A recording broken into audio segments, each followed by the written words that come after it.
All right, guys. Happy. Was it Saturday? Yeah, it's Saturday. Happy Saturday. Got to work on a few things fixing here.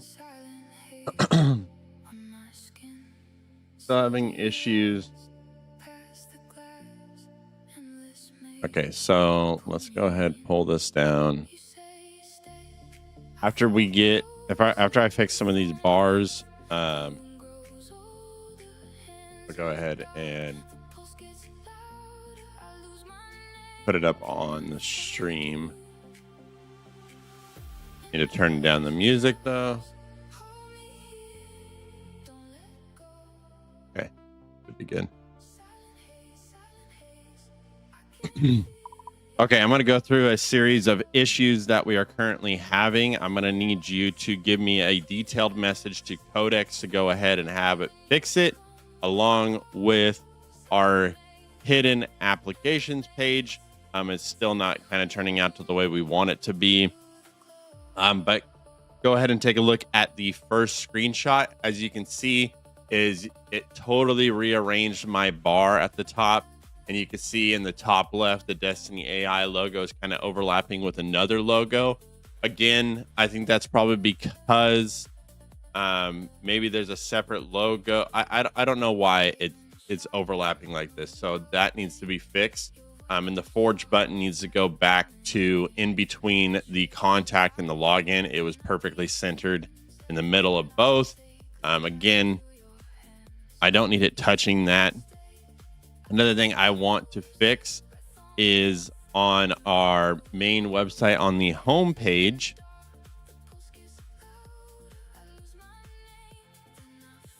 If you look at the picture that I uploaded in the second screenshot, you can see the boxes don't really line up together. If we can get that kind of changed, or if you want to change them around a little bit, that would be good. But overall, I don't like how they don't align with each other, so that needs to be fixed.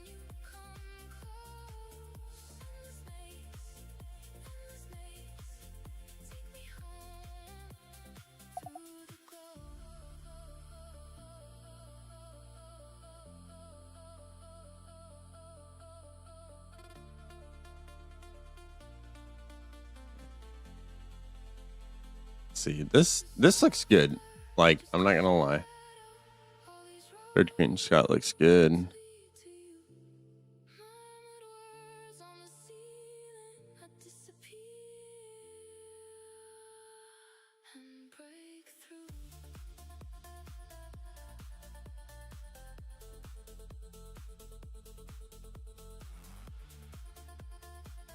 Let's see. All right, I'm fixing. Actually, you know, I'll go ahead and pull this up on stream because it actually doesn't look that bad on what we were trying to do yesterday. This looks a lot better than what it looked like yesterday, to be completely honest. The rest of it does not look good, but we're gonna get that fixed right now. We're gonna do a big overhaul fix right now.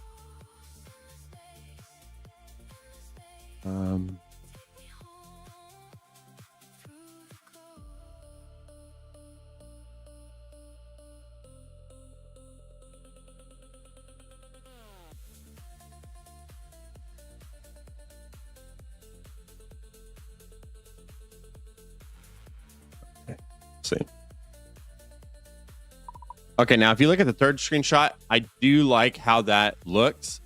Except if you can add less of a glow around the wording, don't change the background. The background actually looks very incredible. I'm not gonna lie. But if you can make it be like the structure of the words a lot better, maybe make it like 3 or 4 sentences instead of, you know, what is that? 1, 2, 3, 4, 5, 6 lines that it's taking up. If you could do that in like 3 or 4 lines, I explain the same thing. And please remove any of these that you do see on the website.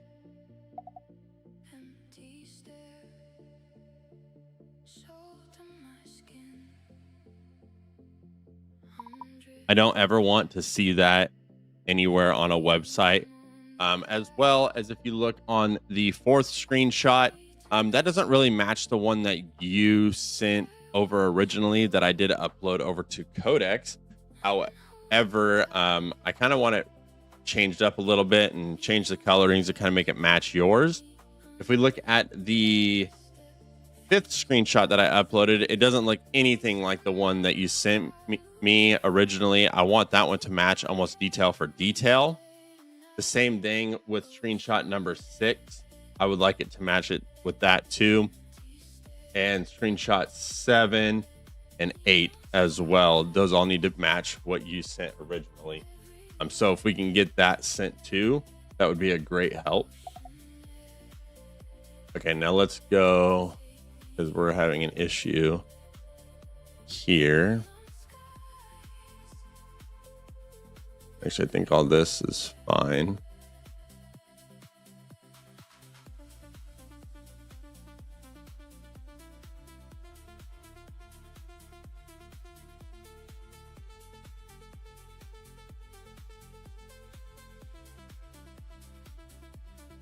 Then if you look at screenshot number 9, we're on the admin portal. I still don't like the Cold Call Studio call workspace area.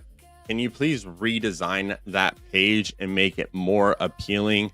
Because this is actually where we're going to do the call workspace and make calls from, not actually call people from it, but we're going to be making calls, making notes, and then transferring them into all the leads on the board and stuff. So this page needs to be very complex. And let's go into client portal here.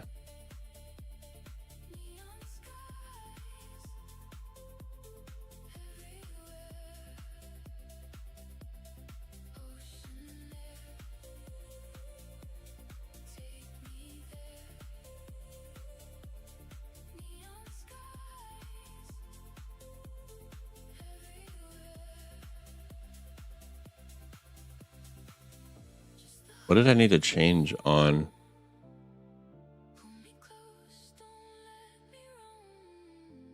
I don't remember what I needed to change on here.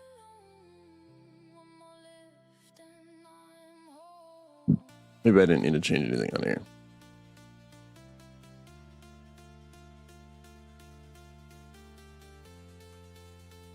What did I need to change on here?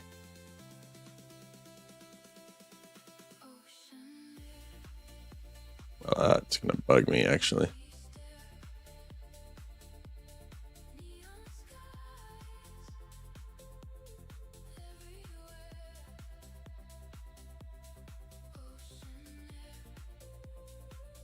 And if you look at the last screenshot, the cards are like not the same size, which does not look good at all. If you kind of clean up the pricing page, again, this is going to be the page where obviously people are going to go to select the package that they want. I don't really like what it's presenting right here. I do like it. Don't get me wrong. I like the card backgrounds, everything like that. But however, I don't like that they're not lining up perfectly.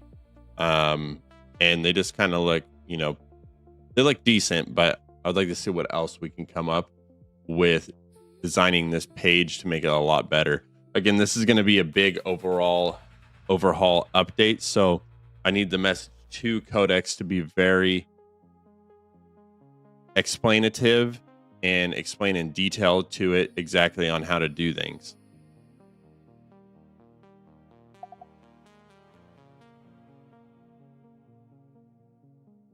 Let's go through it one more time. I think everything else is okay. I think the only thing else I wanted, but I'll do that later. I was going to make this page a little bit more interactive. I don't really I like the beginning of this. This looks cool, but definitely needs some work.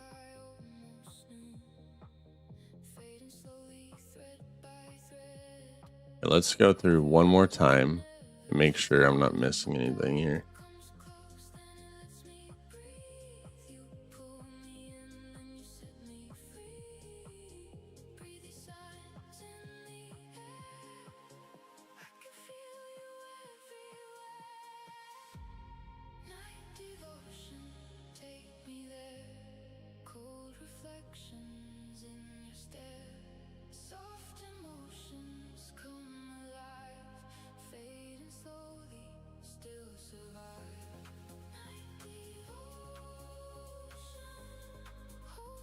Okay.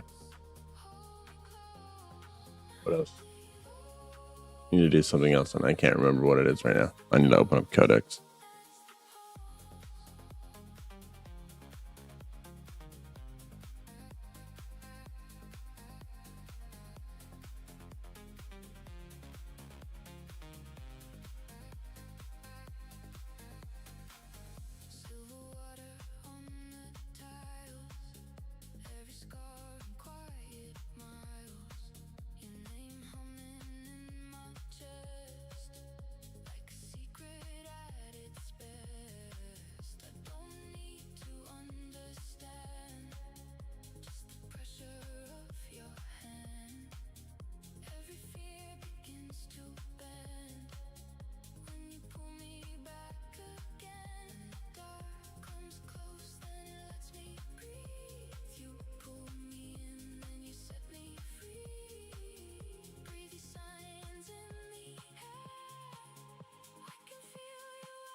Interesting. We're definitely having a header bug here. Okay, we'll get that fixed. So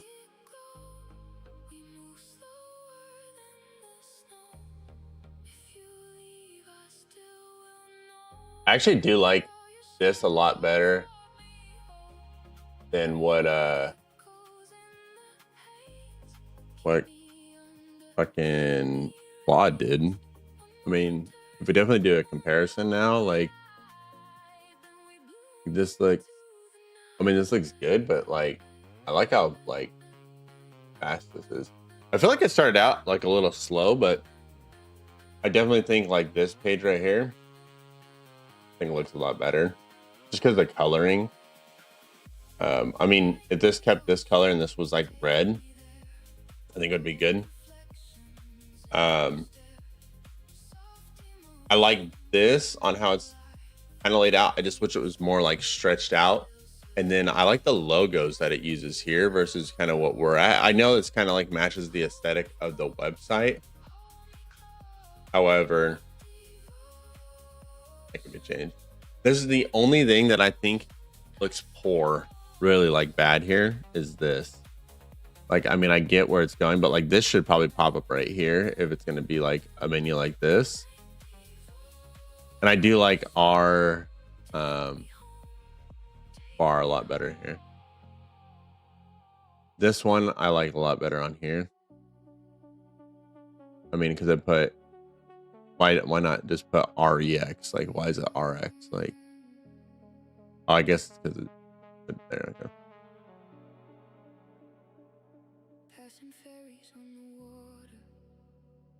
I like how this is listed too. But I feel like I can make this a little bit more interactive. For sure. But I definitely like this at the top. But I really don't know why it messed up why it changed the header. I mean, all it had to do was just transfer over the header here. Yo, what's good, Frame? How you doing, brother? Happy Saturday, man.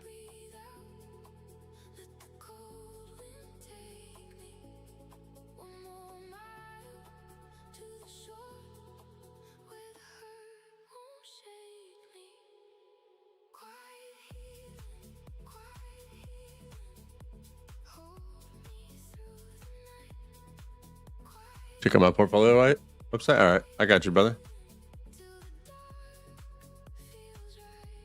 We got to check.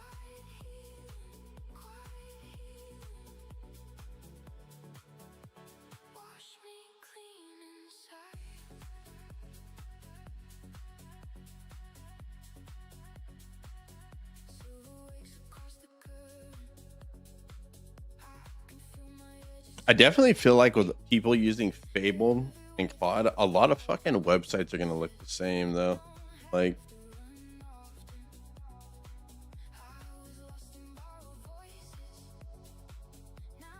I feel like every website now has something like what we have right there. They got some shit floating around in the background.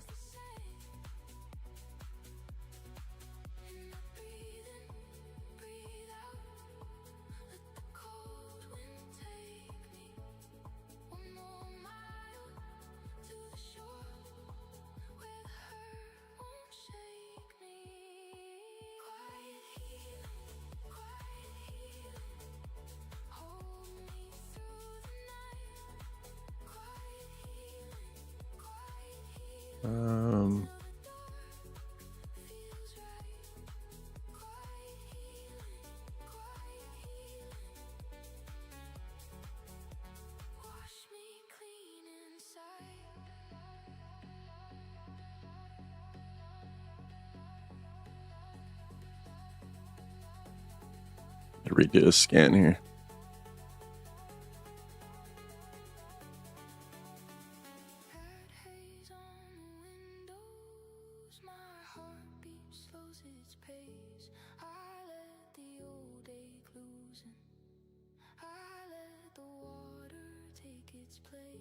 Yeah. Send me just post it. I don't do the .com, but just give me the name of it, and then I'll check it out for you, brother. Unless it's actually, is it just your name?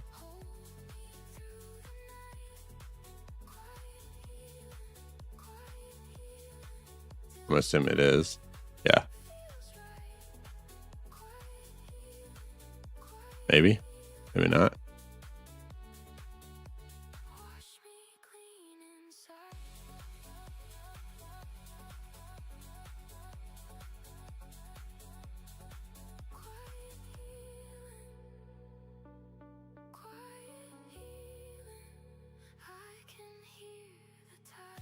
Cloudflare.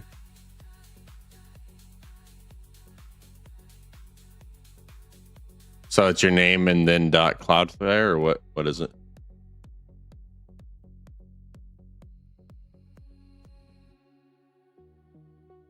Oh, great. Lovely. We're having more issues on this fucking side of things. Motherfucker.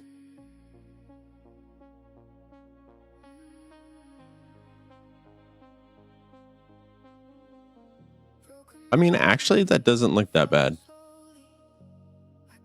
Actually, I'm very impressed with this.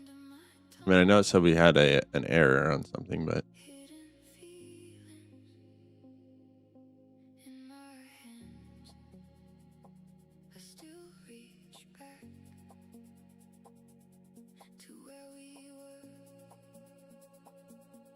oh, this is huge, bro. Oh my god, my competitor tracker actually is working now. Holy shit.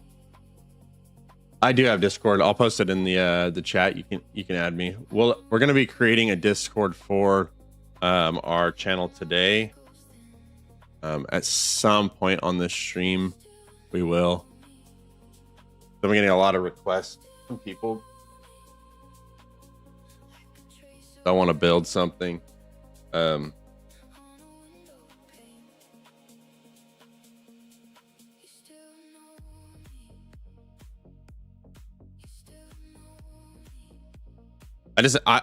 I have like so much plans on like Discord for like our community that we're gonna be growing like with certain things. So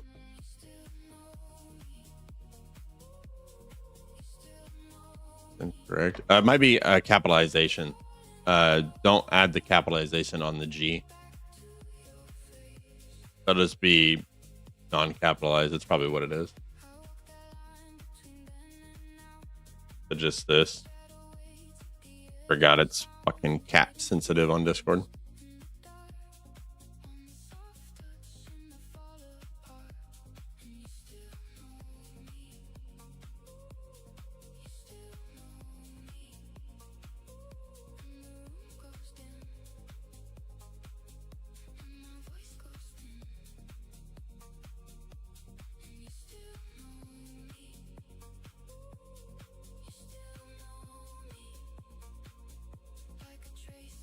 Okay. I'll add you in a second. You give me a minute. I have to pull up Discord.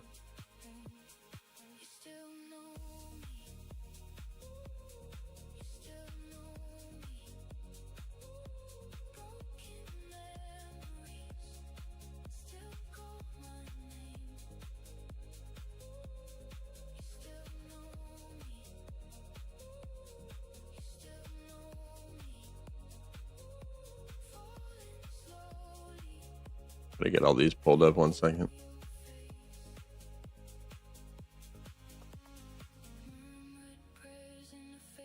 I don't have permission to that project.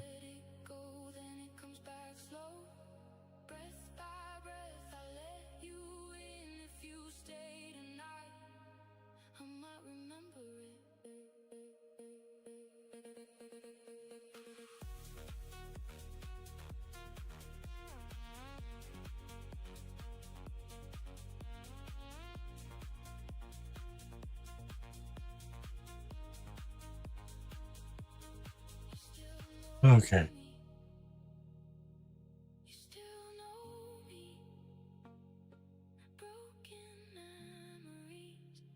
I think I sent it to the right person.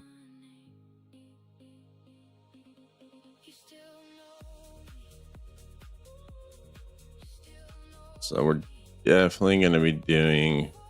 So I did integrate Rex yesterday after I got off a stream to Discord.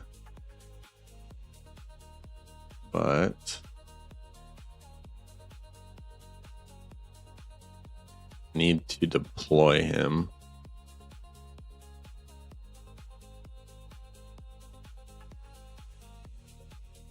We also need to tomorrow stream. We're going to be focusing on replacing these on the features with videos. I know that's for sure. I think everything's just about ready. So like, oh,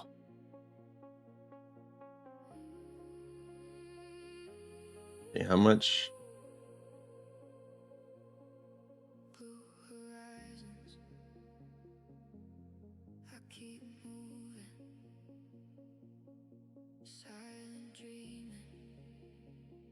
Okay, let's pull up.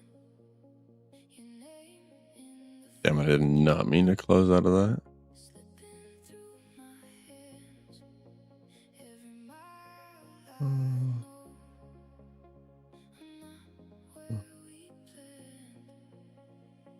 Got you, brother. Yeah, I like it. Pretty sick with the fucking background like that.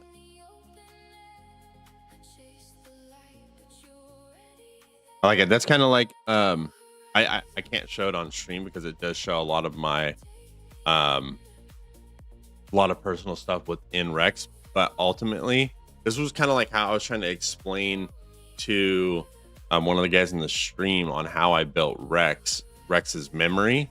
It's kind of like how your website is that you have Rex in the middle and then you have all these branches branching off like that. But I like the fucking website, dude. This is pretty sick, man.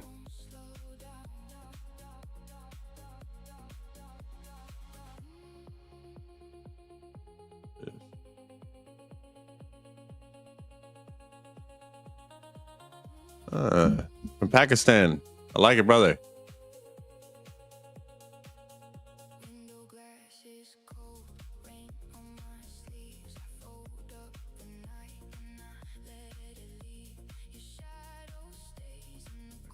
Yeah. I like it, brother. So one thing it might be kind of hard to add. Maybe. I mean, let me see before. Okay, so I'm gonna give you. I like the website a lot, but what I would do to make it look even more clean, brother, is so like right here. Let's see. It's only take it if you want. I'm not trying to criticize anything you have, but just from like seeing this, what I would do is I would try to do something like see how I have my this is getting rearranged right now, so it doesn't usually look like this. This is like typically right here. But I would get something like this and get rid of that big like block, like the block that's around this, and just make it like, you can make it like this, or they can be individual, right? So that way it gets rid of that. And basically, I think like to get that done, all you got to do is tell it, make it like liquid glass almost, and you know, only have it cover around that. Yeah, I saw that. You could change the colors. It's pretty cool. I do like that. But yeah, I would change that up just a little bit. There was something else that I did see. Yeah.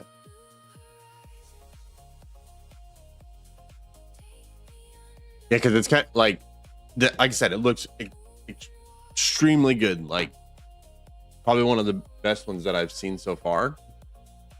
But I think this would just make it like super slick. Pick our forge as well. Yeah, I saw that earlier. That was pretty cool. Oh, you can't. Oh, I was just about to say, like, you should be able to click on it and move it around.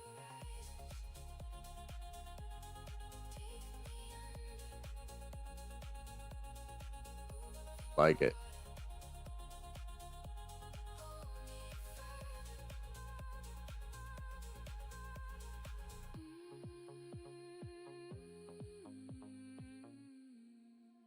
And I would fix this as well. Just right here, I would cut off the box to like right here, and then tell it like when you scroll down, this box moves with the scroll wheel. So each time it's reading, it moves this with it. That might be something else I would add in. But everything else looks great, man. Good job, dude. I like it. Good shit, man. I rated it good, like 8.5 out of 10. Once you fix all that stuff, it did definitely make it like a 9.5.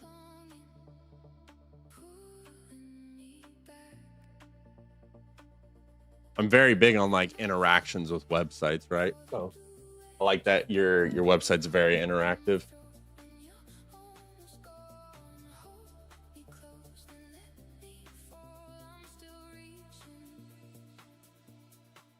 Okay, well,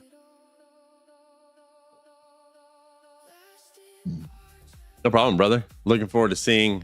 Let me know when you get it done, man. Just message me on Discord, or you can type in here again, man. And if you message me on Discord, I probably won't see it. So when you get it done, just let me know. I'll check it out again.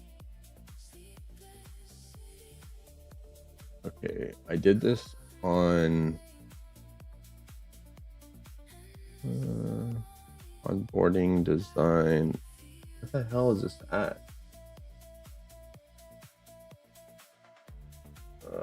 Crap, I don't remember where I did this. I'll try here, I think, right?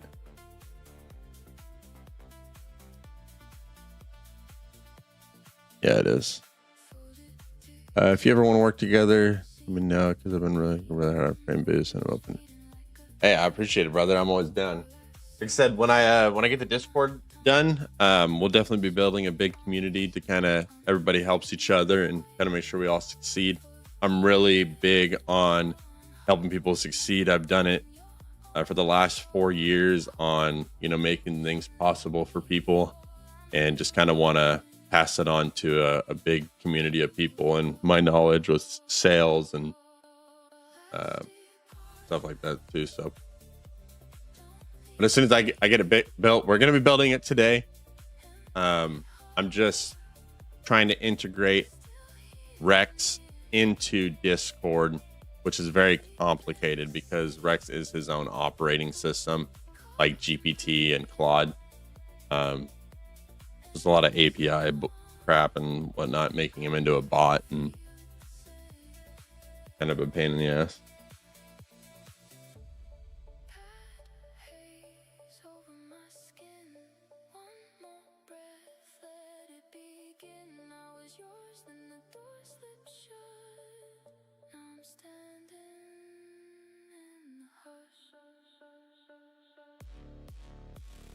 I gotta go here.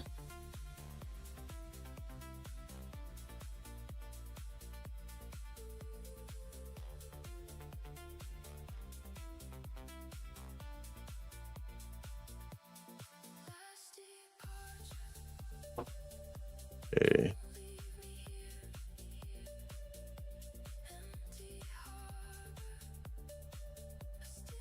I don't know.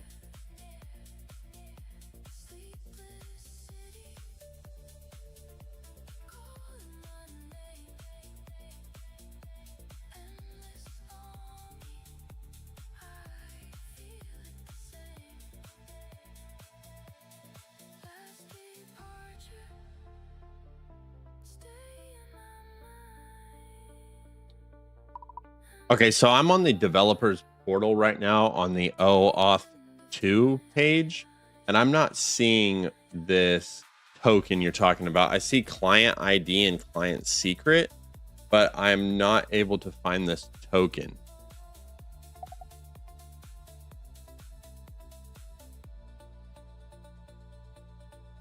The bot isn't on. Okay, it's called bot. It's just on this page. Administrator.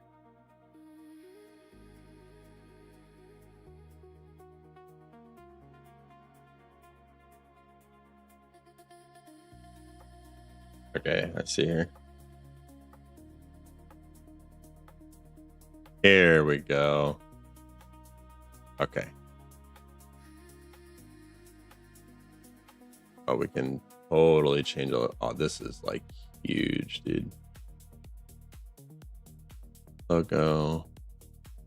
Boom.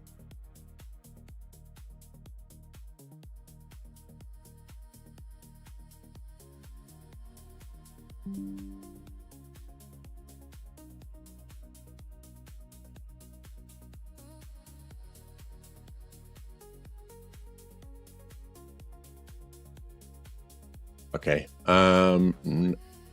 That's already done? Really? Okay, let me pull up my Discord Python here really quick. I gotta remember what I called it. I think it's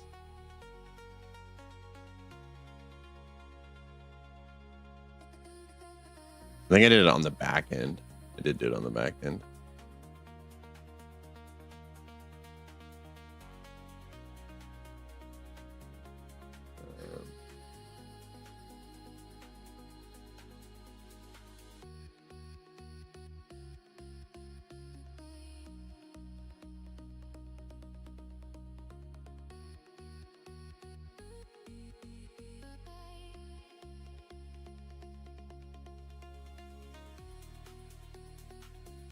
Okay, we need to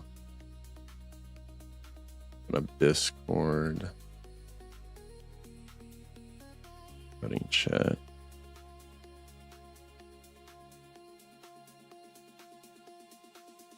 Is that? Hold on, I'll check chat 1 second.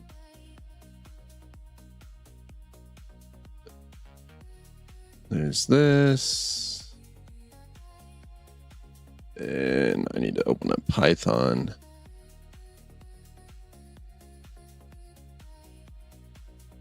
That is not what I wanted.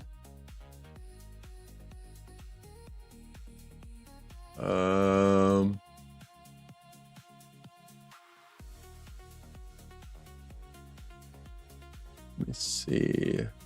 1 second, I will check chat. Can't remember where I did this from. I'm just gonna do it on our main.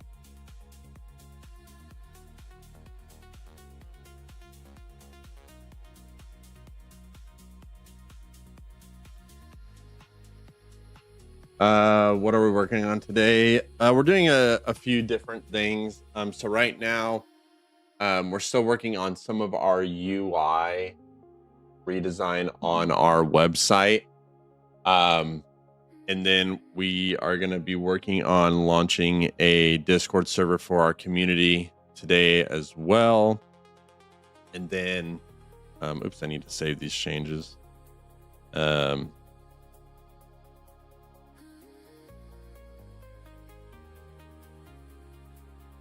yeah, ultimately, and then working on a little bit of Rex backend today too.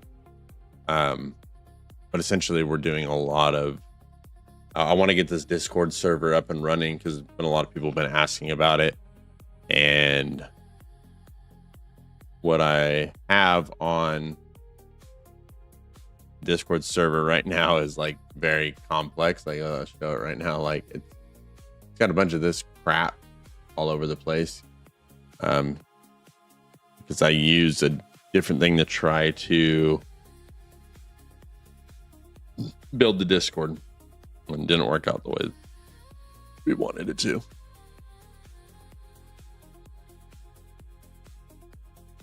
Okay, let's see.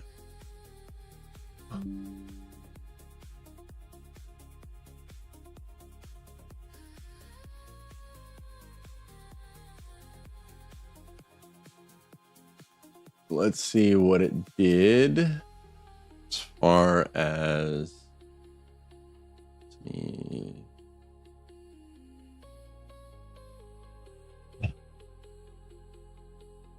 oops. Need to push this live.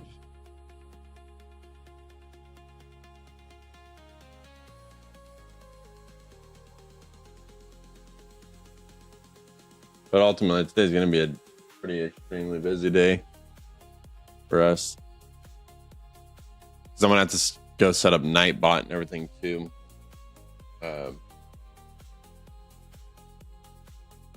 What is my AI stack? So currently right now, I am using Fable 5, but Fable 5 is just for UI.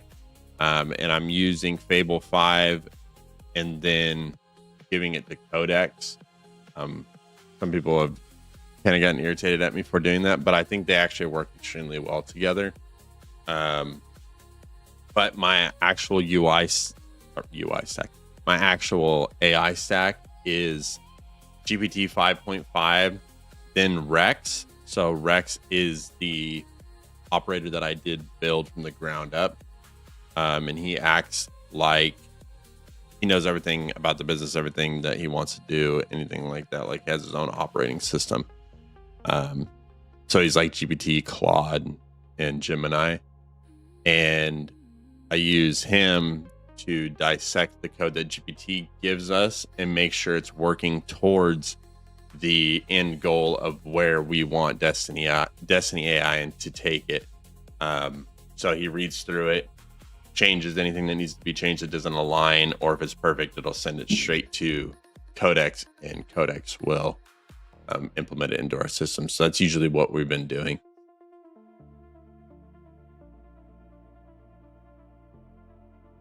But I needed something for UI, because our UI was not, it was kind of like clashing with colors. So someone in chat recommended that I try out Fable 5. I had a really bad experience with Claude when I was trying to integrate Rex originally with Claude, because Rex is not built like from any AI agent. Like, he was coded from me and built from the ground up. So he does now, as of like 4 or 5 days ago, I can't remember what day it was, but I did make him piggyback off of GPT 5.5 for answers that he might not be able to understand or answer. And but I just had a bad experience with Claude when he first came about. I got charged a lot of money. Really new. Sorry if this is a stupid question, but so you use Codex and Fable and it works in the same GitHub? Yes, correct. So basically, what I do is for like my UI is I take the issues I'm having, and like right now, like well, I'll show you because I haven't pushed it live. So currently, one of the issues we're running into that I'm changing is this right here. This looks like crap. It kind of like centered that incorrectly. Let's see. There was something about my pricing. Yeah, pricing cards weren't like aligned perfectly. So I'm having it change up the pricing menu a little bit. This is the biggest page though that we had to work on a little bit. This, I want it to be like 3 or 4 lines. This needs to look a little bit better. This as well needs to look a little better. This needs to be changed up a little bit. So these are some of the things we're changing, as well as on our admin portal. And then if you can see up here, it's kind of overlapping. For some reason, it decided that it was gonna, there's a bug on our website where it overlaps our logos. So I had to get that fixed too. So I'm pushing out that update right now. But so far, my experience with using that, since I have the pro plan on Codex, and it's really, really hard to run out of usage, I just prefer to push everything through Codex ultimately. When doing UI, at least. Well, I mean, everything gets pushed through Codex anyways, but just been my experience so far. Like I said, I was doing Quad when everybody was like first talking about it, and I just couldn't get it to really work with Rex for what we wanted to do.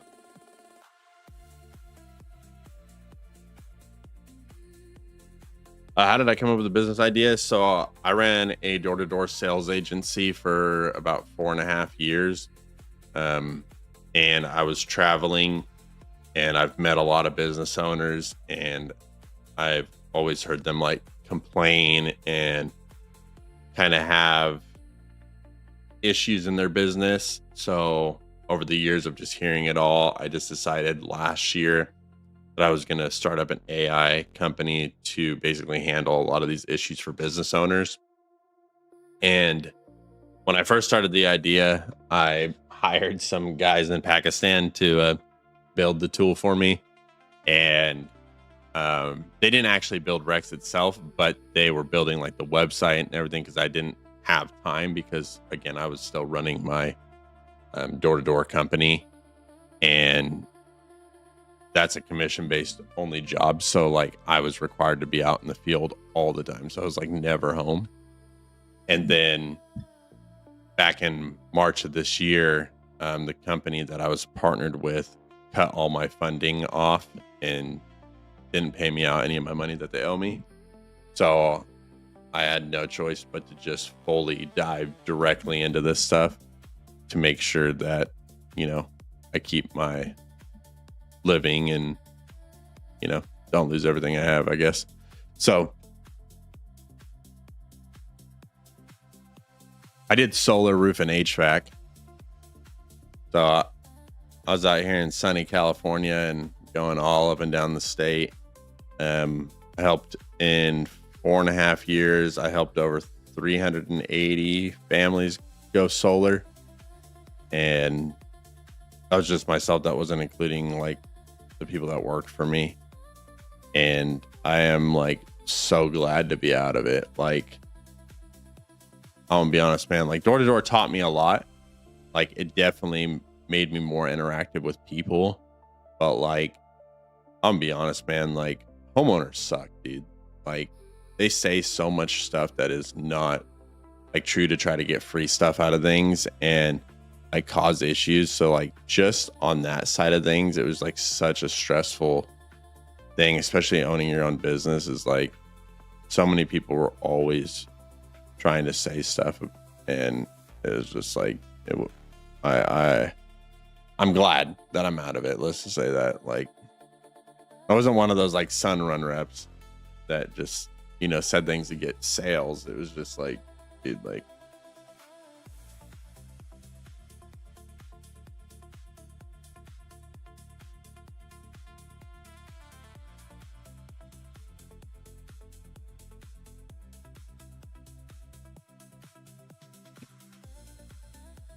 Understand, man. I think this is way better.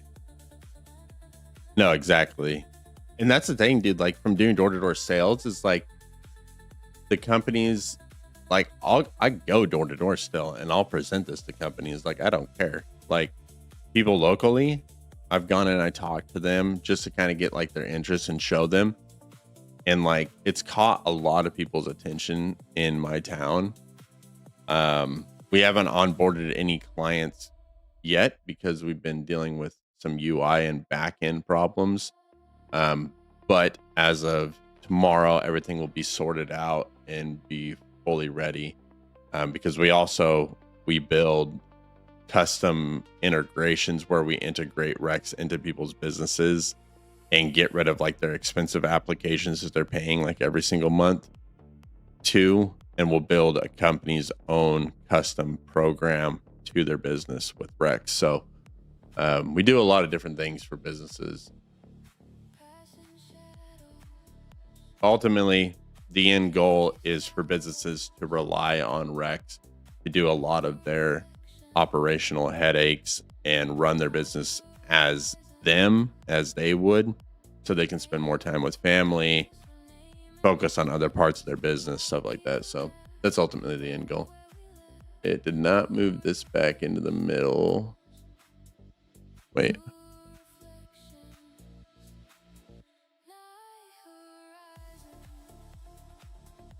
Okay, that looks good.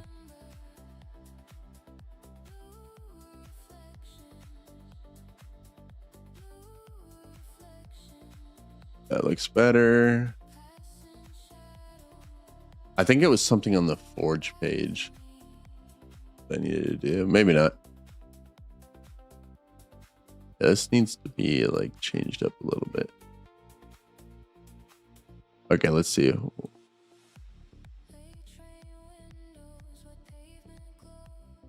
looks okay. This looks a lot better.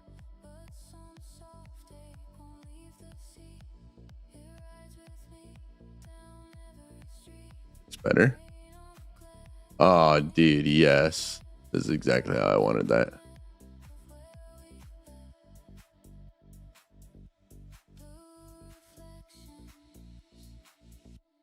Okay, this looks actually really good. I'm actually very impressed with this.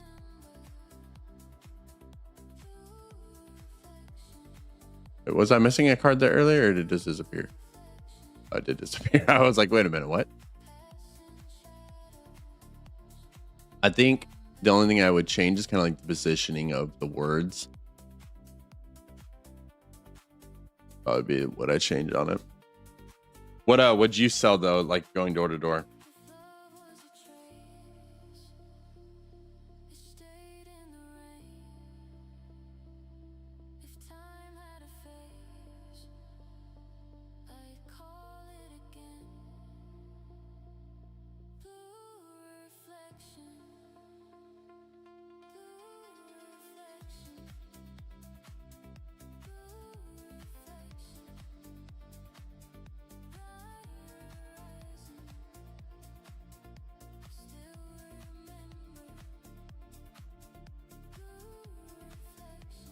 Okay, let's see. Oh, you sold internet and TV. Dude, I always heard about like those guys going door to door. And I was like, I always wanted to run across one of them, like, because I always felt like, bro, I feel like they hustled like really hard, like selling internet and TV.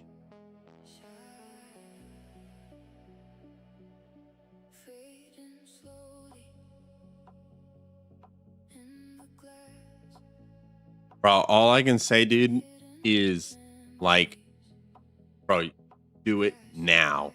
Like, we are in a certain gap period in our lifetime where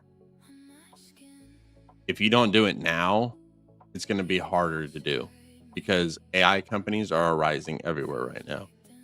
So if you have an idea, dude, it is so simple to get started. Literally, AI will lead you to the whole thing, how to do it.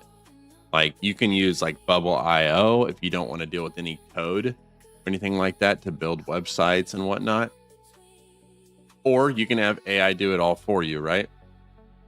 AI will give you the code to do everything, build it up from the ground up, and it's going to be trial and error. It won't look good starting out, but doing it over time, it'll look a lot better. And then, especially since Fable 5 is going to be taken away this next week, building a website or anything like that with Fable, I would recommend doing, because it can build some pretty good websites.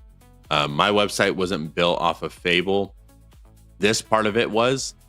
This whole page, basically Fable created, but the other page was me messing around with codecs and doing stuff like that. But yeah, man, I mean, doing stuff like this, I mean, you could just get started like $200 to GPT and just roll with it. Like, so it's not going to be gone. It's going to go into API pricing, which is going to be really expensive, right? Like, I think to run some code for me to fix some of my UI, it's like $3 or $4 every time, because I've gone over my usage limit, and then I had to buy API pricing for it. So, like, decent. No, yeah, it'll look good. I mean, you could probably redo the website, just purchase the $20 a month Claude plan for the Pro, and just say, hey, redesign my website with Fable 5, make it very interactive, and make it 3D or some shit like that, and it'll do it. Make it look a lot better. But GPT 5.6 is going to be coming out next week. What people are saying, they said it's going to be better than Fable. I don't know. I am an open AI guy, so I prefer them over Claude, Nanothropic. So, I'm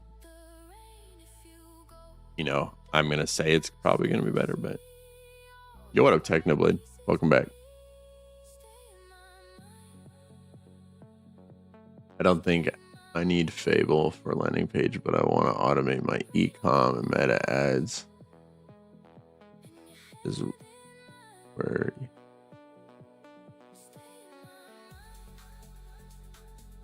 but I want to automate my ecom. So, are you talking about you want like Claude to in Fable to run your meta ads, or what are you talking about, Dog? Doing. Yeah, the plan is to use GPT 5.6.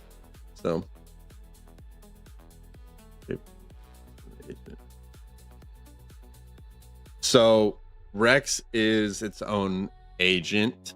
So it's like GPT, Claude, and Gemini, but imagine that, but strictly for businesses. So it has anything a business would need to know, anything to help them run and do anything. So it does do code as well. But how we do the code is, like I said, I take what I get from GPT, give it to Rex. Rex has an ultimate goal. I've set goals with him to make sure that he knows where we're working towards and the end goal on where Rex needs to be. So every code gets aligned with that. Tesla, bro, facts. Bro, Fable is exactly like Tesla, bro. Tell you, everybody when Tesla first came out wanted an electric car, and then sooner or later they're like, maybe there's other good stuff out there. Okay,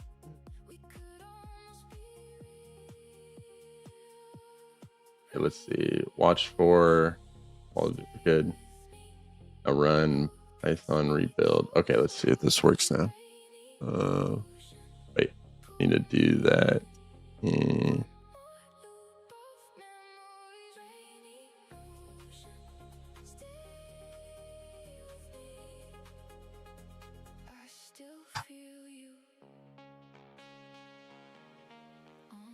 Thanks for your help on that time. Oh, you're welcome, brother. Told you, bro. Time and consistency. So it does the marketing, the finance, and paperwork, email sortation. So, yes. So in a way, we have Rex integrated into businesses for automations and handling, financing, it's not paperwork. It's, I can't think of it right now. God damn it.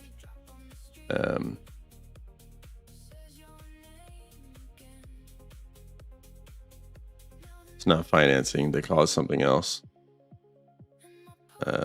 I can't think of the name right now. It'll come to me when I get the name for it. But yeah, it does like email automation.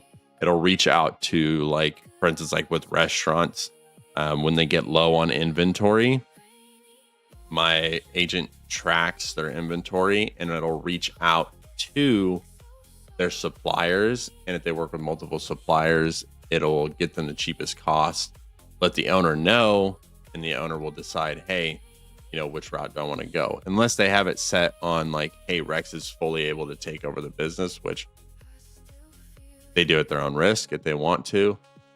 Then it'll automatically order it for them. But that's, if they want to trust Rex with their money, essentially. So, but Rex will see like everything. So, like, for instance, he does marketing as well for businesses. So in order to get a good marketing plan, if he runs a competitor scan, let's say against an Italian restaurant, let's talk about let's talk about something that's more popular in a lot of areas. Let's say like it's a Mexican restaurant and they're building like Chipotle type, right? If this business has been in business for about a year and then it runs the competitor scan to see what Chipotle is running on advertisement, it'll tell it, hey, this is its cost per click. This is how much money they're spending on ads. This is how much impact they're doing, stuff like that. A detailed breakdown of what they're doing to draw in customers. It'll build a targeted action marketing plan against that business, but it'll do it based off of your income. So it sees like your sales, how much you're making on sales, how much you're paying out to employees. So it's not going to tell you, like, obviously if Chipotle is paying like $50,000 a month to advertisement, it's not going to say, hey, you need to spend $50,000 too. It's going to tell you, hey, I recommend, since your income's this, don't take away from too much of your income, because obviously you still want to have money for other things, and allocate, this much to maybe get you a cost per click for this, right? So it'll run a detailed marketing plan. So one thing I learned from being and running my business was that hiring a marketing company was always very tricky, especially when coming to finding leads. So I developed a system where I did my own marketing and found a way to get very low cost per click ads, and I integrated that into Rex. So here's the thing, is surprisingly, since Rex is built off of his own system, he doesn't really run into token issues. So where tokens do come in place is where he piggybacks off of GPT 5.5 for the answers he doesn't know, which Rex knows a lot of answers. But like when it comes to like deep searching about businesses and whatnot, like he can do it, but GPT 5.5 does that better. So then that's when tokens come into place. I agree.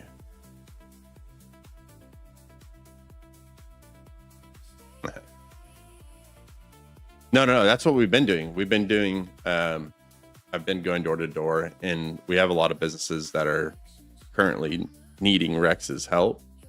And, but we're working on a lot of like UI issues that we've been having, and fixing some things on the back end. Like I was running into an issue with our competitor scanner, which I just got fixed a few days ago. So I didn't want to bring on any clients until I had a lot of these major issues out of the way. But now that we have that out of the way. Next week we have a few meetings set up with businesses to onboard and stuff like that. So, but yeah, no, we don't really do the token thing because he's live on an actual server. But he's not built around other AI. I literally, like I said, coded him from the very beginning.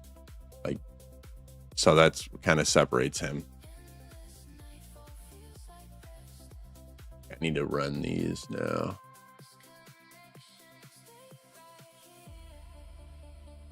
Ran cannot connect the disk. Why is it saying access denied? Oh, this is so annoying.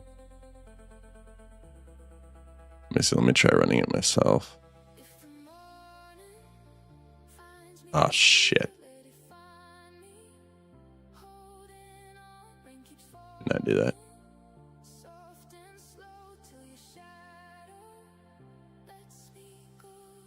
Come on.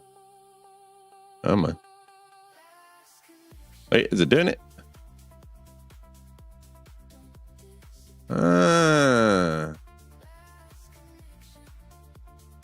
All right, I'm gonna let that work. Or wait. I see Lovable doesn't handle shipping options for country. I'll be targeting. Should I stick with Shopify? Honestly, I would stick with Shopify if you're doing like something e-com. So does it run locally, or are you hosting each customer on a cloud? So we run Rex on DigitalOcean. So that's what he's launched on, and that's what he works on. I had someone ask me about that earlier. So locally, no, we're not running him anywhere locally. Like I said, when I was first trying to design Rex, I tried doing the locally thing with like Claude, but oh my god, I was charged like $700 in like 3 days.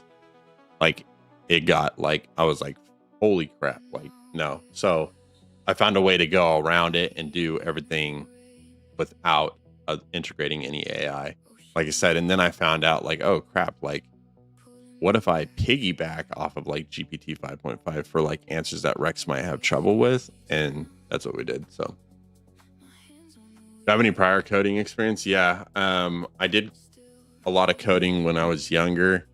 I learned Python, and I went to college for like 1 day.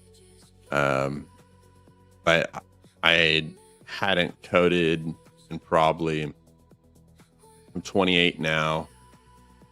The last time I coded was when I was like 17 probably.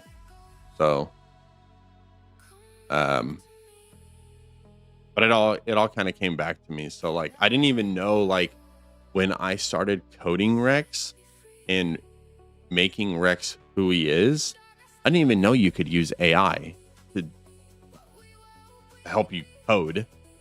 And like it would have cut so much time. I probably spent like 3 weeks, like 18 hours a day, just sitting there typing up lines of code for Rex and doing stuff. And then I was like, I got so tired of that. And it wasn't even the fact that I was getting tired. I was running into headaches. So I went to GPT. Actually, I went to Grok first, sorry. And I was telling it the issues I was running into. And it was like, oh, here, try this line of code. And I was like, are you serious? Like AI could write lines of code? And when I found that out, it was like totally game changer. And then I started looking at videos on YouTube and whatnot. And it really started helping a lot. So I want to make an educational platform where it'll teach kids via their interests. What type of interests are you trying to go for? So making Rex, are you doing the machine learning weight changes? What do you mean by that? So like Rex's memory is based off, I had a conversation with someone about this yesterday, because one issue that I've always had with AI is, let's say you're talking with, like, let's use Codex as an example. A Codex is decently good, but like this, we have so many chats going on right here, like a lot, right? One thing that I've found with AI, like using Claude, GPT, Gemini, like when conversations get long, that they have trouble remembering a lot of the stuff you talk about unless you say, hey, save this to your memory, right? So one thing that Rex does separately from other AI is after 100 messages, what it does is, and I'm going to pull up this guy's website again because he has the exact, like, what I built or how I built Rex. So picture this. So this was someone in chat, did a good job on his website. And picture like right where it says 8nap, that's Rex, right? And then you're going to have little strings of memories going off. So it'll essentially be a big overall, like something like this, right? So I'm not saying this is exactly how it looks because this is this guy's product, but you have Rex in the middle. And then after every 100 messages, it basically takes those messages, compacts them, and gives you a detailed summary of what was talked about, what was important, and what was not important. And then it'll branch off into a memory. So it's tied into everything, and it'll sooner or later be a big open, like, universe. I guess you could say it kind of looks like a big solar system. I do have something like this built, but I can't show it because it does show a lot of like back end stuff that I don't want shown to the general public yet. So that's what it does as far as like learning and memory, and it branches on to everything. So like when businesses are added on, then it has like a business memory, and then that business memory has its own individual Rex that is learned around from that business. So like on that, if you pictured that, what was just shown on the screen, you'll have Rex. Rex will branch off a memory of a separate Rex agent. And then in that memory, you'll have that business built around that Rex. So Rex will be different for every individual business. If that makes sense. Hopefully that wasn't too confusing. Can we get GitHub link? It's a private GitHub link, but I do plan on eventually getting to the point to where I can have this accessible for people to implement Rex into their AI. Eventually. I have to get certain things lined up. It's exactly like Obsidian.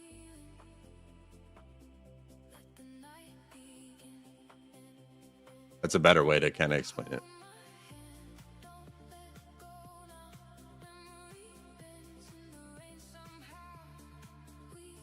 Yep.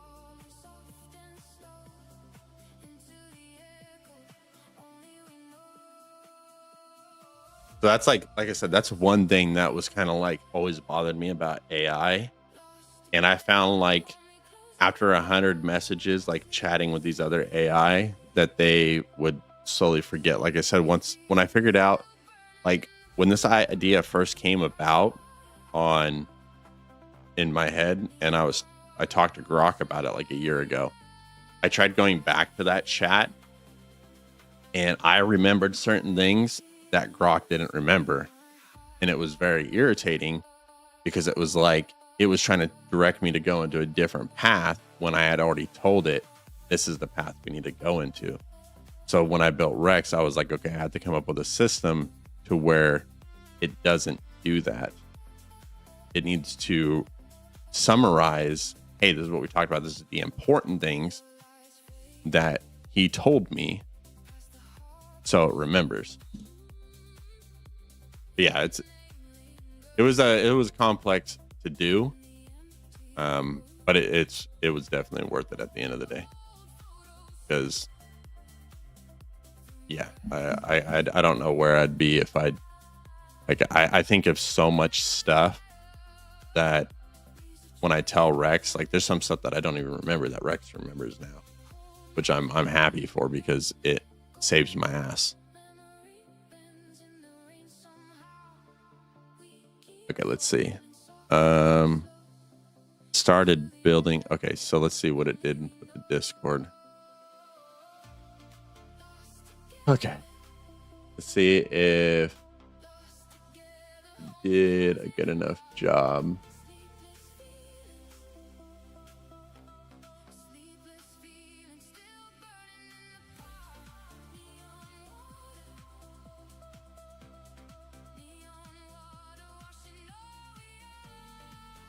Yeah, a lot of the channels are set up good.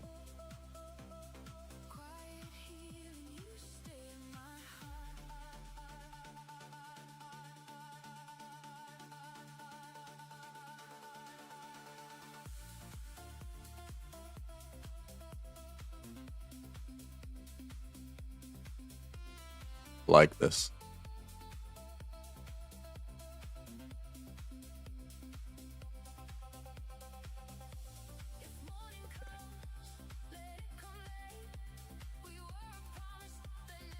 Okay, I went ahead and I ran that on our PowerShell. Can you go ahead and give me a detailed breakdown on everything it did within our Discord server so I can go ahead and present that to Rex?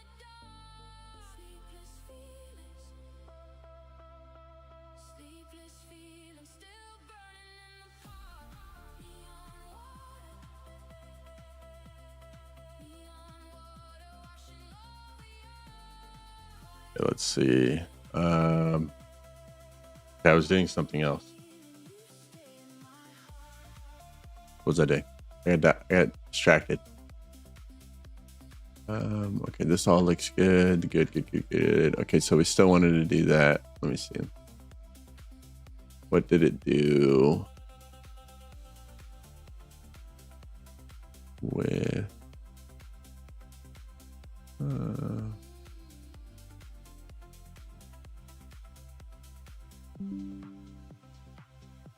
see, I don't like that it, I mean, I did like that, but I don't like this menu. I really do not. I don't like that it gives me. Okay, let's see. Let's change this up a little bit.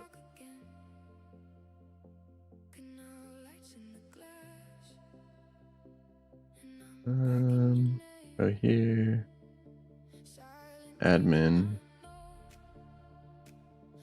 Okay, I'm still not a big fan of our cold call studio. Essentially, it's telling me, hey, this is what I recommend who you call. It says Gabrielle on our page. And ultimately, these are going to be the areas where I am calling, and then I'm going to want to input their information.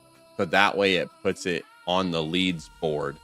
So I need this menu and UI to be totally redesigned to where I can put lead information in and then give it the, either ask Rex for guidance on where to put it or what direction to take it, or I can automatically put it into the leads board.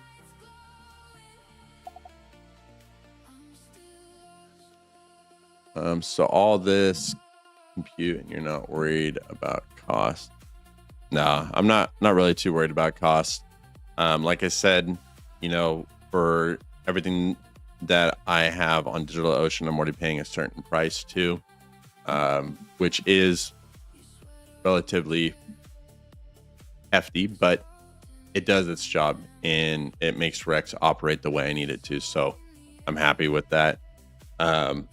But in order to become a good, successful business, it takes money to make money. That's one thing I learned over the years, especially being in a door-to-door sales environment. You know, and not promised to have a paycheck is that you have to use that money that you make to reinvest it in not only yourself, but you're gonna have to reinvest it into the business. So that way you make more money. So the costs are gonna cost whatever it costs. I can't complain about that. I know the end goal on where I want to be and where I want to take this. So whatever it does require, I'm just gonna have to do. Like, I don't have an option. So like I said, I don't have to worry too much about like cost on piggybacking off of GPT. there will be a cost of that, but I've kind of already tied that into our plans with customers. Will I be diving into meta ads as well? Yes. So Rex does do meta ads. The only thing he does not do right now is he generates meta ads and Instagram ads and YouTube ads and gives you exact script on exactly what to post about, what to do. But what he doesn't do is he doesn't automatically do that for you. We will get to that point to where Rex will be integrated in Facebook and using APIs to post ads for businesses, but that takes time and money. But for right now, Rex is just built out to generate ads for businesses.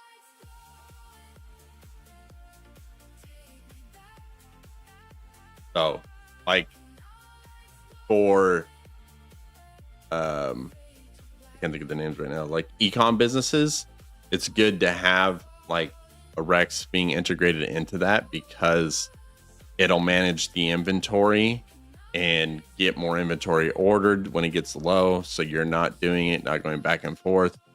And it also will give you detailed marketing plans to your business as well, what to target depending on like your income and whatnot. Like I was saying earlier, that's one thing that I feel like separates Rex from marketing companies, is it doesn't sit there and be like, hey, you got to pay us $4,500 a month and we might be able to bring you some more customers. We might not be able to, right? You're not getting that. You're getting, hey, this is how much you're making a month. And Rex is going to see that and be like, hey, I recommend you start out marketing plans doing this, investing this much cash in this. So that way you still have cash flow for other stuff. Are too many people creating AI tools, creating tools like this? Whether clients will actually need them is a matter of the debate. So I have really not ran into anybody else that does as detailed complexity that Rex goes into. I haven't ran across anybody or any competition personally, and I've talked to a lot of businesses, especially in my local area. So I haven't really been worried about it so far. But, that's subject to change, obviously. Live streaming this, it catches people's attention and, they may want to try to copy it, which they can if they want to. Or, maybe there's other businesses that are already out there trying to do that. I just haven't heard of them personally. I'm not worried about it.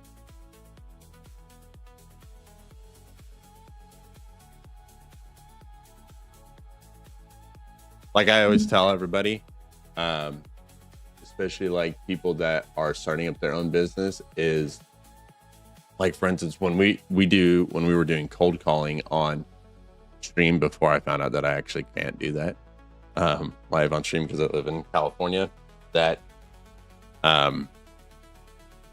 all it takes is one person. If you know that one person, referrals, they're easy, man. So once you get a few clients lined up with your business, the referral game is the best game. Always remember that if you're selling anything on your product, that if you have a referral program, like, hey, you know what, we'll give you a free month if you refer us to another business, right? Then, what's, one free month to gain another customer and still have that other paying customer, right? So referral games are very important when it comes to having a successful business. And I feel like a lot of businesses forget that, and they're just so focused on like, oh, spend a bunch of money on marketing. Like, I get it. It's kind of hard to have like a referral program for like some businesses, but there's still a way to integrate that to any business about. Those water drops are neat. I appreciate it, man. That was a pain in the ass to do. Water and grass are about the only thing that are really good to have on a seamless loop.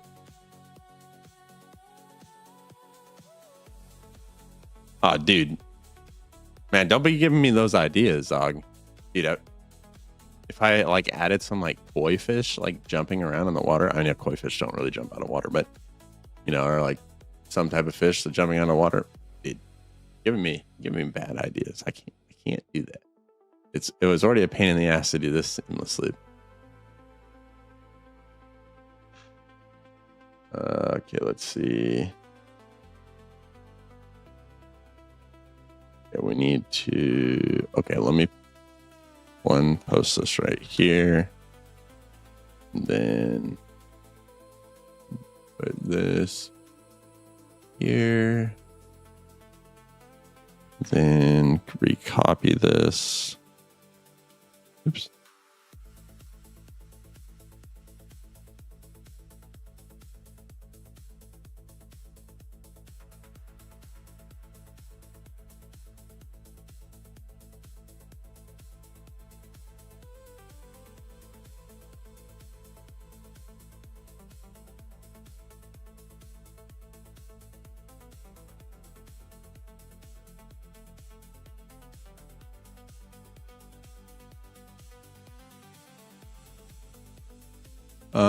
They all have the same designs and templates for admin panels. Those that people prefer. So the admin panel that I was showing right there, that's for my side only, right? So that's not going to be like client side. So client side, I have not shown. I don't show it because obviously I want to keep that more in the insides of DestinyAI to present it to clients. But it looks nothing like what other people have. Like I said, I have my own competitor scanner to where I can see what people are running on social medias and whatnot.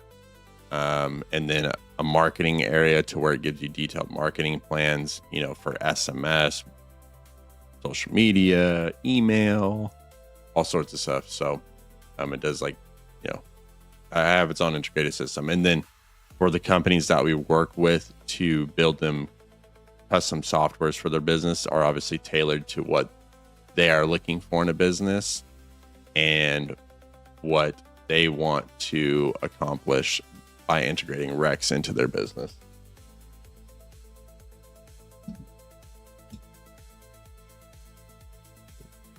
I do agree. That's like on the Salesforce thing. That's why like our client side looks very like minimalistic. Is that the word I'm looking for? Yeah. Oh. But I also feel like never mind. But bettering. I mean, it looks sick, of course, but in the bettering for the here. And let's see with the fishing.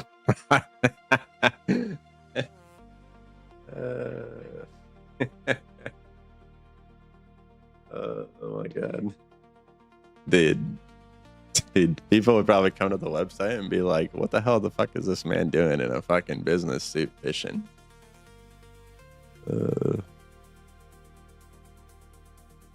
What is the most annoying and stressful part of the whole project?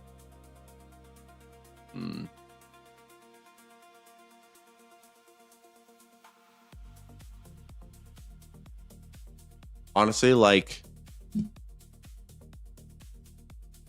I think the most stressful part for me is it's not in doing any of this stuff, because doing this stuff I really enjoy.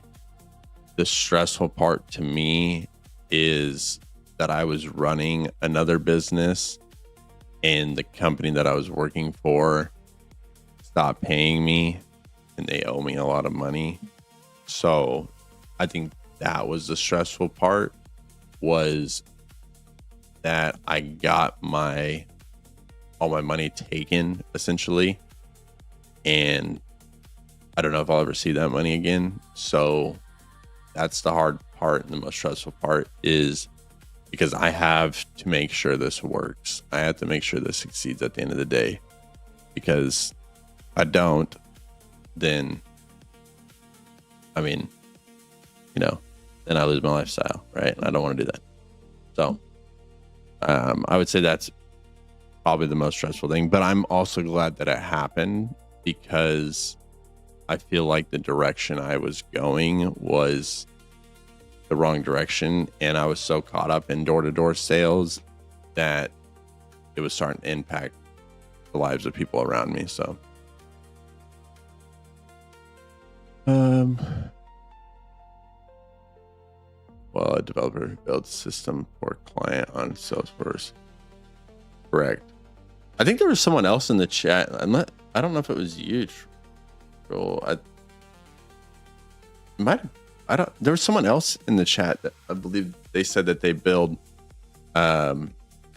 applications for people that are like for Salesforce. So they work for like a third-party company that design custom integrations for Salesforce. So they sell Salesforce product, but they design it to the way that business wants, essentially.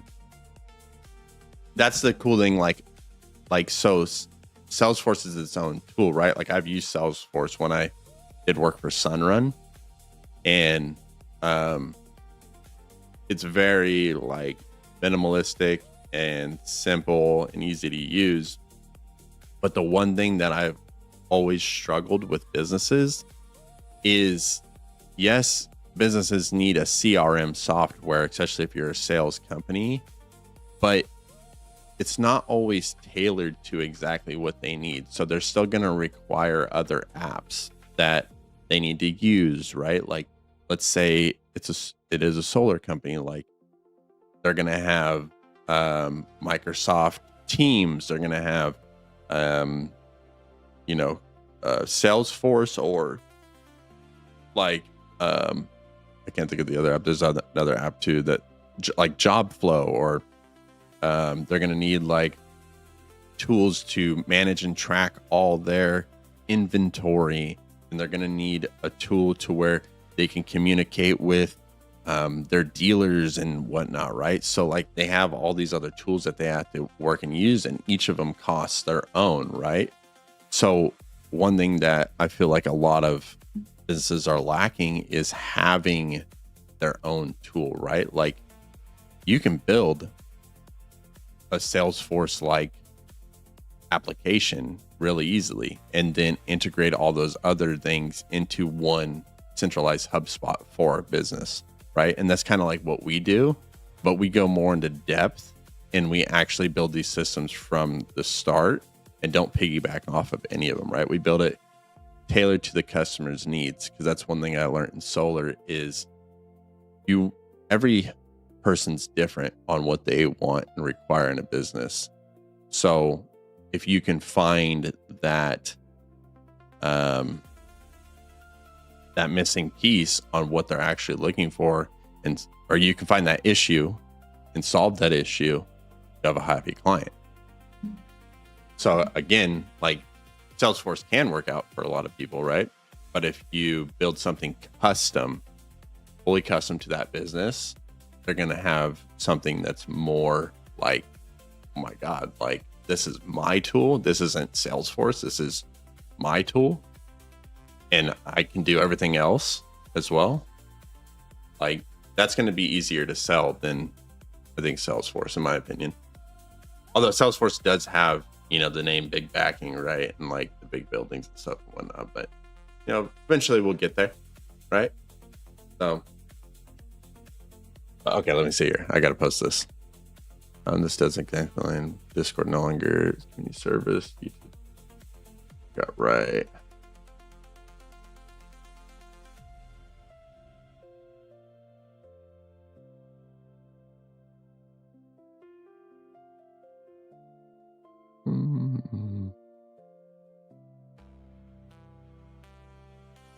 Okay, let's see. Let me post this in here.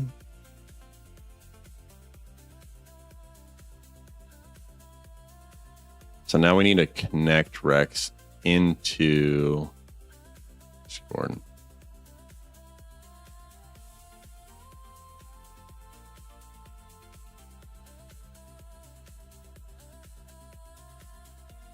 let's go ahead and let's start connecting Rex into the Discord agent. I do have the Discord agent being built within the Rex backend file. So what I'm about to copy and paste to you, I think we should start building towards.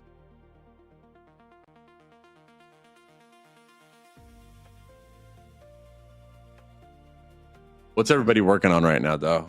Like, as far as like AI projects, I'm curious what everybody's kind of working towards. I will be right back. I gotta get some water.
It could probably build something customer tailored in a day and just keep iterating from there. Crazy times. No, facts. I feel like a lot of AI models can do that, right? So like, it's like how simple it is to make something right now is like requires what, maybe $200 to $400, but like $200 to $400. You're trying to get it done quickly, like especially if you can find a system to piggyback off of everything, like easy.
Oh man, fucking.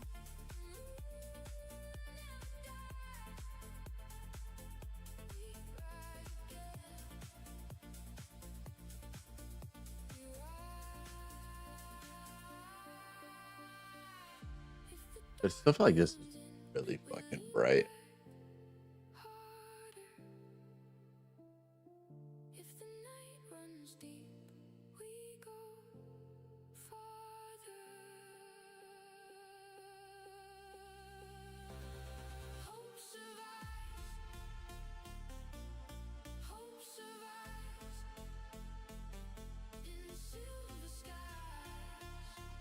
I like it messed up my logos and everything. Ugh.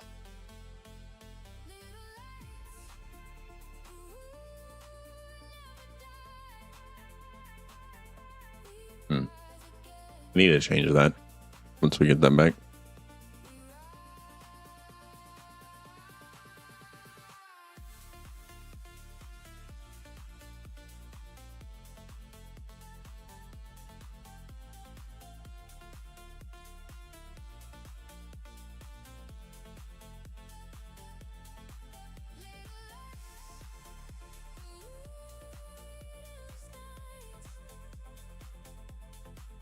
I think what I am going to do is for this section right here,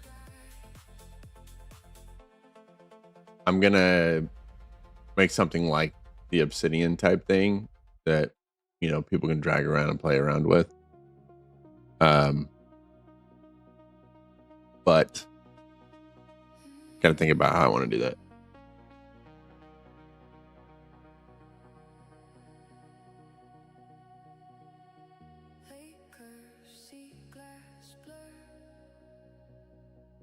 Okay, let me see. Let me go in here. Let me start setting up ranks on our Discord. Server settings. Roles. Oh, perfect. Already set up.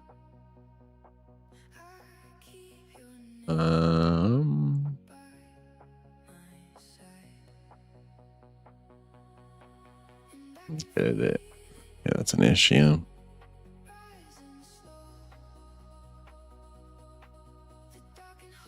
Server setting.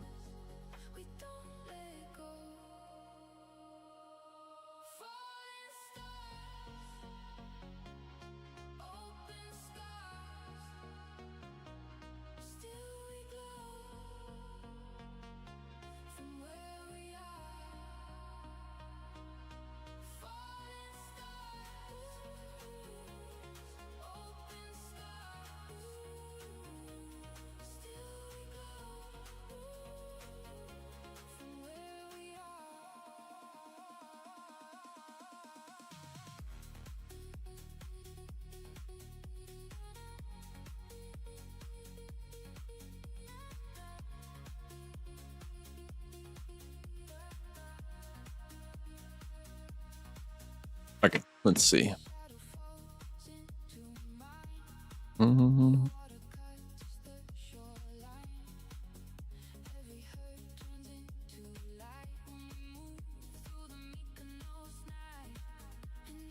Roles.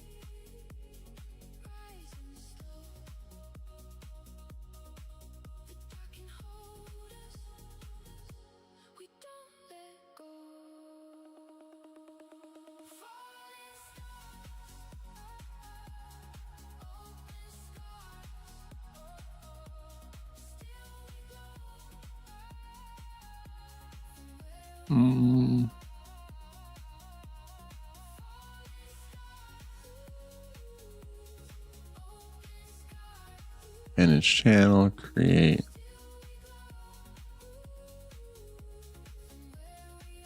Okay, so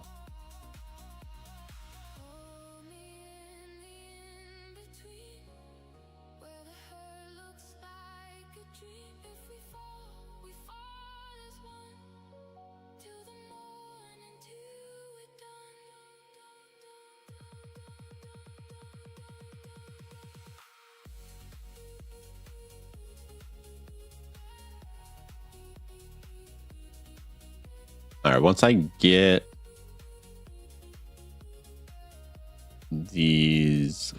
roles.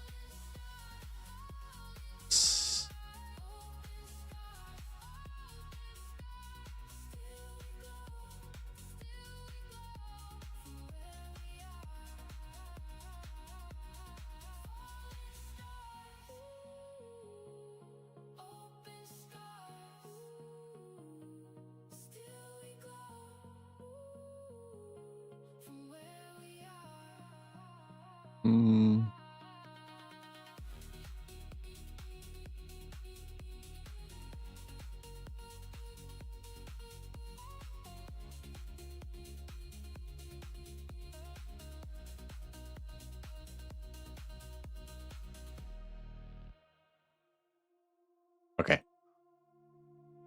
I got the roles set up.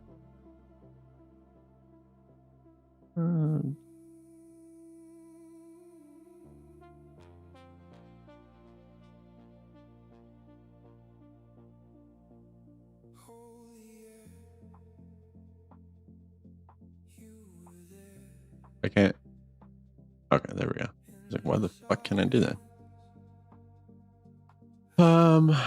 What am I working on right now? So we are working on. We were working on fixing a lot of the UI issues that we were having with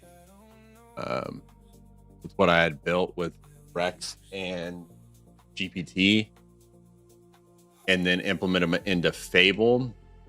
But right now, what we're focusing on is we are integrating Rex because he has his own ecosystem and operator separate from like GPT, Grok, and Claude. So we're integrating him into Discord right now. So that way, when he is integrated within Discord, people can obviously,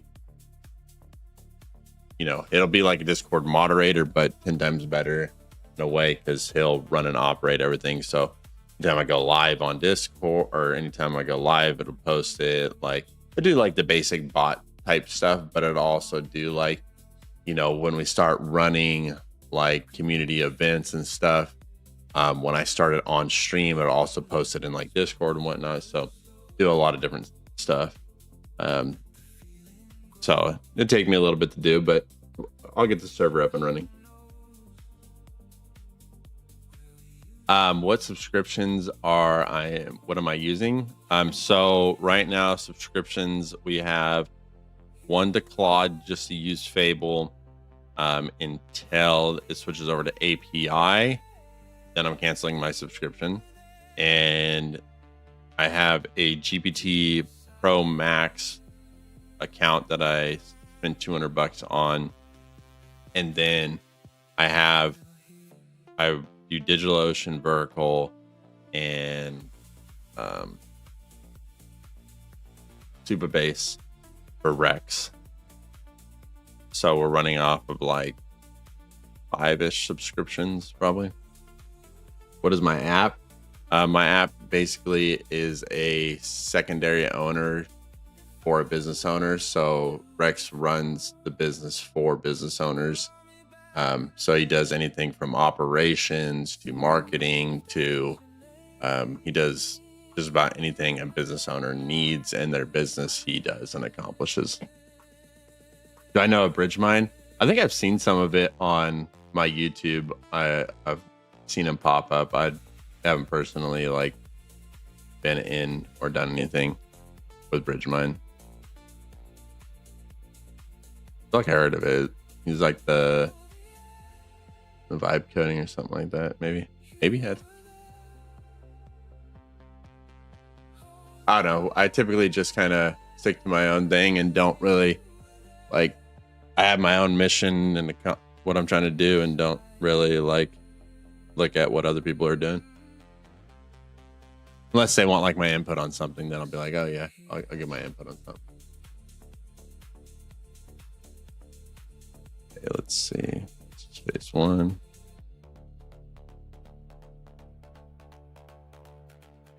Oh, that's cool. I'd say 80% of efficiency will come to the planning process. I found that once you plan out specifically what you want to do, your models, results. Dude, exactly. one thing I can kind of say on top of that, man, is that with the planning process is all these tools and all these AI agents can work with each other.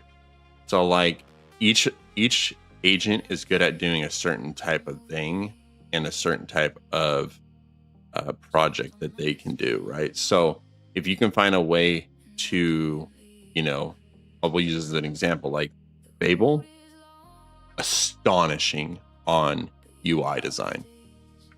Amazing. Like, I mean, I built a lot of this. This was all through like Rex and Codex and GPT. But like when I integrated Fable into it, like it just made it so much more cleaner, so much more crispier. Like I used to have like lines like this going through my page that looked like crap, right? So like I can show this. I think I have a screenshot of it. Let me see here. Gallery. So like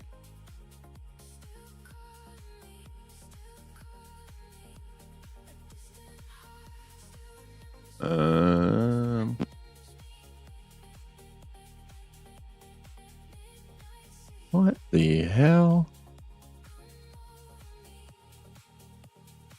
Let's see, I'm trying to find an example just to kind of show like how good it does work.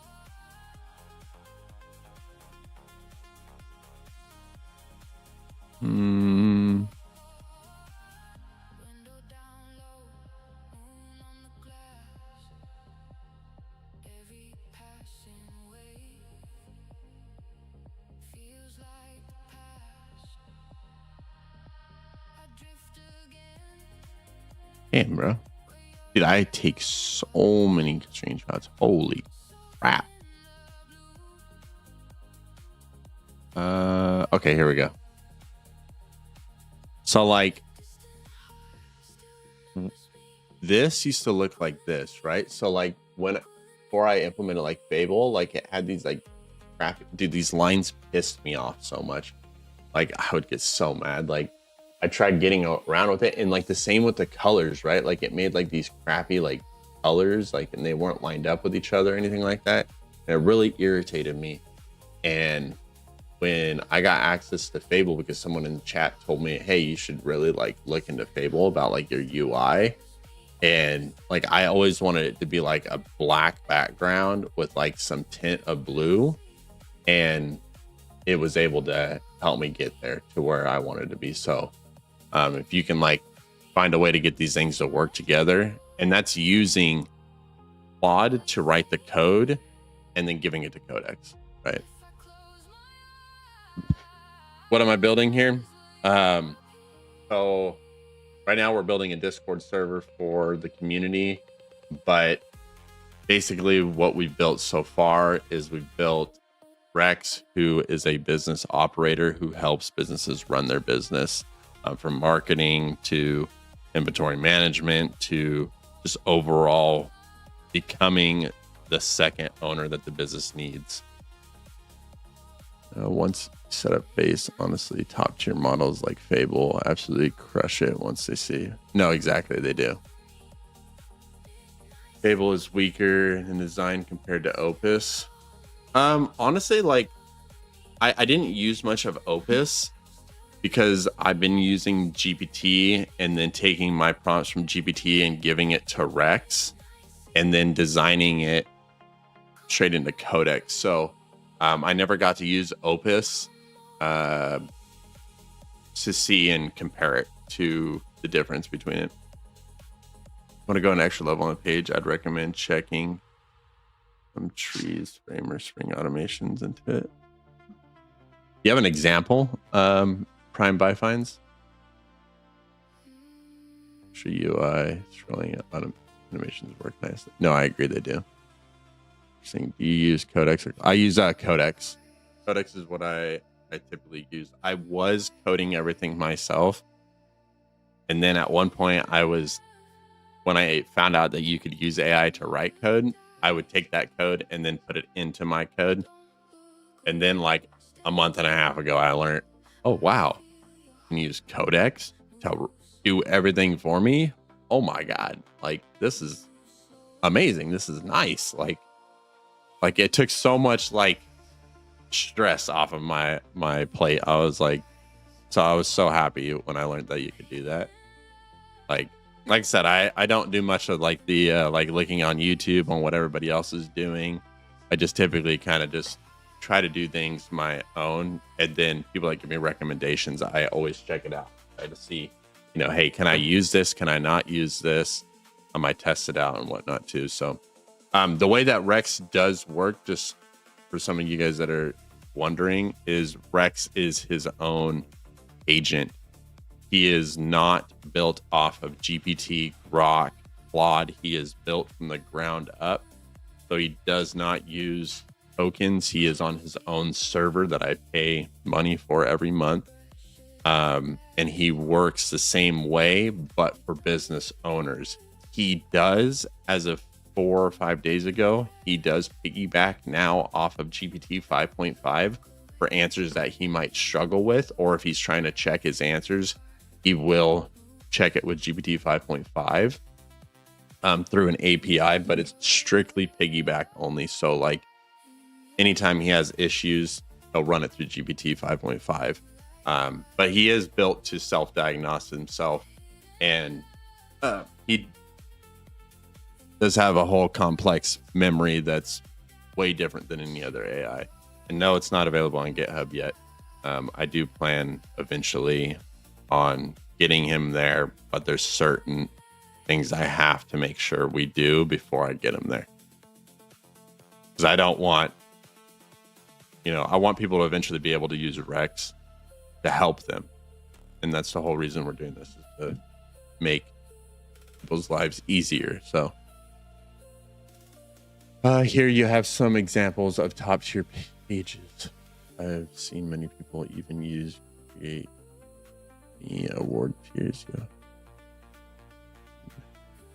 Do you have like a Prime Buy? Do you have like a website that I can check out that kind of uses what you're saying? I'm more of like a visual, like hands-on type, like see like, oh wow, it does this. Like, I think that would be good.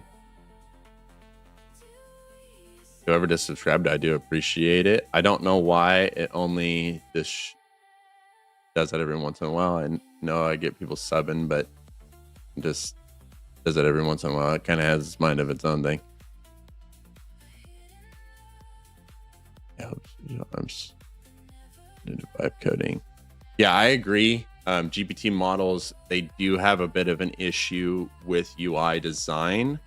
For my system, however, I've been able to use GPT models and then use Rex at the same time.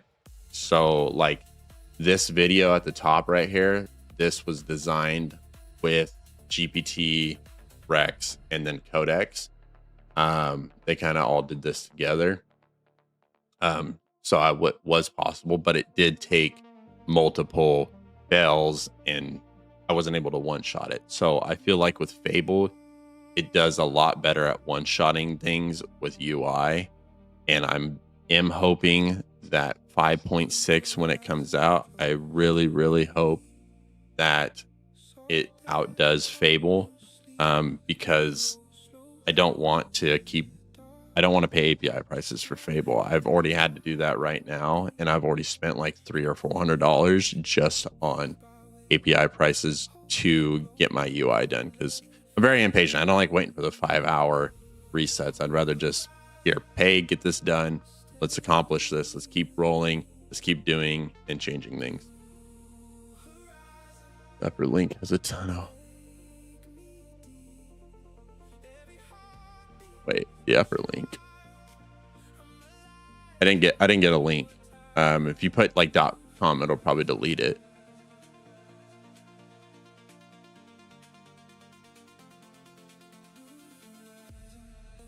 So why is there no exactly like I'm gonna be honest, like when we first started streaming, I didn't put the vibe coding, but like it essentially, if you are building and having AI do the work, it is vibe coding. We still did code a lot, but it's more or less it's everybody's interest right now.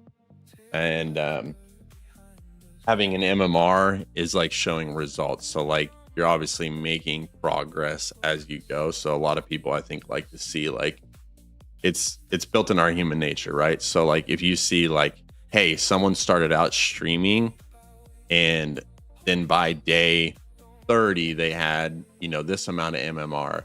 If they can do it, I can do it too, right? So I think that's a lot for what a lot of people have been seeing. Again, I don't know how many people are actually out there doing these streams. But you know, I assume if it's popping up on people's pages that it might be showing other people too. So it's all built in our human nature, right? Like we like seeing succeed, and obviously we want to succeed in life and do our best. So seeing that is kind of like a motivational thing that people like to see, right? Why do you use GPT and not Claude? So I do use Claude. I just use Fable 5 for UI. But earlier in the stream, I was talking about like my experiences with Claude. When I first built Rex himself, I tried to integrate him into Claude, and it was the worst decision I ever did because he doesn't work off of like tokens or API credits. So when I integrated into him to kind of help him like outreach with clients on like, we're still trying to build like on the back end, like a sales side of things to outreach to clients and whatnot. When I did that, I had him doing that, and I spent $700 in 4 days with Claude because of all the work and complex he was doing. So it didn't really align with what I'm able to do with like Codex and whatnot. So with Codex, you know, you pay the $200 a month and you get a big usage plan. I think for this week, we're at 77%. So we still have 77% left, and it resets in 2 days. Like, I think the lowest I've ever gotten on this is like 23%. And that was last week because we were designing a video game. We were working on the back end code of Rex. We were doing website stuff and all stuff like that. So Claude is good, but you run out of credits so fast, man, that it's really hard to really do anything productive with it. I mean, you can, but it just costs a lot, right?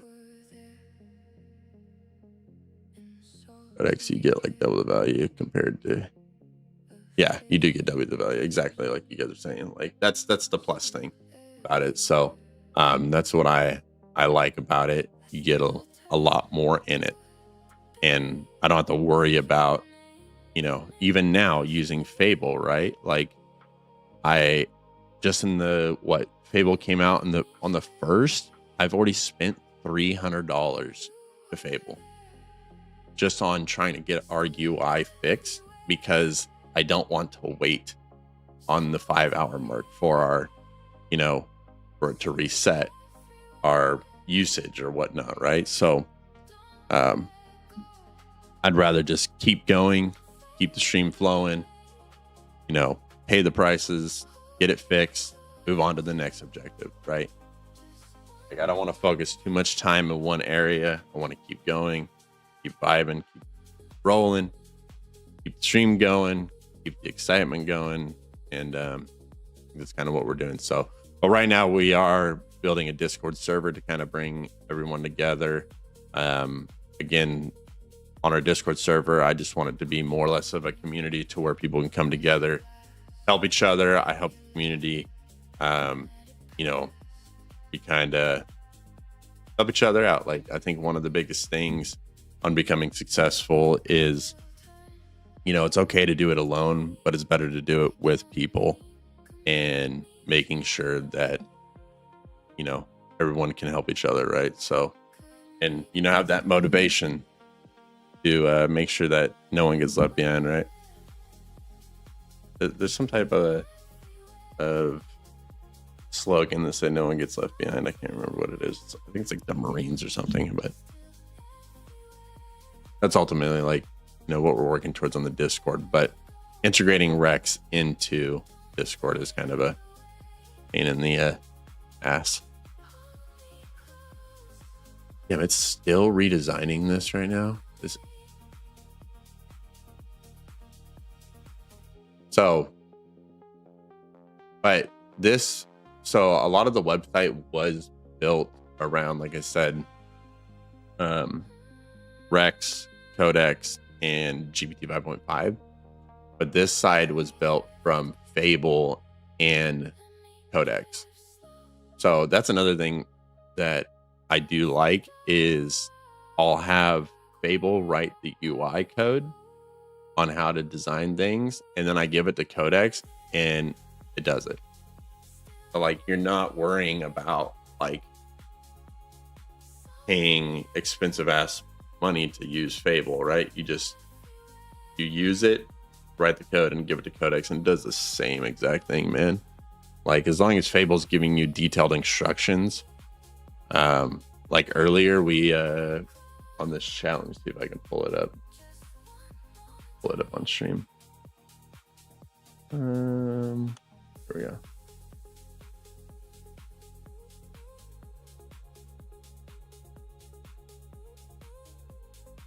That was a good example to use. So like when I had this originally built,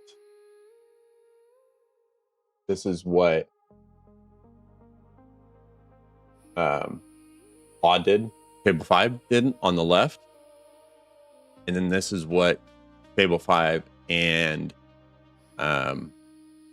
Codex did together, right? So obviously the wording I have to go through and make it look a lot nicer still, but overall it still looks good. I do like this background a lot better than this one. You know, after a while this starts to speed up and go a lot faster like it is doing right now, which I think is pretty cool. This scroll right here does look a lot nicer than, you know, this one right here. But it did take us a minute to kind of get this sorted out. But now I like this one. Again, a lot of the placing of words, I think, needs work on with Codex. And then placement of like certain things, right? I do like this area a lot better than this one. I do like the logos this uses, but I do like the response of the background of how this is versus this one, right? Like this one a lot bigger and feels like sluggish and slow. This one feels like fast and not. So it does a good job at it's just placement of some things that it gets mixed up that we have to go through and fix, right? So but it essentially does the same thing with not using as much as your credits. So that's what I like about kind of having them work together.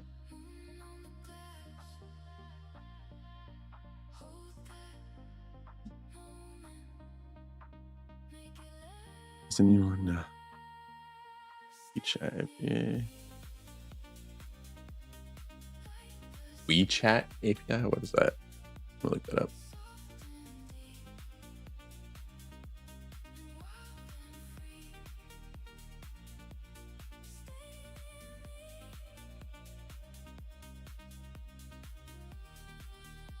I thought like isn't that like Chinese? No, maybe I'm wrong.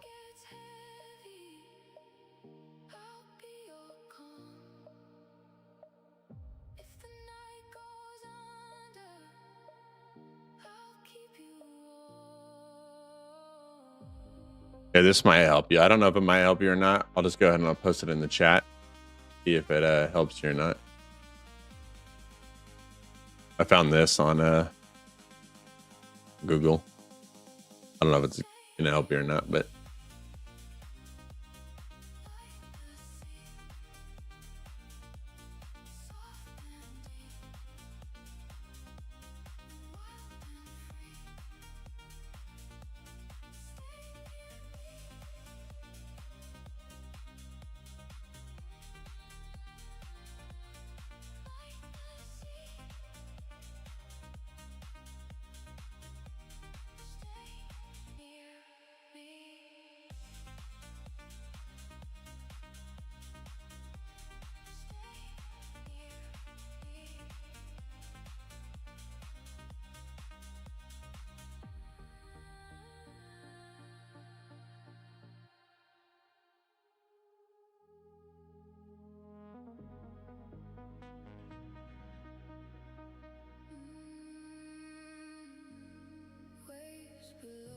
Need because I'm building a software for Chinese clients.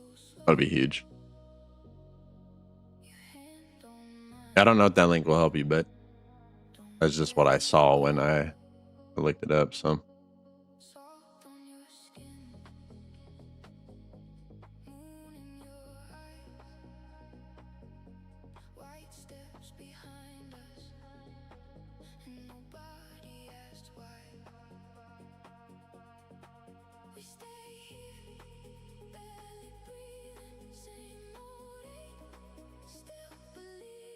that's way too complex right there. Okay, let me see what this said. No, that's not what I was saying.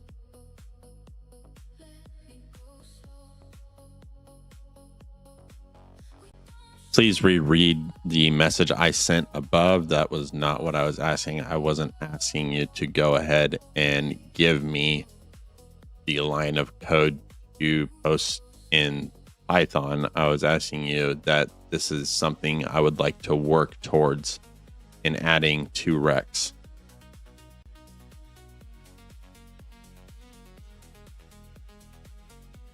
No problem. Got you, man.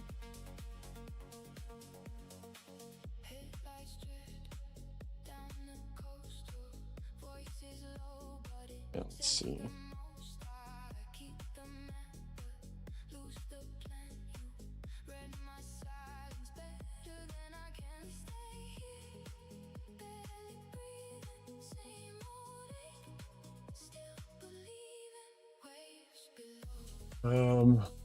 One thing I don't like is like, what is this?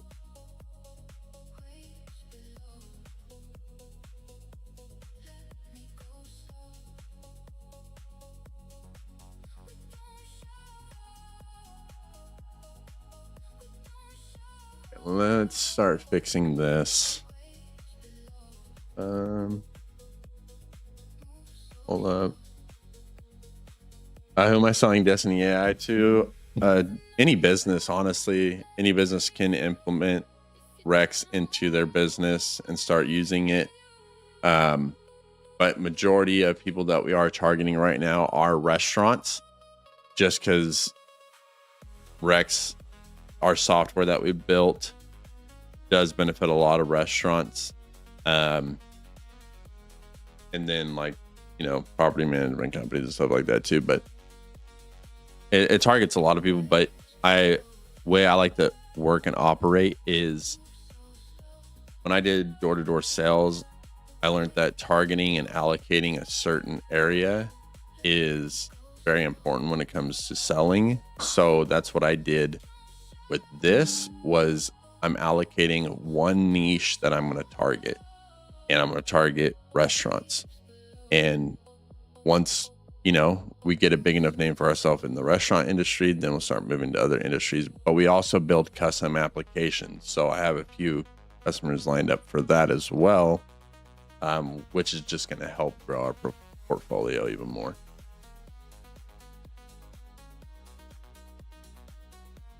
Yes. So one of the clients that I'm going to be working with next week, he does own a property management company, and he does real estate as well. So like we built him a fully integratable like portal custom business application where we integrated Rex into his business and kind of cut out a lot of the software tools that he was using and built them better with Rex. And built him a whole like MLS system and rent comp system, stuff like that. So, but we go with an app version of the most. Dude, I was actually thinking about that. Like, I think I saw the video this morning when I was using the restroom that I was on my phone and I saw someone built an app with Fable 5 that I might try to do tomorrow. Like I might try to see if I can just push this into an app too. Or I might see if I wait for GPT 5.6 and do that. Maybe. But ultimately, I think the app is an end goal. I do already have an Apple account and Google account that are approved to post apps, because I did that in the beginning. So I would like to do this, but it is ultimately a better experience on desktop. But it would be good to be, you know, obviously businesses are going to have employees and whatnot, to have them download an app that they communicate with them with. I think it's a good idea.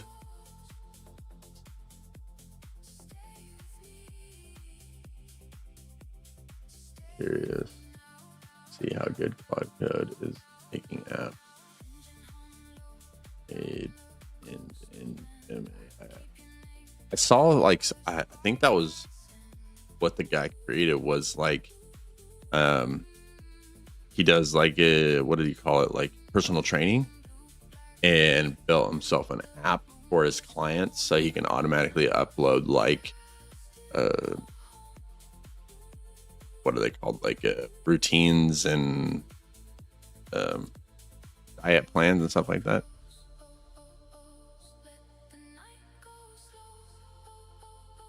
Yeah, no, essentially like integrating Rex into businesses is what we want to do, because everything he's capable of doing outsmarts business owners. It really does.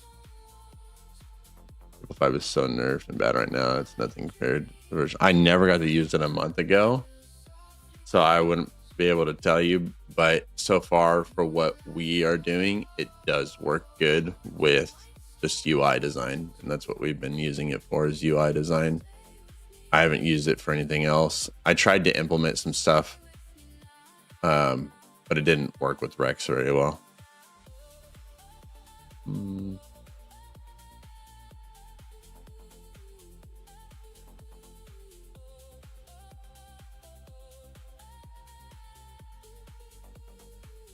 Go with one approach using Xcode, React Native language. Really? See, originally, I originally had DestinyAI built on Bubble.io. If you guys know what that is, it's basically like a no-code application to where you can launch both a desktop version and a mobile app version. And that's what I liked about it a lot. But honestly, like, I was missing out on so much features, and I am so happy that I made the switch off of that. But I think it does use React.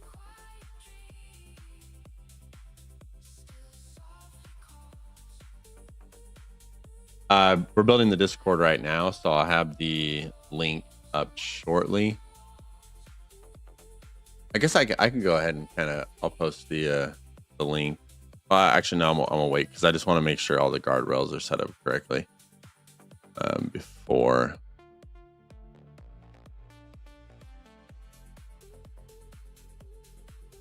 Because we're implementing Rex directly into Discord right now, so.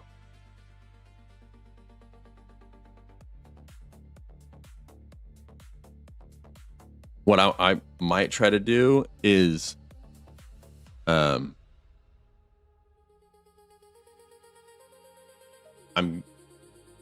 me think about this. Hold on before I say it.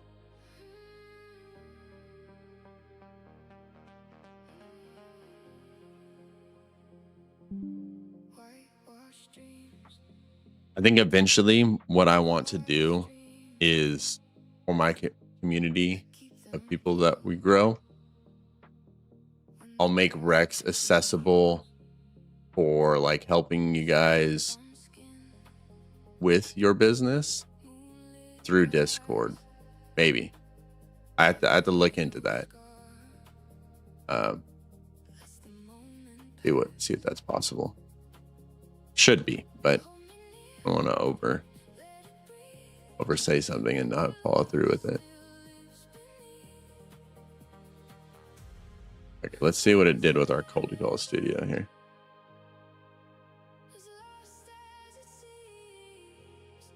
High level down the road, Destiny, even see integrating some. Well,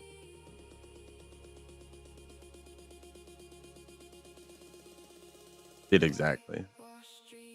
Ultimately, like I said, the end goal for Destiny AI is I have a lot of plans and it to be fully integrated into every business and business owners be able to use Rex, because essentially Rex is its own, you have its centralized hub, actual Rex, which is Destiny AI. And then you have like the Obsidian type branches that branch off of it along with memories. So like if, let's say you have Destiny AI with Rex, then I have all the memories and everything around it. And then I have the businesses that then inside those businesses will have their own memories and everything on how they run and operate their business with Rex. So it'll all be different, but Rex will essentially have the main hub point that still can see everything, right? So when we make changes to Rex, it deploys to all of the sub agents too. That's the goal. Kind of have something set up like that already, but it's more of like really back end work. That's just like how much in a day. So it kind of does that already. So we are integrated with POS systems that are like Clover. What's the other one? Toast. And there's another one that we're integrated with as well. But it integrates with those systems, and anytime they make a sale, it automatically goes to Rex, and Rex takes that into accountability and puts it in their inventory on what they use and whatnot. So like if someone used a plate of spaghetti, it'll say,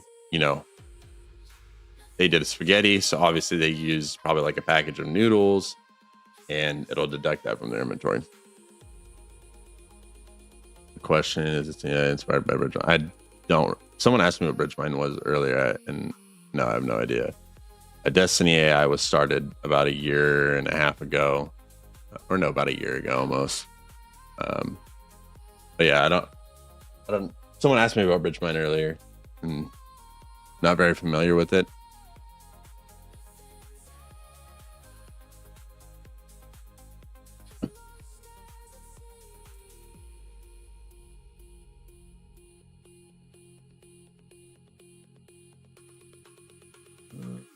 Okay, let's see. I did copy this already.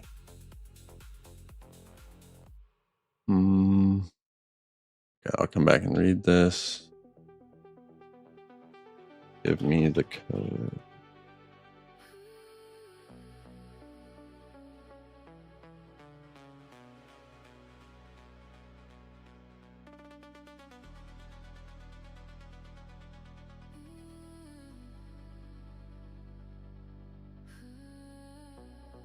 Oh yeah, there's a guy on YouTube, probably live right now. Bridgemine. I'll check it out.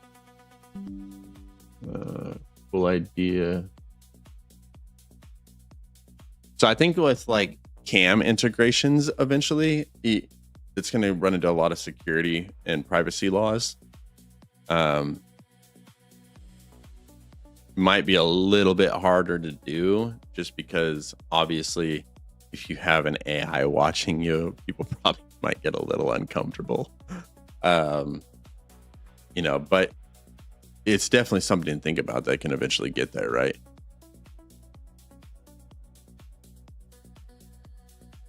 What's what you vibing on? What are we vibe coding? Right now we're vibe coding our Discord server. And integrating Rex into Discord. That's what we're working on right now, as far as like vibe coding. And then also fixing our UI design for our admin portal underneath Cold Call Studio. Like this does not look good at all. I'm not gonna lie. Like,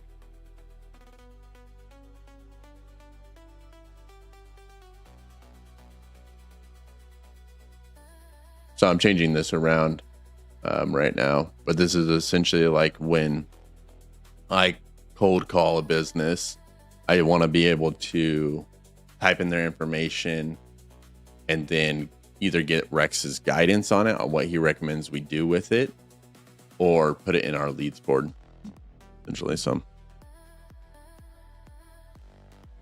for example, let's try to use if they're short staffed, peak hours, and how much. No, I agree.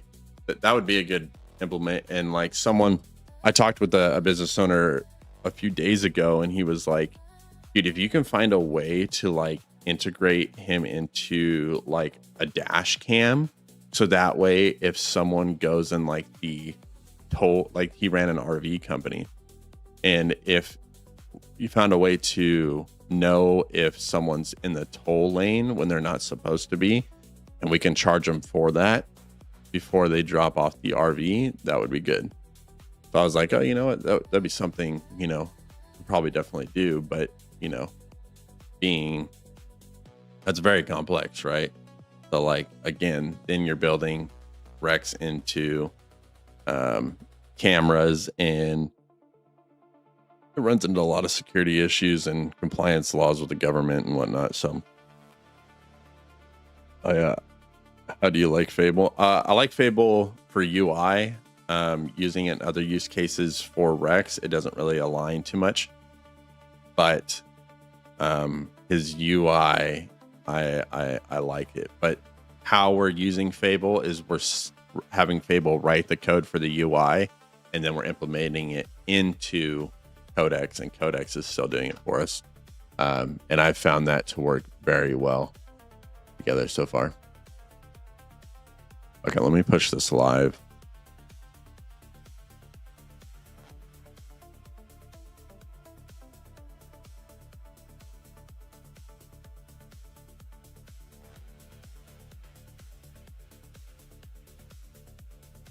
Okay.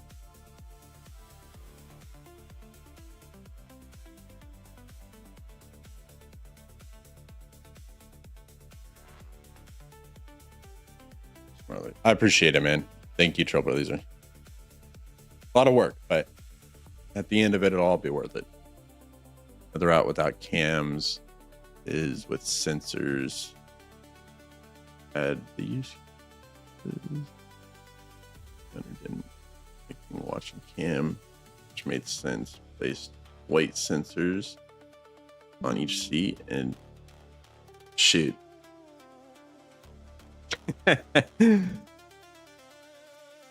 We're gonna put airbags underneath everybody's seat with Rex, so that way it automatically detect that they get in car accidents. Deploy airbags underneath people's seats. No, I'm just playing. That would really be probably be even worse than trying to get them integrated with cameras. So you're familiar with the business, obviously, right? Like you're integrating the AI into stuff. Yeah, I'm familiar with like businesses. Did door-to-door sales, so I've been in a lot of businesses and seen how they run and operate, and are friends with a lot of business owners.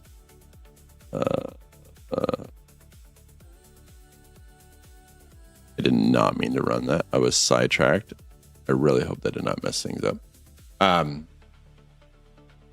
But yeah, I've seen a lot of issues with businesses and where they failed and where their issues are. So it's kind of the whole idea on why I started Rex Pack.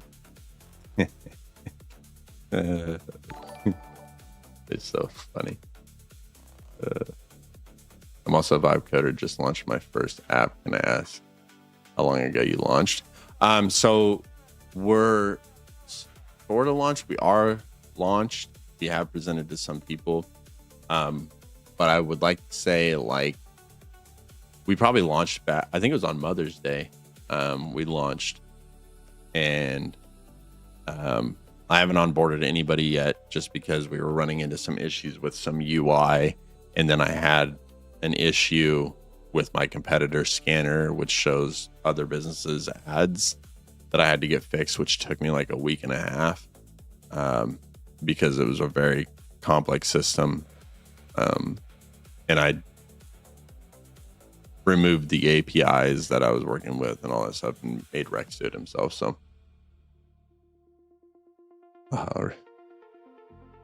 yeah, no, being door to door definitely taught me a lot of things, man. So I still will go door to door with this and present it to businesses.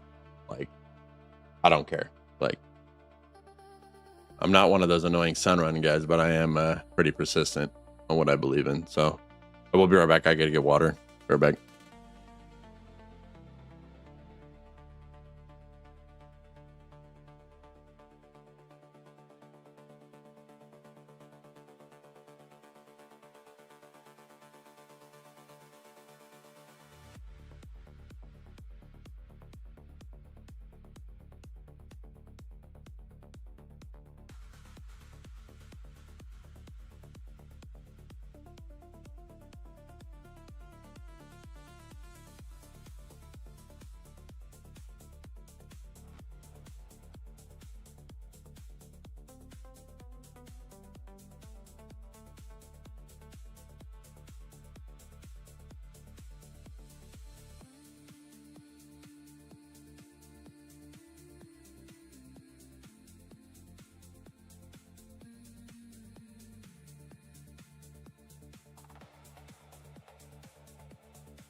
One second, I will be back. I gotta use the restroom.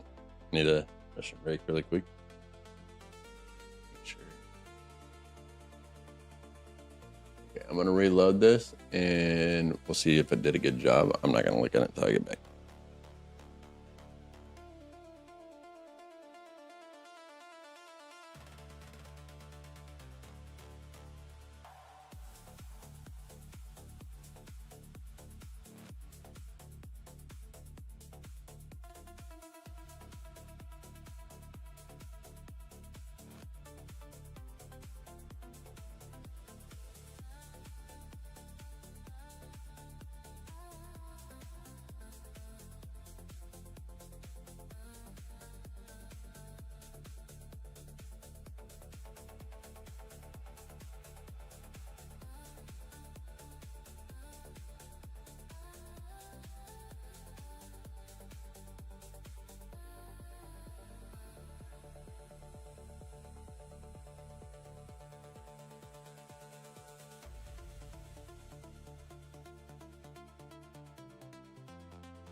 I can already tell from walking down my hallway that it looked 10 times better than what it did before.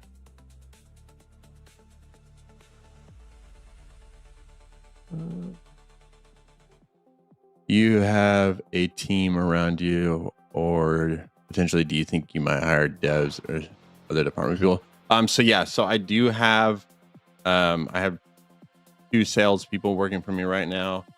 My girlfriend does sales for me, and I have another guy down in the Los Angeles area. And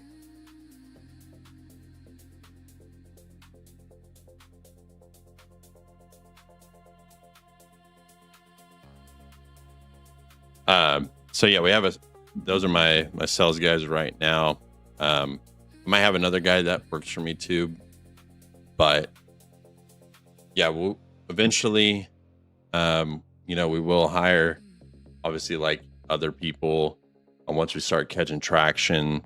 And I don't like to overdo it too much to where I'm trying to train a bunch of people at once. I like to, how I became really successful in my solar business is I learned everything myself, and then I taught other people what I learned. So I kind of want to do the same thing with DestinyAI, is obviously go through all the ups and downs. Obviously, I know businesses always go up and down, but especially since this is kind of fresh and new, I know there's still going to be errors to come, and I don't want to have a big sales team to where it's like, I'm having people rely on me to make sure that everything's getting done correctly and overdo myself, because that's how people get burnt out. So you don't want to overdo it too much. But yeah, I do have a plan on eventually hiring more people. Oh yeah, it's tedious. Can I ask what your approach in terms of advertising online? I don't know. People make good AR advertising content. So what we do separately is, so Rex doesn't do like video advertising, not yet. That might change depending on what GPT 5.6 comes out with. So that might change. However, what we do is, and over my time of running and operating a business, I learned that marketing is very expensive, and advertising, like, it can become very expensive with marketing companies. So I was forced to learn myself how to market and advertise my business, not only through referrals, but referrals are one of the best ways, right? So once you get a client, you always remember this, want to make sure that you play the referral game, because if you can make customer happy and they see that this product is working and improving their business, obviously they know other business owners, like, or other people that might use this, right? So you offer like a product, like saying, oh, like a referral program. So, hey, if you refer, this person to me, I'll give you a free month. Or, hey, for every person you refer me to is a free month you'll get for my service, right? I'd rather gain more clients, because eventually, obviously that referral for that person will run out, and then you're going to have all the people they know, and then you're going to also have them still happy, right? What are you creating to get to the 1 million mark? So right now, basically what we've created is an operating system for businesses to run their business off of, I guess you could say, in a way. But Rex is basically a secondary business owner to the business, and he's tailored to that business, so he doesn't like hop between businesses and use different information for businesses and stuff. But what we're doing to get there, cold calling, door to door, or B2B, I guess you should say. So that's what we're kind of doing to get there. Is that a power dialer? No, not yet. Not yet. Don't be giving out my secrets like that, all right?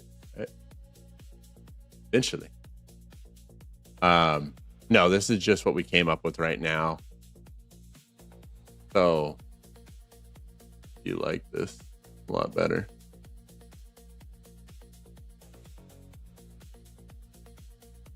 Although I don't know why it has this right here and these right here. Like, it needs to pick one.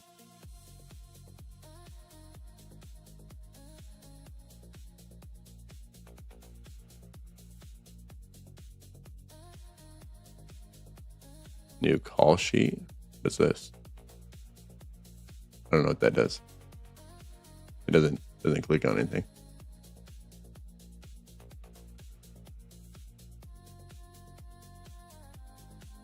Nothing's happening. Very expensive. Once I get home, I'm going to train myself. Do you have a Discord? Yeah, I'm going to be posting the Discord here soon for people to join in. Right now, what's taking us a minute is I'm fully integrating Rex into Discord. to manage everything, as far as like post on Twitter, post on, community events, us going live, updating our road to 1 mil ARR. Anytime I input like client that I land, I'm of course, obviously it won't be live on stream, so it'll be posted in the Discord.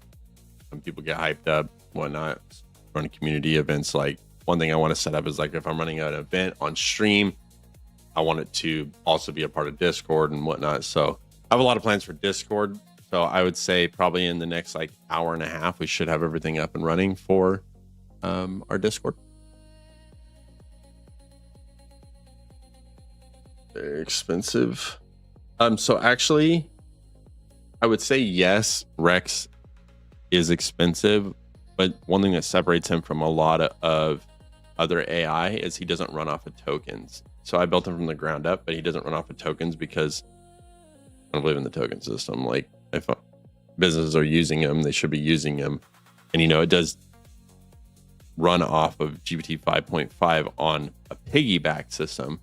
It's not integrated with it. It's not integrated with Claude. It's not integrated with Grok. It's none of these systems that are integrated. That's, he's using. He piggybacks off of it when he can't answer questions or is having trouble finding an answer to something. And I'll be with the video side of things, picking Rex up with video models. That would be amazing. Eventually, I want to get there.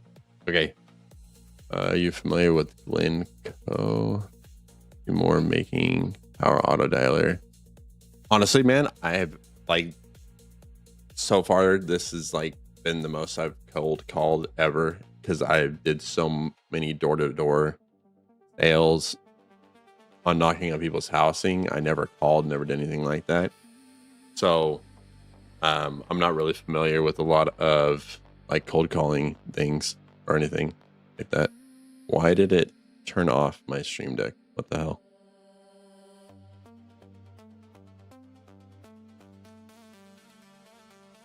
.6 released yet? No, not yet. I think it's next Tuesday. Honestly, I'm on a similar journey, but it's a different type of business. I definitely support what you got going on here. Appreciate it, man. Thank you. All right, I'm gonna turn off my camera really quick so I can eat. I don't want to be disrespectful and eat on stream, or chew on my mic or anything like this. So we'll be here. We'll still be doing stuff, but I'm gonna pause my camera for a minute. Okay, let's see. This came back finally.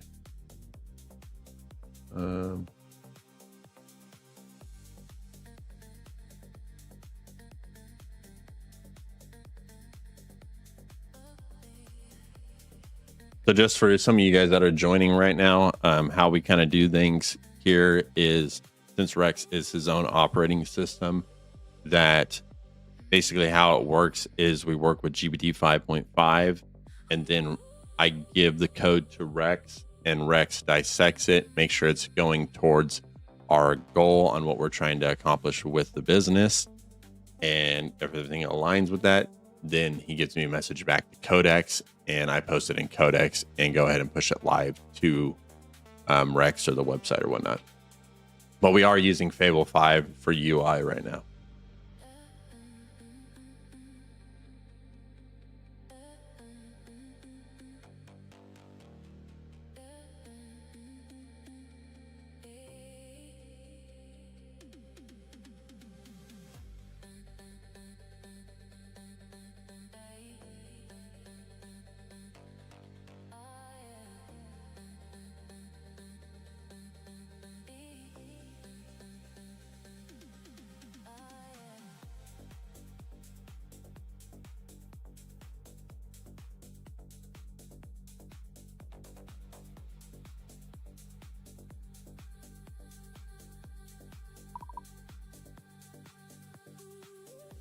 Okay, this did a great job on the UI design. I do like this. However, I don't know what the new call sheet button does.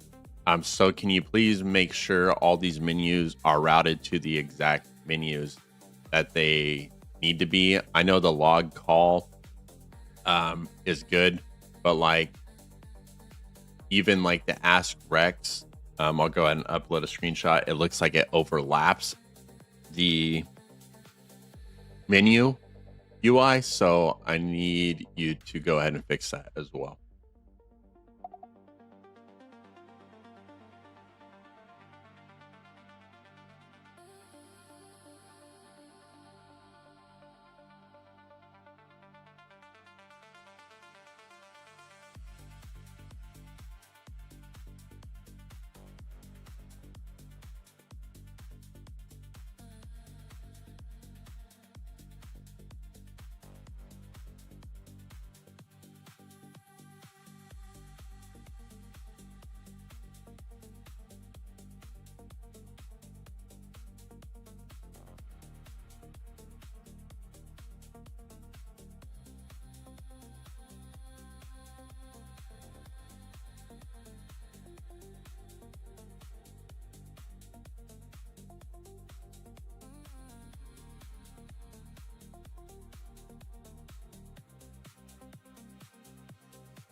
No, we're not redesigning it. No name. What we're doing right now on the admin thing is, if you could tell, we'll go back to it. I'll show you. On the cold call studio. So this is like my site only, right? So clients don't see this. The new call sheet button does not work. Like, I'm clicking on it right now. I don't know what the whole point of having that button there for is. And then when you ask Rex, obviously, once you implement the details in here and type up the notes, and you ask Rex what to do with it, he should be able to lead you in that right direction, right? So that's, another thing I built into Rex is, my sales skills, everything I learned. So what I want him to be able to do is do that. And like, you can see like these menus are like overlapped. Like, I don't really know what the hell like all this really means, right? So that's what we're fixing right now, or what we're going to have fixed. And then I got to fix some other stuff, like the menu. Like, something happened to where we had a header bug earlier, or yesterday, and it moved my header, and it was kind of like overlapped. So this used to be centered with this, and now it's not. So I got to go through and change up all this right now, Tim.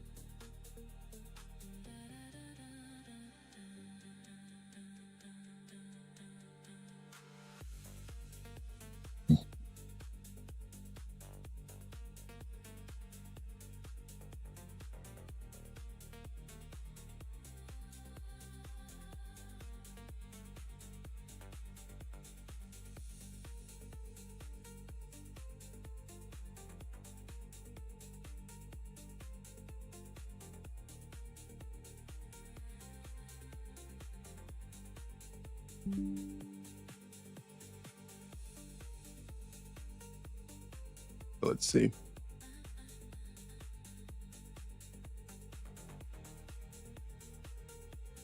Damn, this came back fast, dude. Holy shit. Okay, let's go ahead and start fixing these other menus.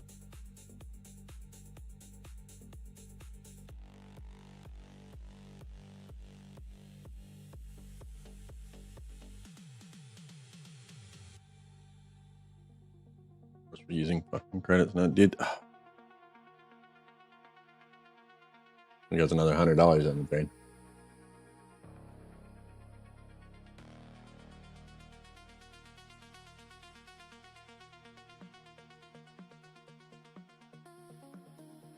Okay.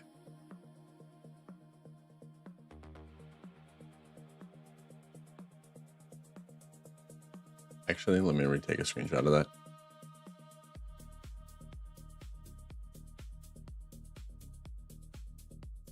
Okay, let's start explaining these as I go here. Okay, so if you take a look at the first screenshot of our top UI bar, I need that more centered. So like the home features, pricing, about, and contact, the Destiny AI tower in the middle. Don't make any changes to the background or anything. Just make changes to the top of the header page. And the tower should be lined up with pricing. So it should be centered, as well as the forge button should be centered between contact and login, as well as fix the sizing of the sign up now button. It's like 10 times the size of the login button as well. Why did our music just stop? What the hell? Yes, I'm still listening.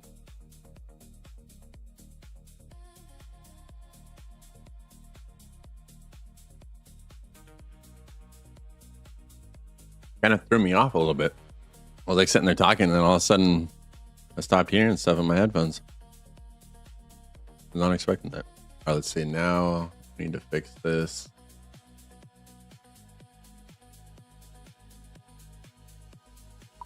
Okay, then if you look at screenshot number 2, how I want this laid out is it should say your business deserves, and then it goes down to the next sentence where it's going to say software built around it.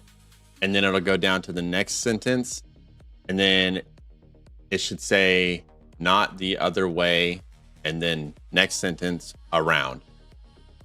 I think that'll look a lot better. And then at the bottom where it says scroll, we need to make that active, make it come to life, where it's kind of like showing like you need to scroll down, and put that scroll on top of that line.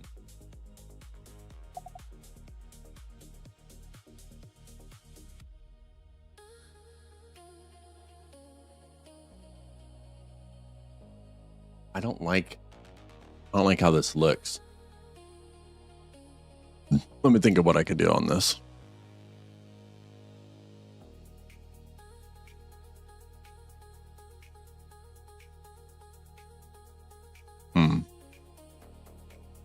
What can I do here?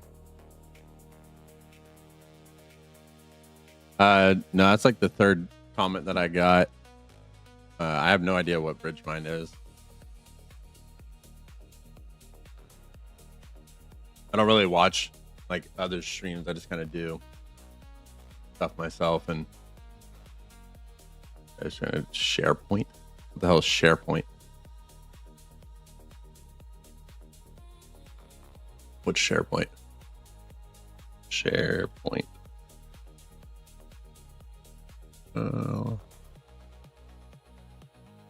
We're building knowledge. No. No, this is way different than what we're doing. No, so that's like Microsoft 365. So what this is ultimately, this is something else we do within Destiny AI is we build custom applications for businesses. So a lot of businesses are using like 4 or 5 different apps that they're communicating through, or that they're, having their sales go through, whatnot. So we build a centralized hub for the business. So instead of them having to go through all these apps, that they have one app built for them, essentially. So like, it cuts out a lot of headaches for business owners instead of having to go through all these apps or like a bunch of emails and stuff like that. Like, it's just going to be centralized, hubbed into one area.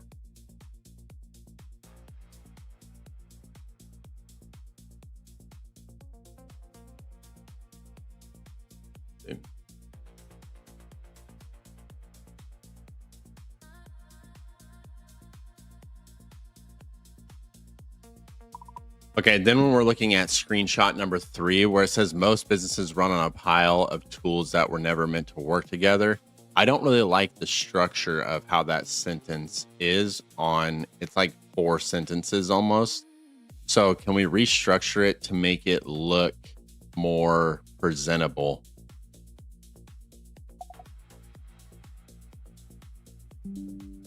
This looks fine. This is what needs to be fixed.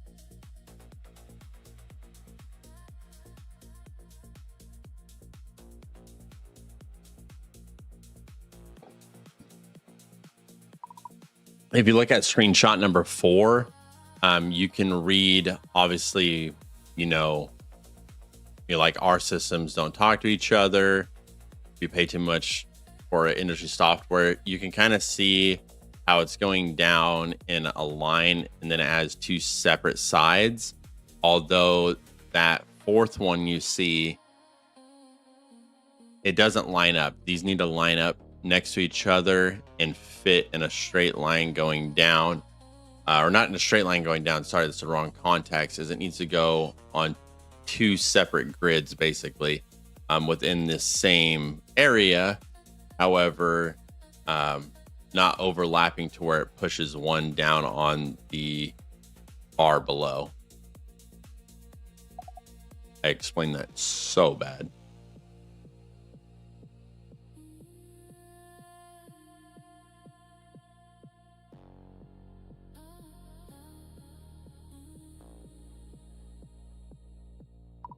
Okay, on our last screenshot here that I'm uploading, where it says other shops build you an app, we build you an operator.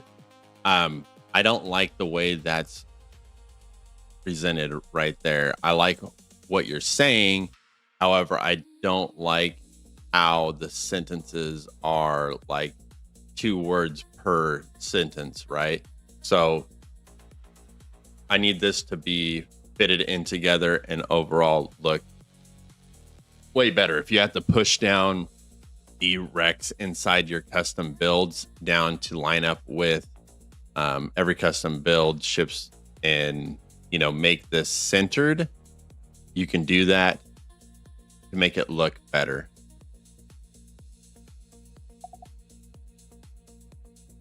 Look better. Are we 5?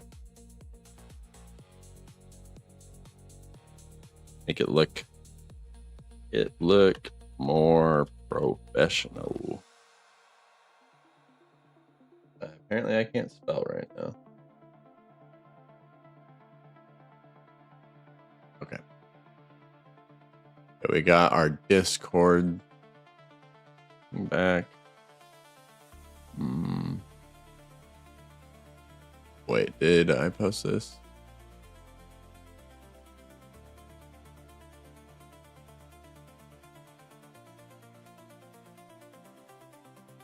Yeah.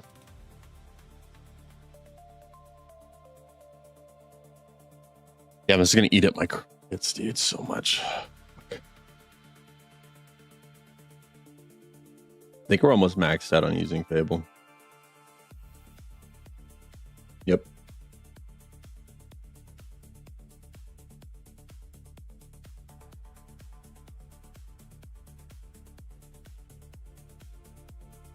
Got to turn back on my camera.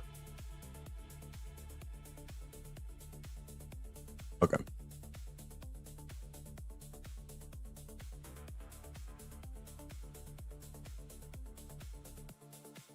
Let's pull up the Discord, see what it's done so far.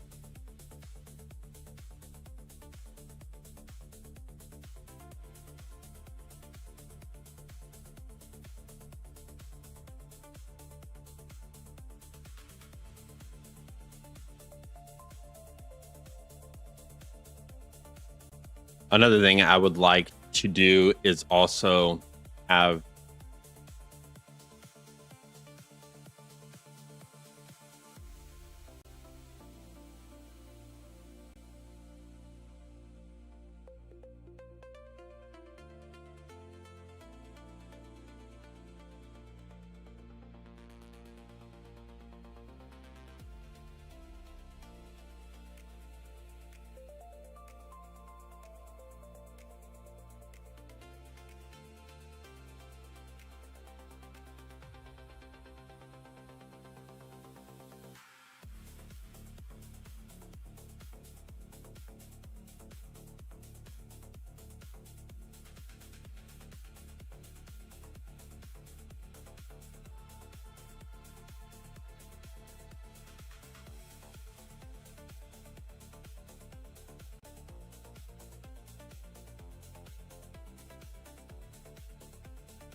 okay, I'll push out this last update on Discord, and then we can start getting people added to the Discord server.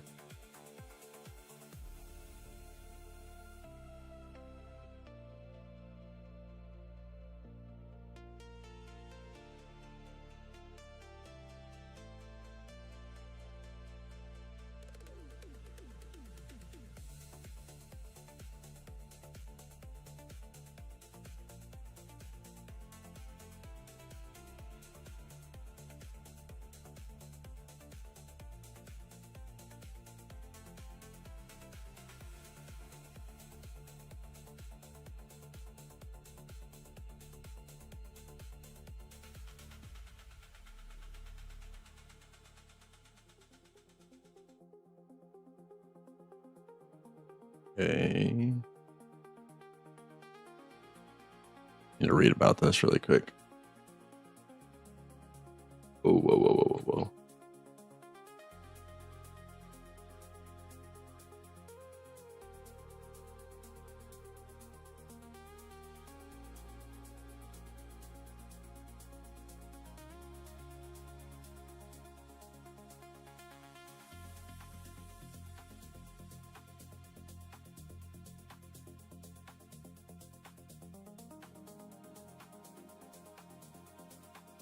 Okay, I'm gonna have to add that later than off a stream because it's gonna be really complex to explain.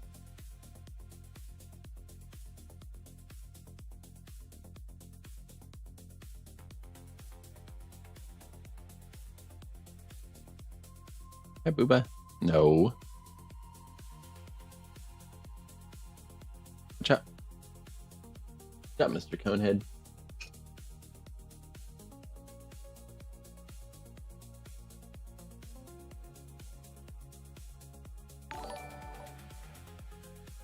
I appreciate everybody for the subs. I don't know why it only like every once in a while. Like I know I'm getting subs, but like once in a while it goes off and doesn't go off for everybody. So I don't know why it doesn't do that.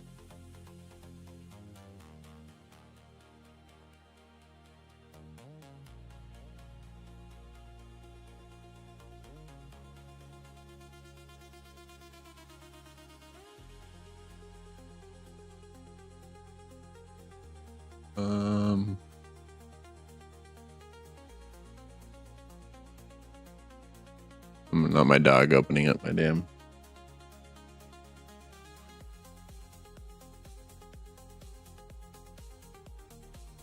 Okay.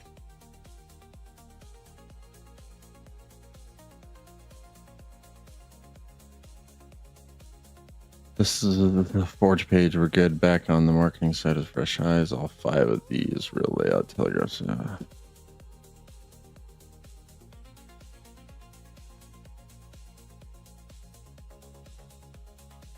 Did it fix? Okay, it did. This looks a lot better what it did before.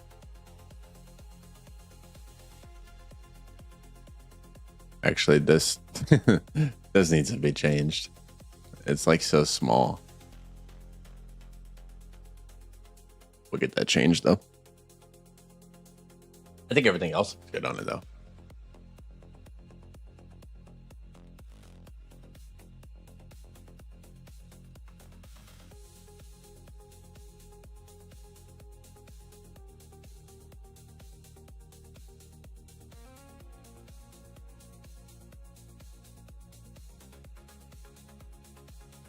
It still works.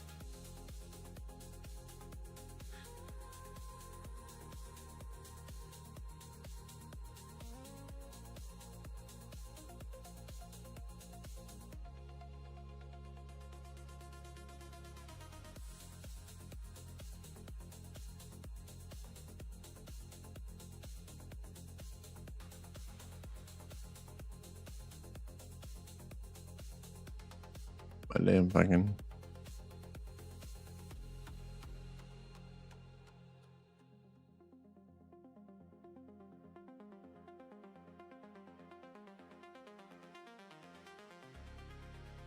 Might keep that right there. Then.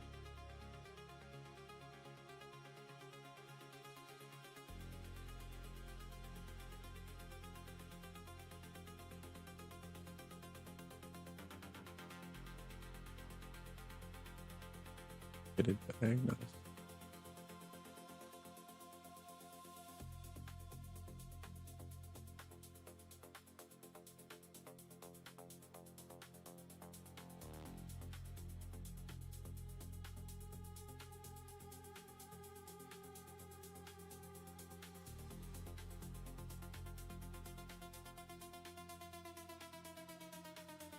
I should have pushed out both of those same time.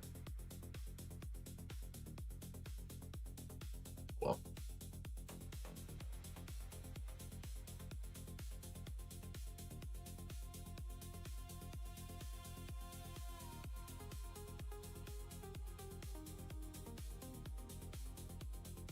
let's get this sent.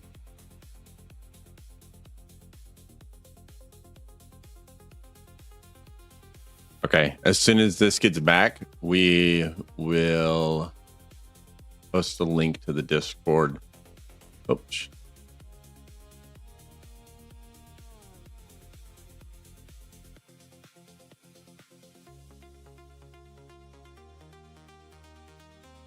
Okay, I gotta take my dog out to the restroom. I will be right back now.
All right, we're back.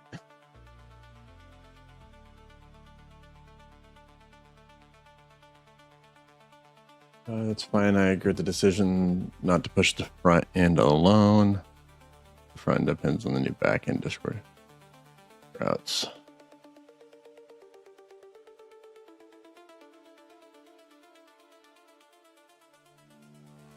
Okay, this is going to be fun. Now, going to add in, I have to go to DigitalOcean, add in our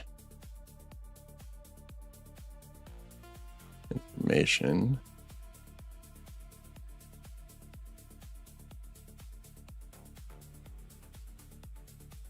Okay, let's see.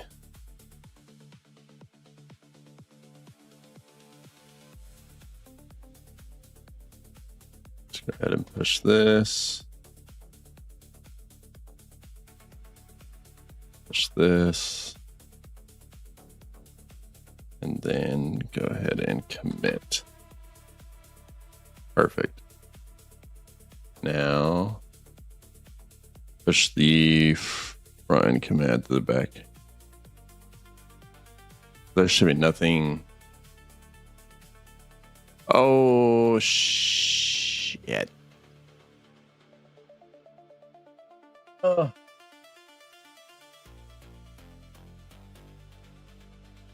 Damn.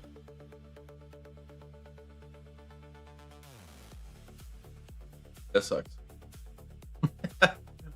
Oh.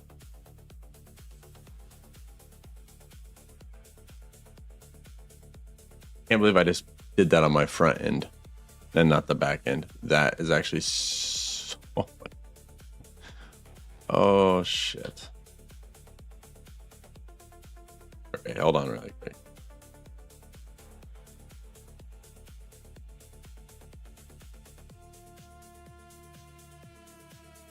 Oh, wait a minute. I can stop it. Hold on. I'll tell you what we're doing. 1 second. Okay. Didn't push anything. Holy shit. Thank God. Okay.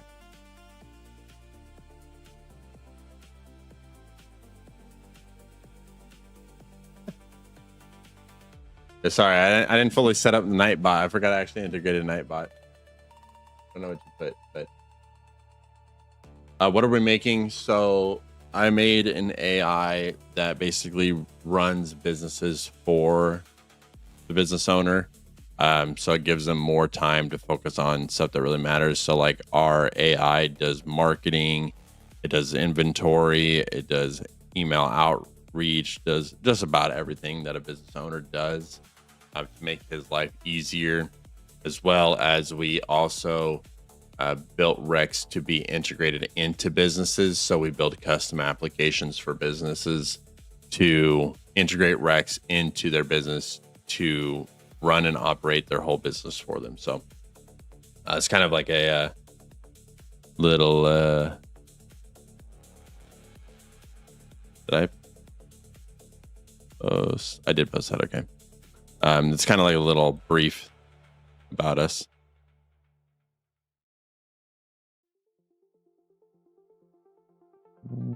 Whoa, what did it do here?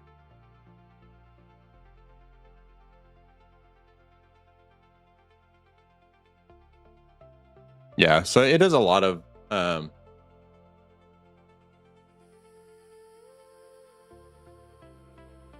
that's why I wonder if it's gonna fail that again. We'll see.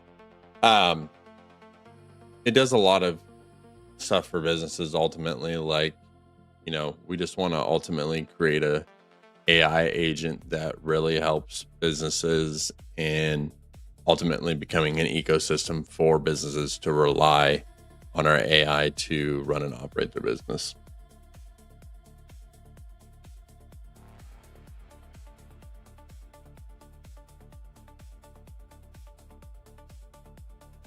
And then I need to push this on the front side.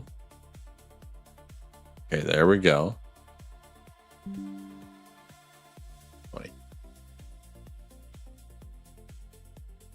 Okay.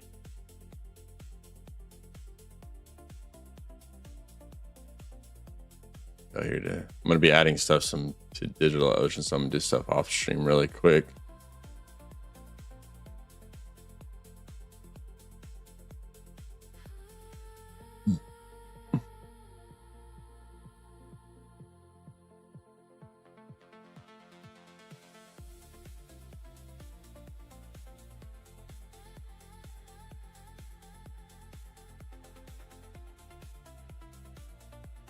Oh, don't add those in yet? Okay.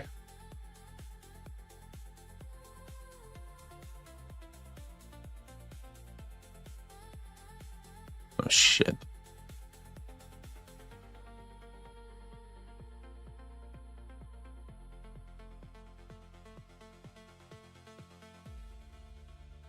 Uh-oh.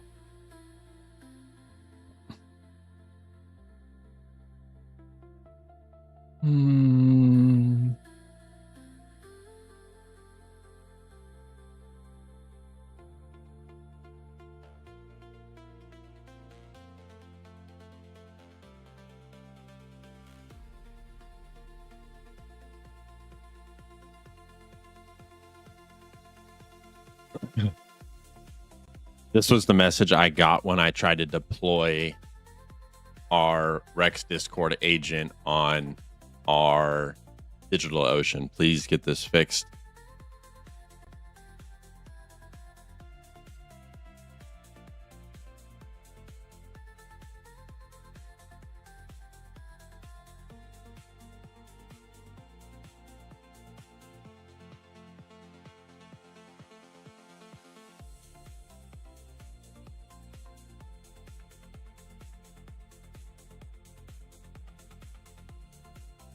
Okay, as soon as this gets added to DigitalOcean, I'll post the Discord and chat. We are not using Claude Code. The only thing that I am using for Claude right now is Fable, and that is to fix some of our UI problems that I was having with colors and layouts and whatnot. So that's what the only thing we're using. Everything else is GPT, then Rex, and then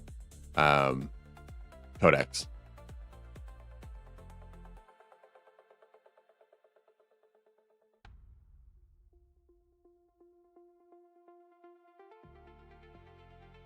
Okay.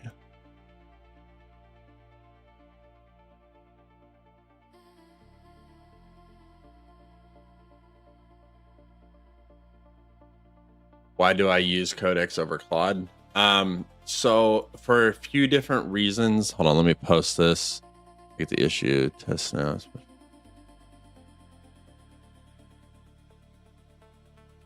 Okay, let me post this and then I'll tell you. A few different reasons. Personally, was when Claude first came out, I tried. So Rex is built from the ground up. He is his own agent, and he is like GPT, Claude, and Gemini, but it's made for businesses. So I didn't build him with AI. I coded him from the ground up. Long story short, I tried to integrate a sales agent building into Claude and using Rex, and Rex ended up using Claude, and I had my card on file, and I got charged $750 for usage credits in like the span of like 4 or 5 days. So using the system that we have set up, we haven't finished setting up our sales agent for Rex yet. But for everything that we're doing, essentially is more, it's a lot better being on OpenAI, because I use Rex. He piggybacks when he can't answer certain questions or is having trouble finding an answer on something, which is typically rare. But when he does have issues with that, he pulls from GPT 5.5. Why GPT and Codex over Claude? Just curious. Not challenging or anything. It's mainly just because of the cost, man. Like Claude just eats up cost like so quick, and it's fast, but it's fast at doing things. And the difference that I like between Codex and Claude is, like, for Codex, when it does something, it gives you a detailed message on, hey, I did this. This is what I changed. This is what I recommend, right? With Claude, it's just like you tell it to do something, it does it, and it gives you the results, right? It doesn't say, why it did anything or anything like that. So it's more descriptive, and it helps build my agent still at the same time. So that's one reason why I do like that a little bit. And when I do use Claude, when I use the Fable 5, I still use Codex. So I'm just taking the prompts from Fable 5 and posting it into Codex. Does chat and Codex deliver the same quality as Claude? It just depends what you're going for, man. Like, personally, I haven't used much of Claude because it doesn't align with Rex, but how we do things are a little bit different because we use GPT and then we give the prompt to Rex, and Rex has a set goal and knows how to build himself up from what I've built inside of him, that he takes that code and dissects it, makes sure it's going to align with him and everything, and will fix the code or, say, hey, this code is good, go ahead and send it to Codex, right?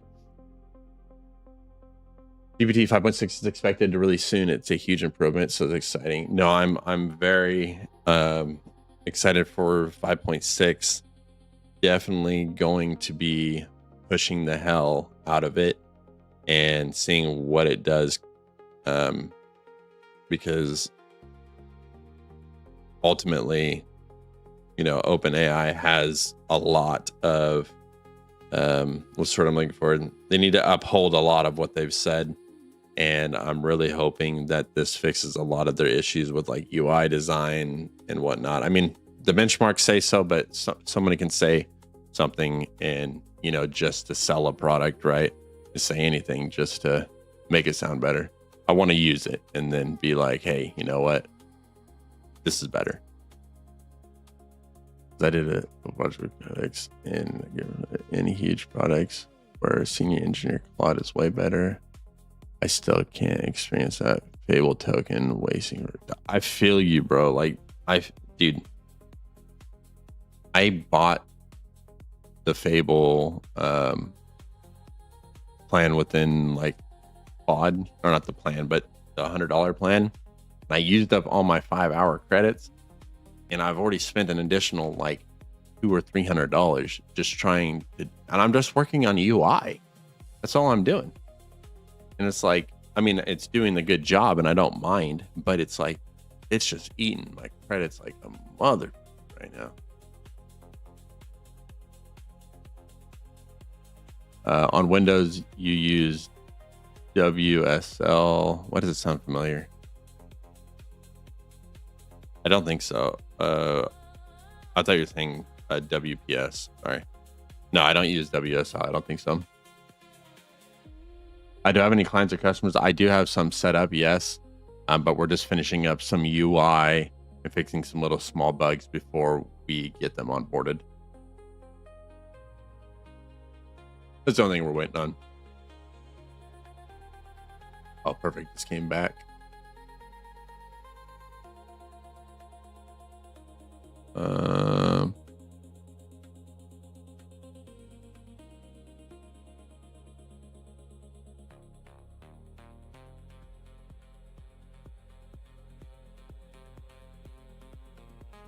Okay, we should, after this, as long as this deploys okay.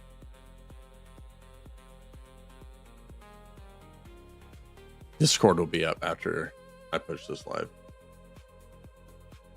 Oh, I did not use Linux overlay. No. I'm on why does Linux sound so familiar?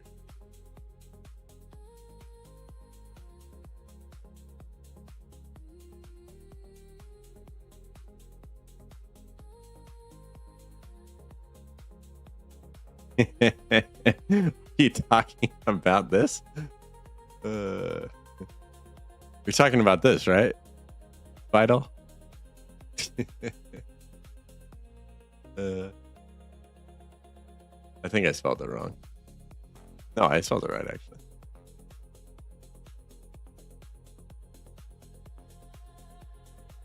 No, I don't use it.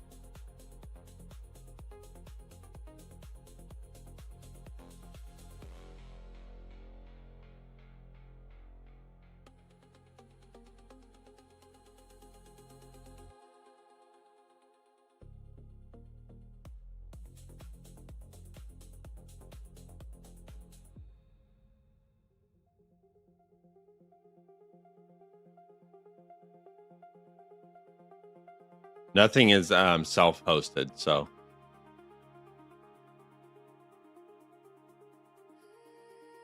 I'm pretty sure that's what Linux or Linux is, right?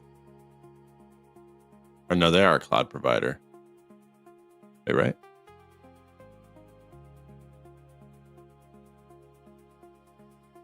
And then what software do I use for taking notes? So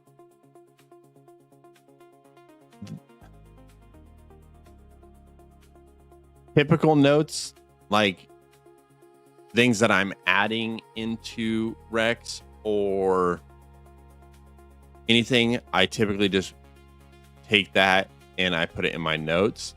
But anything that I need to remember, Rex remembers everything for me. So he is built off of a system kind of like Obsidian, to where he's a centralized hub. And then after every 100 messages that I have with him, he gives me a detailed brief summary on what we talked about and what's most important, and what, obviously like the little stuff that doesn't matter. Because one thing I found in having long chats with AI is that it sooner or later forgets what you guys are talking about, unless you're like, hey, save this to your memory. So I created a system that allows it to remember almost everything you guys talk about, everything important, obviously. Like it's not going to remember, like if you ask it, hey, who's gonna win the World Series Cup or whatever, right? Like it doesn't care about that. It's important information. How do I plan on marketing? So we do cold calling. I have a few people that work for me right now, and we'll do like door to door or business to business, going in and talking to businesses. So we do have a few customers, like I said, that are lined up that we do plan on meeting with next week. I do have some customers I've already sat with that are interested, but we were running into some issues with the UI, and then I was running into issues with one of the customer side competitor scanners, where it shows businesses marketing plans and how much they're spending on ads and whatnot. I ran into an issue with that I was stuck on for like a week and a half, so I couldn't really bring anybody on until that was fixed. And push. Okay. I think I know why it didn't get pushed, because I posted it on the web, not the fucking back end, so it crashed itself.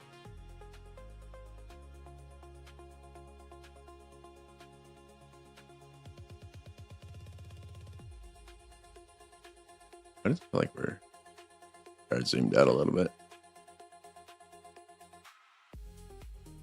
Okay, let's finish posting this.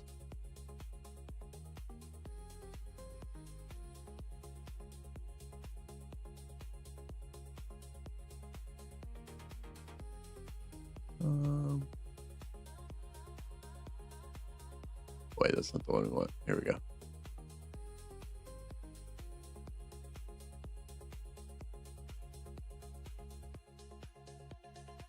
Let's make sure that this gets launched. So if this gets launched, then I'll go ahead and I'll post the Discord in the YouTube chat. Also go ahead and set it up on Nightbot too.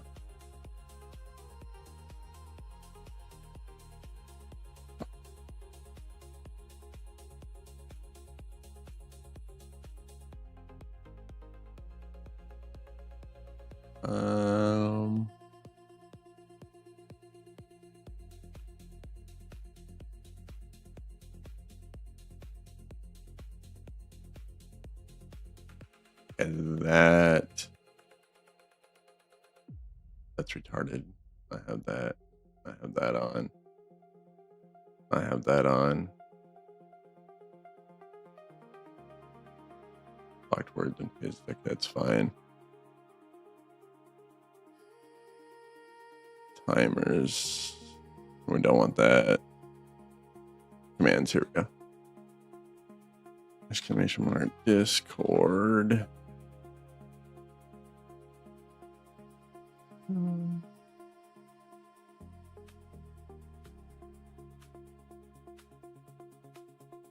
Settings.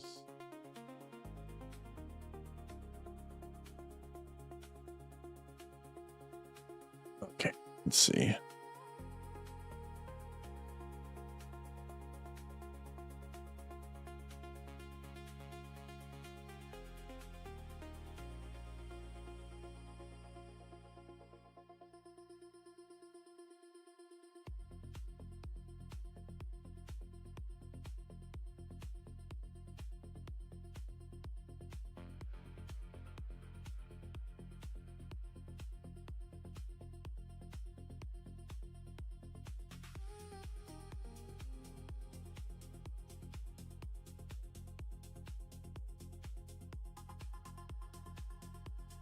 Okay, here we go.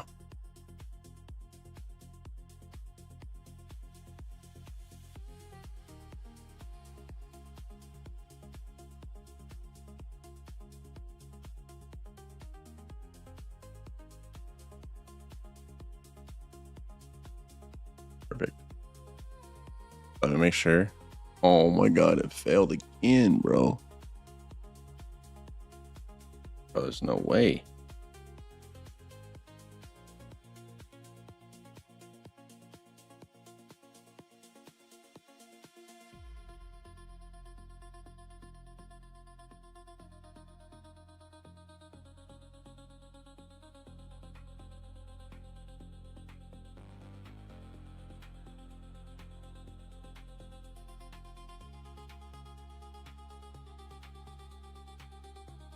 Okay, as soon as, again, this gets fixed, and it should be fine.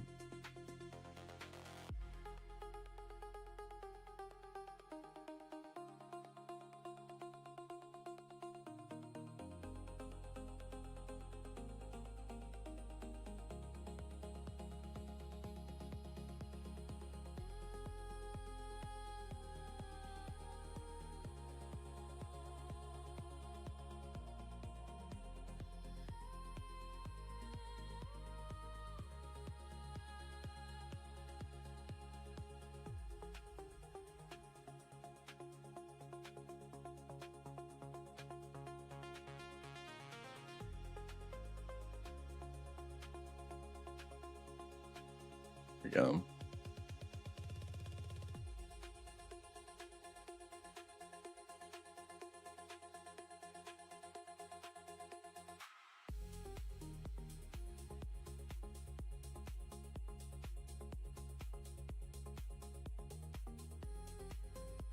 It's still fixing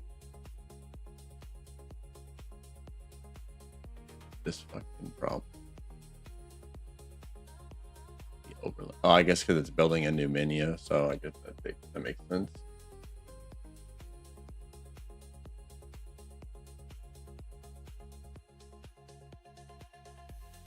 All right, so it's not fully up. Oh shit, it's not.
Okay, let's see.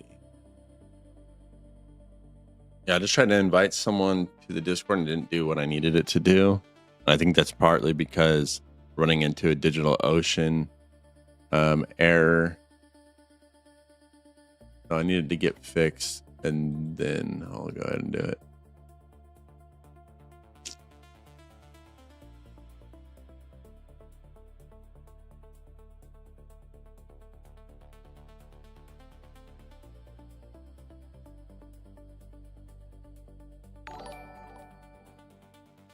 Appreciate whoever subbed. Everybody that has been subbing, I do appreciate it. Thank you, thank you, thank you. Again, I don't know why it just randomly in my ear every like hour gives me one random person. Also,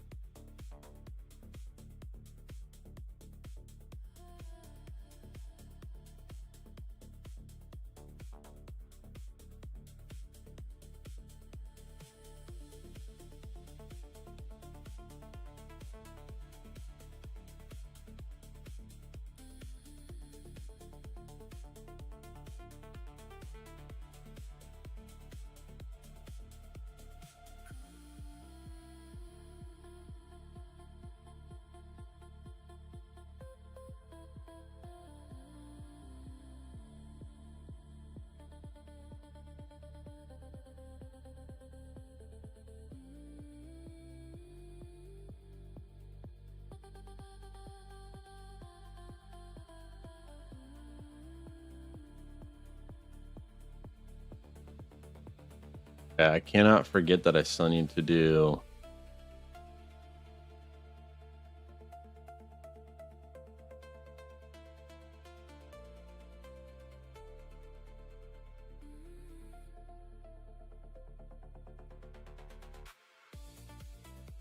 what?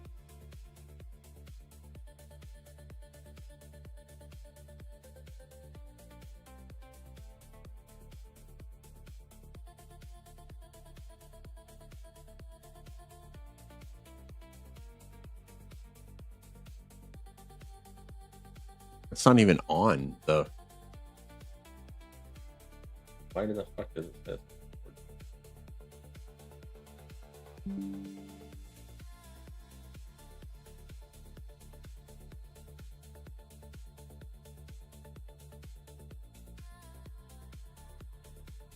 I'm gonna have to go through there and edit that code.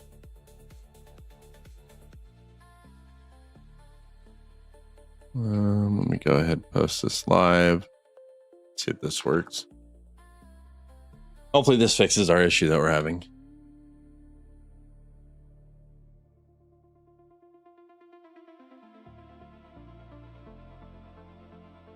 Deploy us live.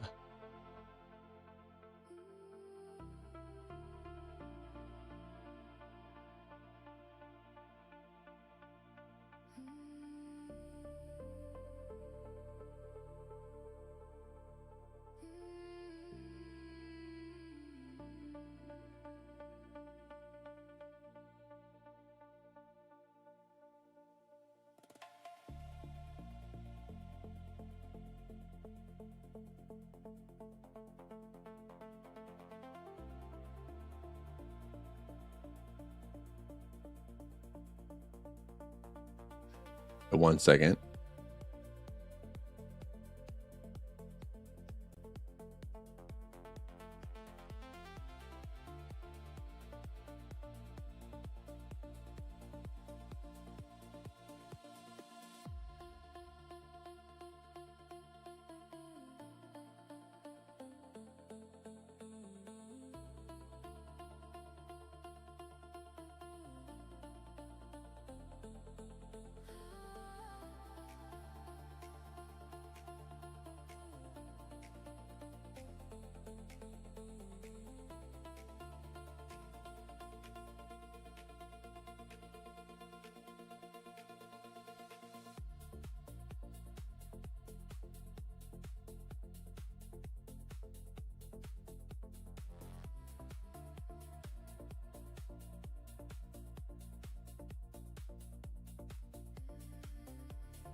Perfect. Okay, so we got a green light. That's good.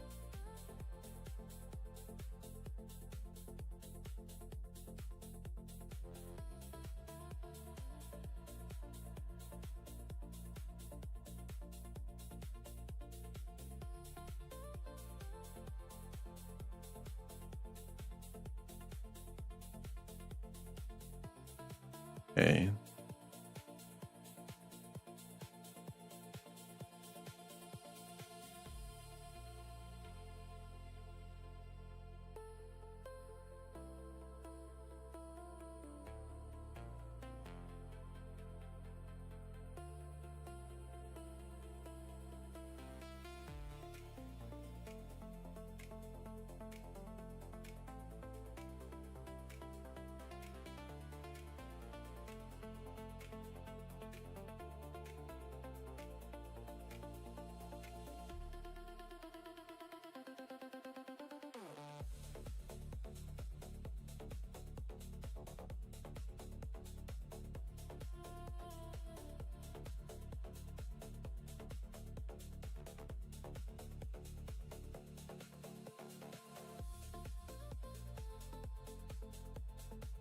Yeah.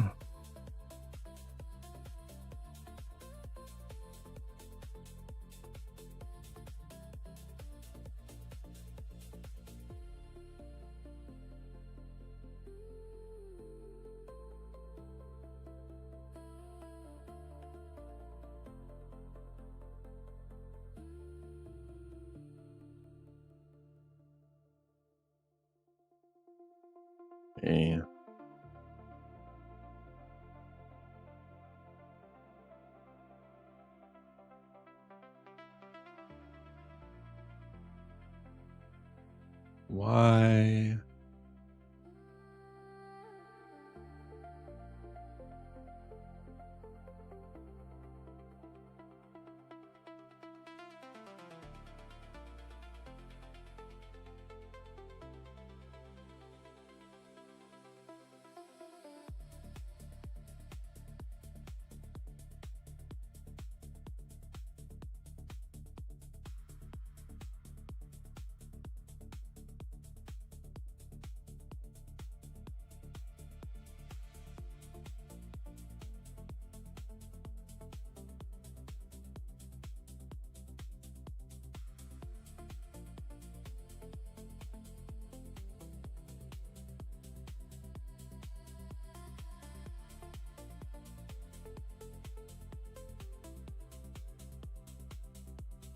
Oh shit! I did not mean to close out of that.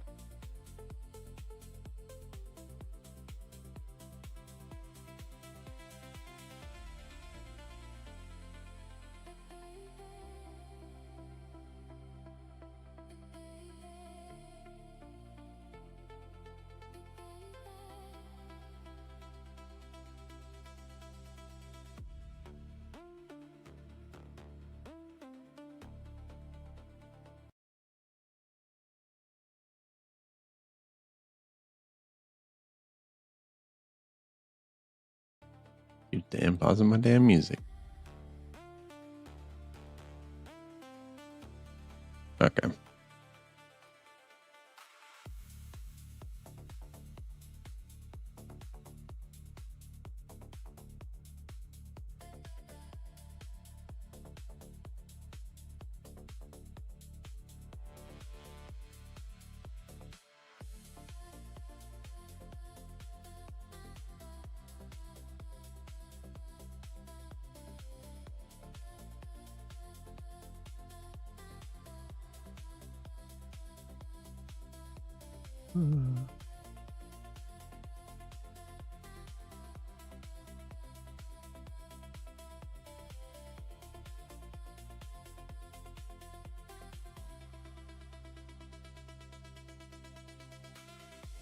So we do things a little bit different.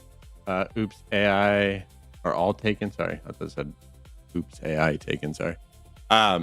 We do things a little bit different. So I guess it would be kind of like a chat base, but it's a little bit different because what we do is we talk with GPT 5.5 and then Rex, who we built from the ground up, he then takes that information and he has a set of goals, and he then takes the message that GPT 5.5 gave to him and makes sure that, I mean, he doesn't have like set goals, but he knows the end goal for DestinyAI. So he takes that information and then dissects it, makes sure it's going towards our goal. And if anything doesn't belong in there, he'll take it out and whatnot. So it goes GPT 5.5, then Rex, then Codex. Right now, though, we're doing a little bit of UI redesign, and we are building a Discord bot for Rex. So we're using Fable 5 for the UI and Codex, and then we're using Rex and Codex for the Discord bot. Use pen and paper for notes. Don't need 200 Claude Max plan for that. Dude, I got you beat, bro. I use a chalkboard. No, just playing. Mess up.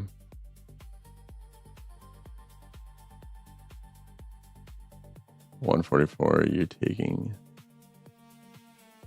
Wait, 144p, what does that mean? I don't know what that means.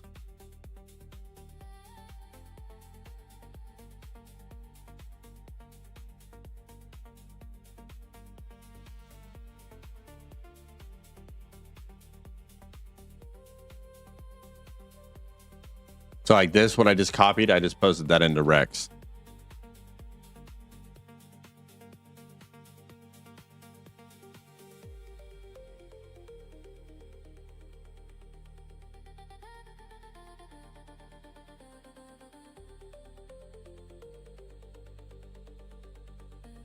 Image quality on the background. Oh, for video? No, it's like it's more or less of like, I think it's apparently it's 2K, I think, or 4K, I can't remember. It's basically Nano Banana though. And then we used Adobe to animate the video of like the clouds and whatnot. So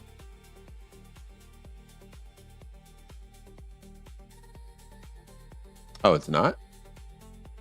It should be. Doesn't I give you the option to? I have like a 5,000 bit rate set.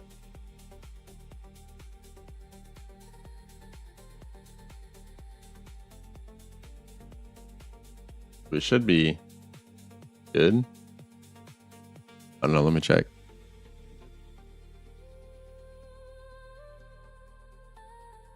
Yeah, it goes up to 1080p 60 hertz.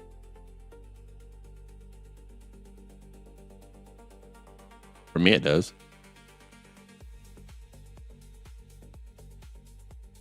Oh, shit, dude. I don't know where you're at. For us, it shows like here. For me, it shows 1080p 60.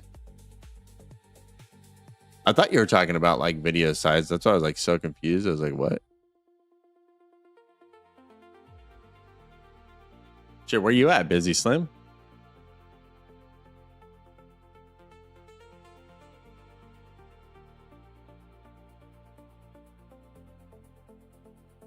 What are we building? So basically what I've built is an AI agent that runs businesses for the business owner. So it takes away a lot of the operational headaches, marketing. It's basically a centralized area for them to run and operate their business from. We also do like custom integrations for businesses to where we'll build them a custom application tailored to everything they need in their business and integrate Rex into their business directly. And how we do that is because Rex is its own AI agent. He wasn't built from like GPT, Grok, or Claude. He was built from me. I did all the code myself, and then I launched him. And he doesn't do like the token surface or anything like that. So he's on a digital server running and operating. The UK, I'm up to 1080p right now. Oh, fuck yeah. Okay, there you go. I hope it looks better now. Dude, I can only imagine what it looks like at 144. Actually, I'm going to see. I want to look. I'm just curious, actually. Holy shit, brother. Bro, if you were watching my stream like that, I genuinely feel bad, bro. Like, dude, that's bad.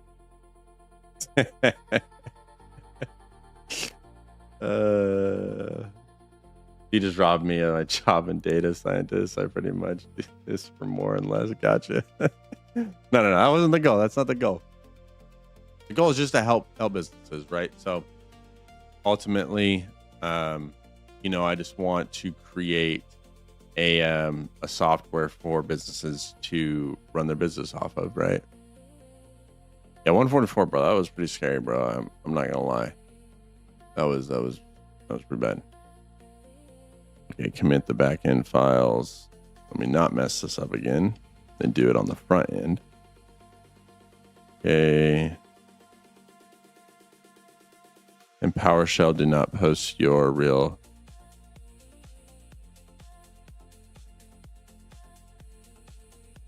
Okay, this is going to be a pain in the ass right here. I have to do my inventory things, which I'm going to do that off stream here.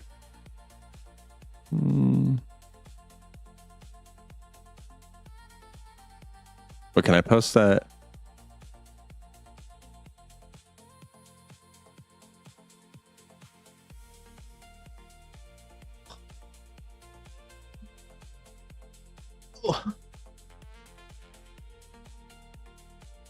Yeah, no, it's just ultimately the tool we're creating is just to give business owners more time and to focus on other stuff in their business that matters, like growing it and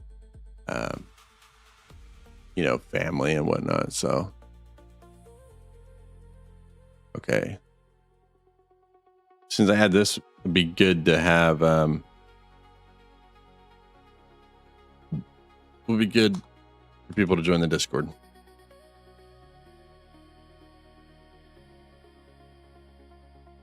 Discord bot token. Oh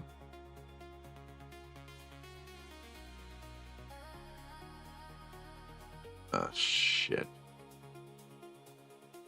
Where did I post the token at? I didn't save it. I think I gave it to Codex. So it's like an AI operating system that you're building? More or less, yeah. Ultimately, yeah, I guess you could say it's like an operating system. More or less. Since I'm over here reverse engineering in here. Dang. Yes, so we are. Nah, what are you talking about? Like, it sounds you're over here reverse engineering. Dude, that's still important, bro. We are using Fable 5 just for UI right now. A lot of this stuff I did create via Codex and Rex himself, but the issue I was running into was like color. I think I had a picture pulled up here somewhere of like an example I'll show you. So like before, our website kind of looked like this. So like the color patterns were like very off. Buttons kind of look like this, look kind of terrible. So when Fable 5 came out, someone in my chat came and was like, dude, you gotta like, we had these lines and everything too. And he's like, you gotta just run it through Fable 5. So I did that, and now our buttons look a lot more cleaner. Everything looks a lot more clean and professional now. So that's what we did do with Fable. I had a Fable clone Orca ADE dashboard. What's Orca? Curious what that is. Okay, I need to. Where did I post this at? I'm pretty sure I posted it in this chat. Let me see.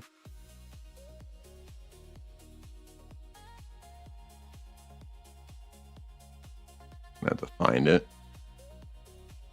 I don't want to reset it, because if I reset it, then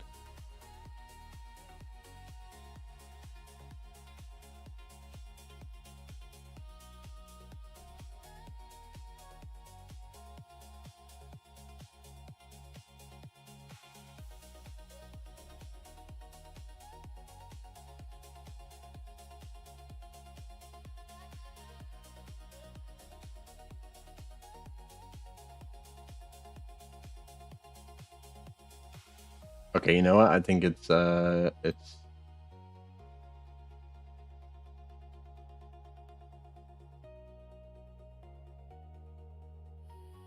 is like bridge mine. I don't know what bridge mine is.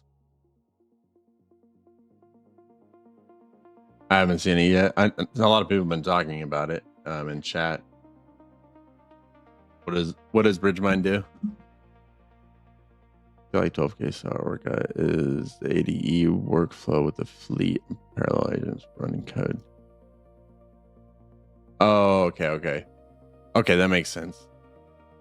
So it's like if you wanted to allow people to use your agent and charge it like kind of like a a GPT model or something like that, right? Essentially.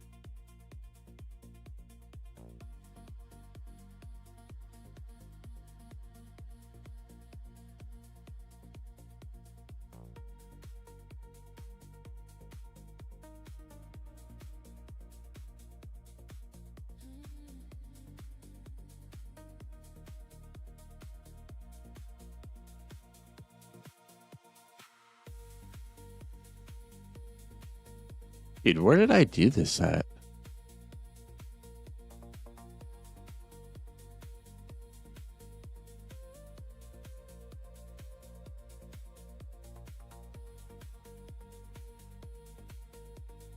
Okay, I gotta pull Codex off the stream really quick. I did it somewhere and I'm forgetting right now.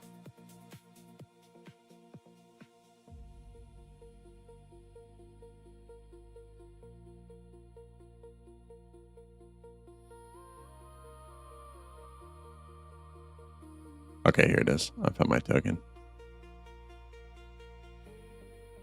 Boom. Discord bot toten. Toten? What am I fucking? Oh. Mine is just an orchestrator. Yeah, but I use it just for my dashboard, no sales. Yeah, orchestrators. I'll have to check it out. I'll definitely check it out after stream for sure. Paste your Discord server ID.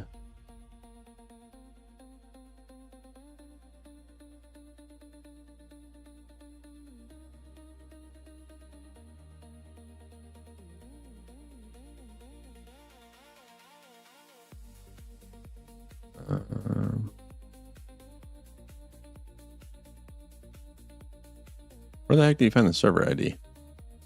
On Discord. Oh, here we go. Copy server ID.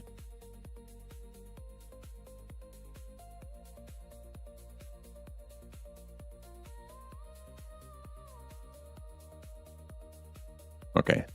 Now I type this into the back end, correct?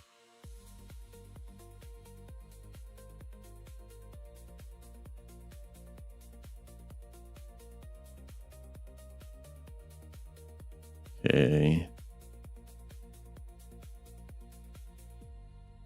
Should be able to pull this back on stream now. There you guys go. Underneath, it just talks an AI model and returns the results. Fable made it wild and fun rather than. Oh, okay. So it's just kind of like a third-party software to make AI tools work together a lot simpler, correct?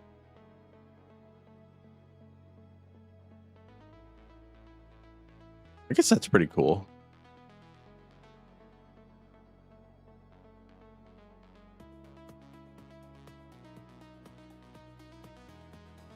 That's actually pretty smart for someone to do that. Open source. Oh, okay.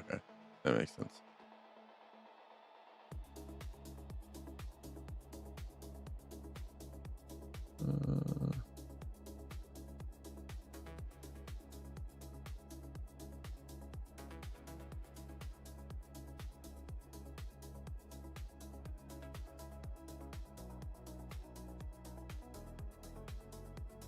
Let me check out Discord now.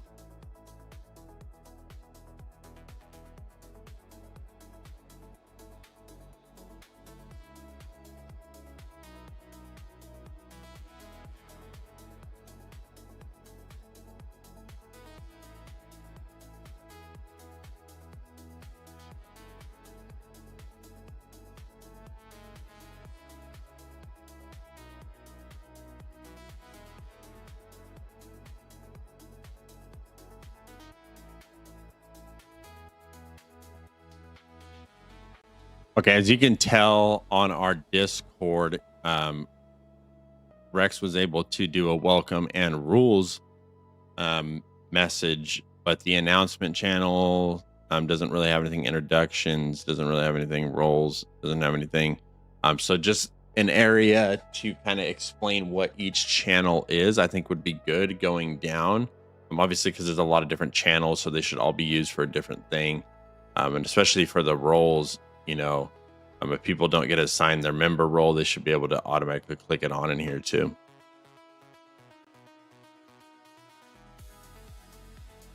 People just made it all new, coded it all wild GML too. Really? It's open source.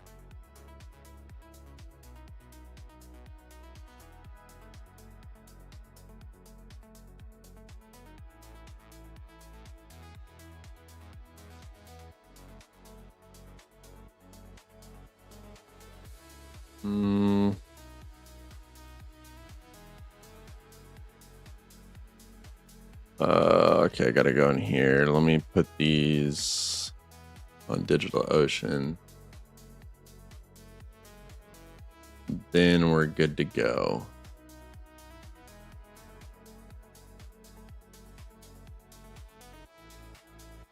Go here, settings. Put these into my environment. I have so many environments, it's actually retarded.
Boom.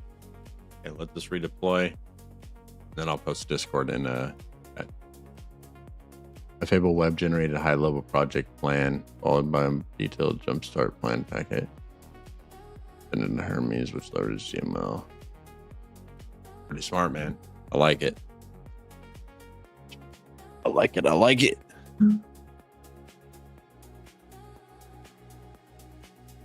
Yeah, it's always good to have multiple agents working with each other. Like even though I'm using Fable, I'm still using hold on, I gotta remember where I did this at. Okay, that was right here. I'm still using Codex to push out the update. So I personally like that workflow a lot better, especially with UI, because then it, I don't know, it just looks a lot cleaner. Like I was doing comparisons earlier on stream of like what Fable built versus what Fable and Codex built together, and it looks ultimately better. Like on our page down here, we're doing some fixes right now on it still. Like this is gonna look a lot better here, but like, this is what Fable and Codex did together. Now some of the positioning of the words need work, but it'll look better once we're done with it. That's what it's been working on. So I think that this has been working for about an hour and about hour 17 minutes. Pretty long. Okay, now Discord should work. Hopefully it works.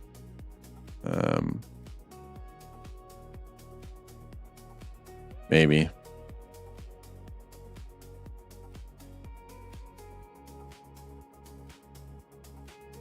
No. Oh, okay. I was just like, man, gonna make me look stupid.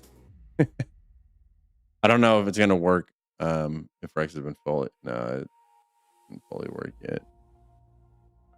I think. We'll see.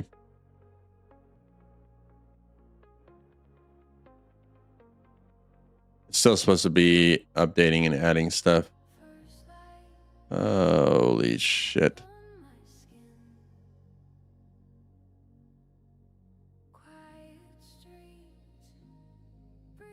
Okay, let's go here to Nightbot. I gotta add some Nightbot commands. It's gonna make my life easier and you guys' life easier. That way everybody doesn't gotta keep hearing me repeat myself.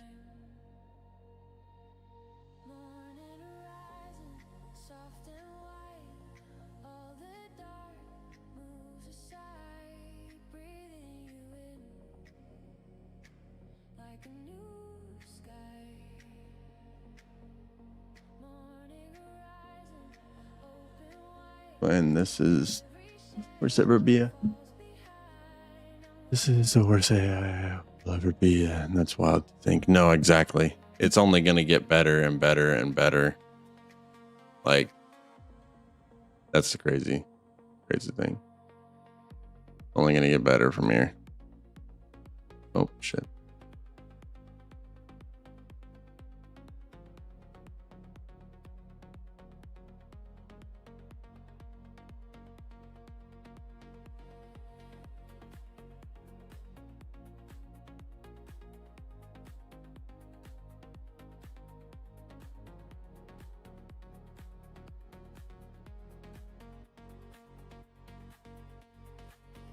Why is it doing that? I guess I can do this live on stream so you guys watch.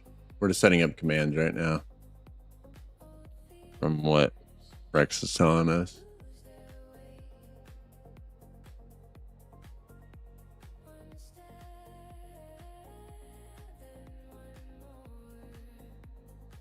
So this day 24 into the entire project. Yes and no. So I did start the idea like almost about a year ago. But I was doing my door-to-door sales job. So I didn't have time to really do anything with it. So I outsourced and hired some people to build me an app, which they did decently, but there's nothing left of what they did alive. Like there, it does not look like. I'll show you a picture from like last year. Let's see here. So like I'll just show. I think I have the Figma here. Hold on.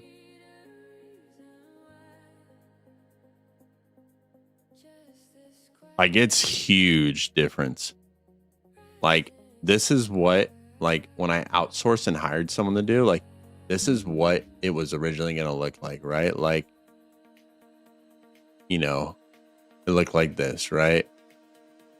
And like obviously, like I was a business owner, so like I was like, oh, you know what, this looks sick, like like this is gonna look great, like so many people are gonna use it. And like I spent so much money on this, man. Like I probably spent a good like $6,000 or $7,000 like to get this built, and I'm not even using it now. Like none of this stuff I'm using, and it was because it was built with Bubbles, so it was all no code.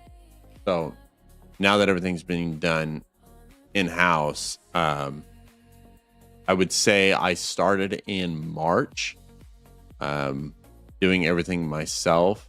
Maybe it was like beginning of April, and I literally coded for the first 3 weeks without even knowing like you could use AI to help you code.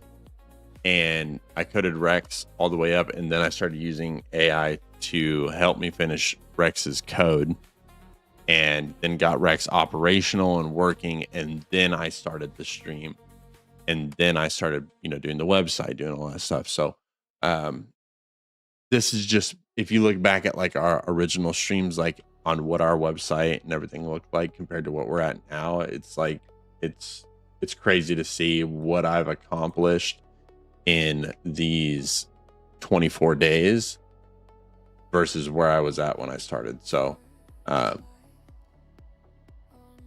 we've definitely came pretty far.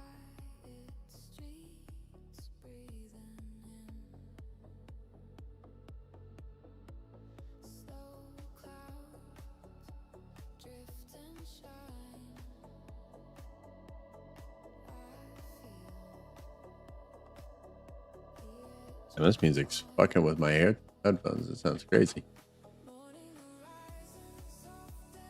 It's their version of the product, so it looked a little bit different than that. Like once it start getting working and stuff, it was like it looked kind of like this, stuff like that, which is all right. But again, like I didn't know, like back then, like you know, we were doing stuff like, come on, this was my dashboard, right? I'm like, really? I paid $6,000 or $7,000 for that. Like, looking at what I'm doing now, it's like, dude, like I fucking wasted so much money. Like, it's just because I didn't do the research. I was just focused on still selling door to door. So I didn't really like, I just was like so hyped. I remember talking about it all the time. I'm like, oh man, I can't wait for these developers to be done coding my stuff. And then I can start focusing on just selling. And then, yeah, it didn't happen that way. So.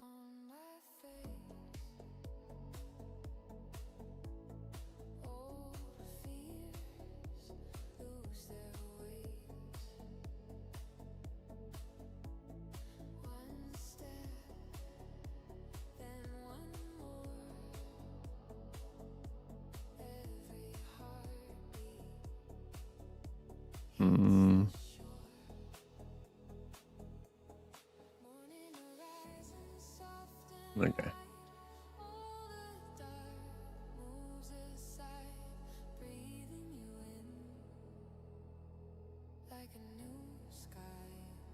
Yeah, that looks better. I think right now it's all about selling to the least common denominator. Oh, it's such a big. Anyone that knows anything knows you don't need to buy software. Correct. I think selling is the only way to make money right now. I agree. I agree with you. I think people like comfort, man. So like if you can find a way to get people comfort and offer that as a service, then you'll make a lot of money in AI for sure. Like, people want reassurance, and that's, something that we work on here is like, we're reassuring people that obviously their business is going to be taken care of by Rex. So, if you just got to find your calling and make it happen. Hold on.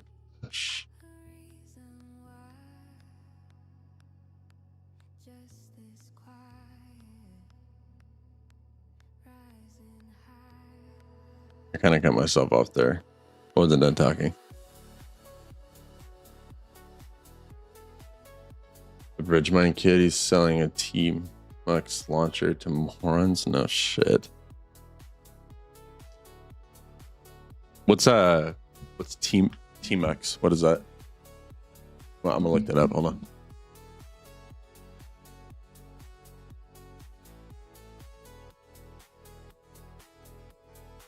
Oh, yeah. I guess that's pretty cool though. Like having something that runs on multiple. Yeah. Cool.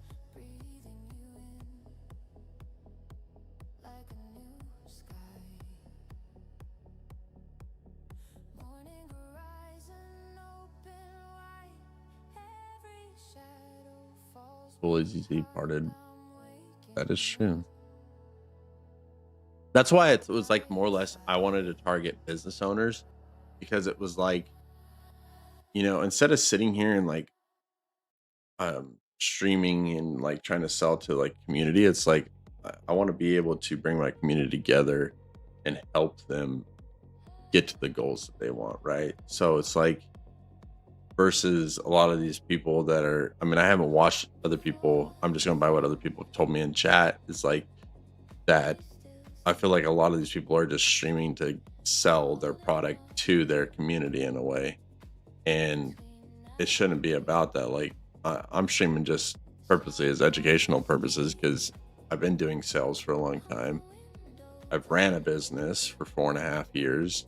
I know the do's and don'ts, and I just want to document my journey, so that way when I do make it to the top, which I am going to make it to the top, that I can go back and show people that I documented this whole journey along and how long it took me to do all this.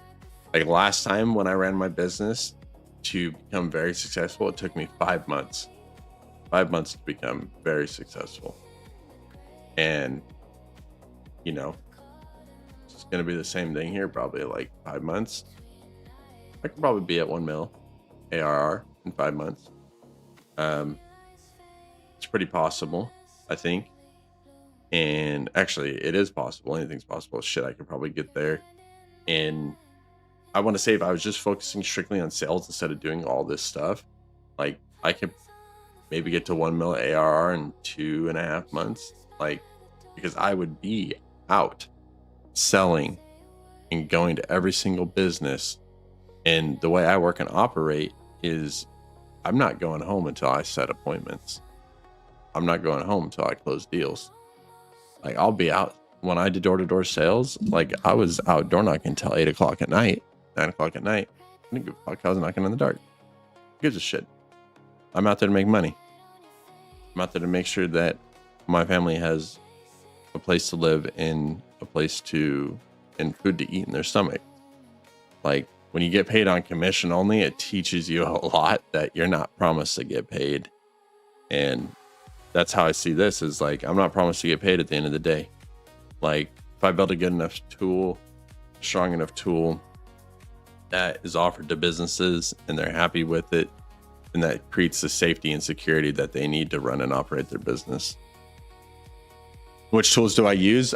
So I use a few different tools. Right now we're using Fable 5 for just UI, but typically I use GPT 5.5, then Rex, which is the AI agent that I created, and then Codex. But even though I'm using Fable 5, I still use Fable 5 and use it with Codex. Like right now, I'm about to post a this prompt is directly from Fable 5. There. That just came from Fable 5.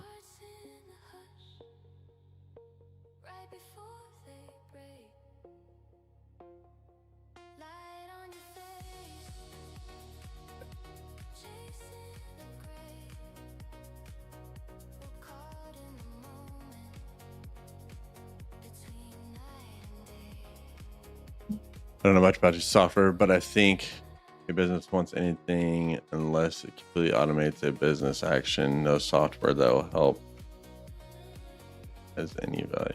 Yeah, so a lot of what we do is like automating of things. So like, for example, for restaurants, what we target is their inventory. So inventory management, that our AI tracks it from their point of sale software that they use, and when they get low on inventory, it then contacts their suppliers that they work with to let them know, hey, they're running low on this food item. You know, if they work with different suppliers, it'll reach out and see which one's the cheapest. It'll alert the business owner via text and email to say, hey, you know, these are what the suppliers are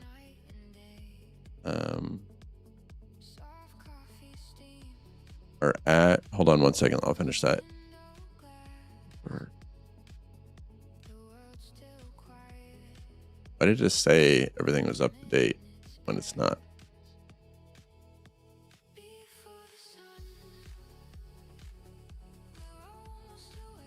What the heck?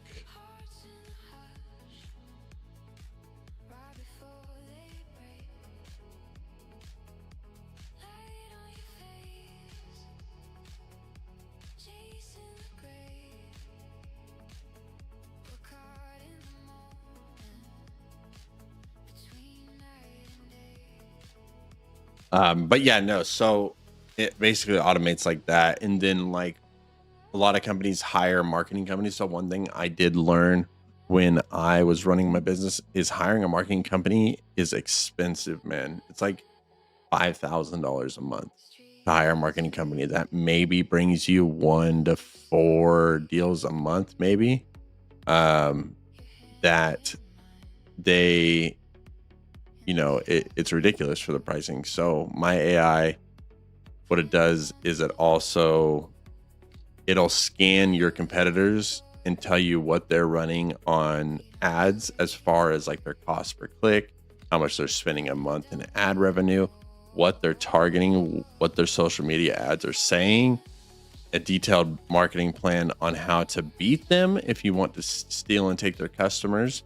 But the difference is my AI goes based off of obviously your sales, what you're making, how much money you're bringing in after you're paying your employees, everything like that. So it's not going to tell you like if you're a startup business that's your startup companies against Chipotle, if Chipotle is spending $50,000 a month in ads, it's not going to tell you, hey, you need to go and spend $50,000 when you're only making a profit of like $8,000 a month. It's going to take that into consideration that you're spending $8,000 a month, and it's going to get a detailed marketing plan and a cost per click and how much you should allocate to spending smartly so you still have money on advertisements to potentially bring in customers.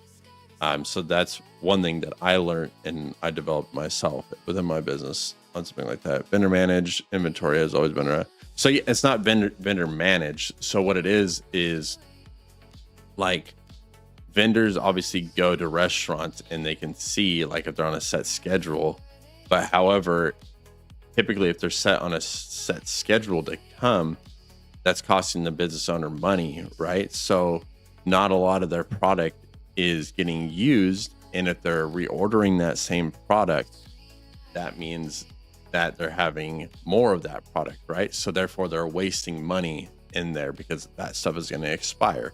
So what our system does is if there was a restaurant that had something set up like that, it lets the vendors know, hey, this is what they've used on inventory. This is what they don't need.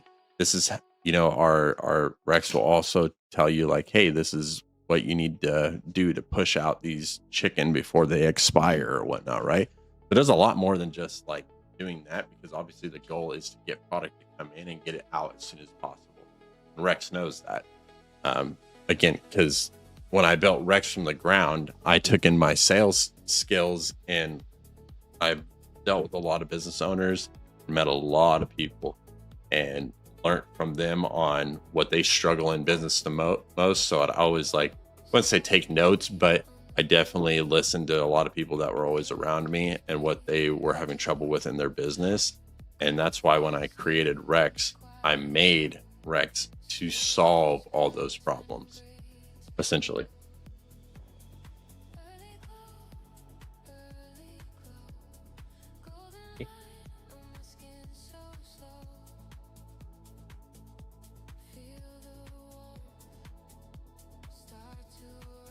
If that makes sense.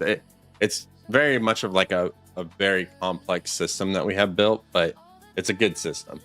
It's not like one of these tools that's just gonna have businesses waste their money on. I got you. I tried to look at a restaurant and found more headache worth with. No, yeah. So I would say like working with restaurants, that's just the target people that I've talked to the most. Is my AI tool works for every business, sales companies, real estate agents, everything from A to Z. But I'm just targeting restaurants because the clients that I have lined up are restaurants. So when I get those clients, using them as a reference to who's already using the tool helps when it comes to selling a product too. Got you. Even Yeah, no, the biggest thing is like with our vendor integration is the good thing is when it gets low on stock and for vendors, if they're working with multiple vendors, it'll get the cheapest cost for them.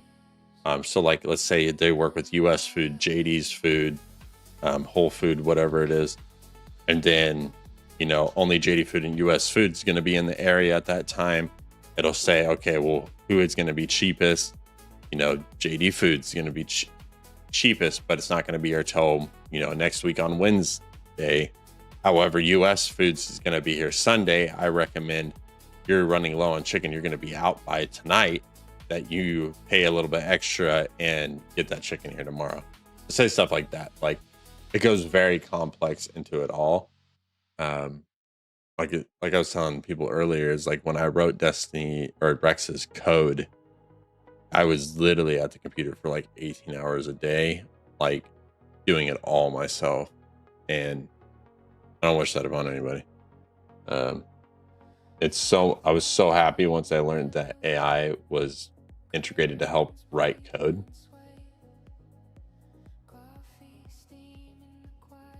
I now work with exclusively owner operator businesses, 3 employees top. Local work is I like it. We also do one other thing that we do. That's just like our software on what we present to businesses, but businesses that are more complex and that are well established, like property management companies, well-known real estate agents, stuff like that. We build them custom integrated applications to their business. So a lot of business owners use different tools and different subscriptions to different product, like Microsoft Teams, Appfolio, maintenance stuff, right? And all these apps are separated from each other, that we go in and we will fully rebuild these tools and integrate them into their company for, dude, why the hell is this saying? Still typing on the placeholders. What? Oh, okay.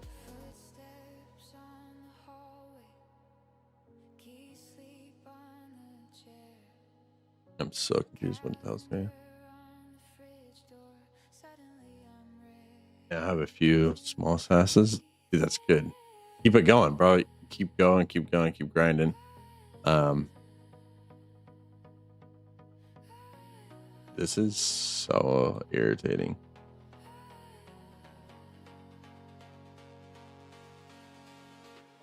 It's saying that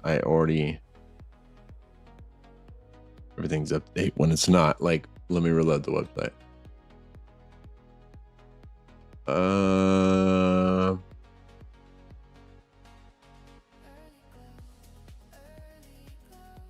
Maybe it is up to date. Did I do it and I wasn't paying attention? No, I definitely didn't push it through. No.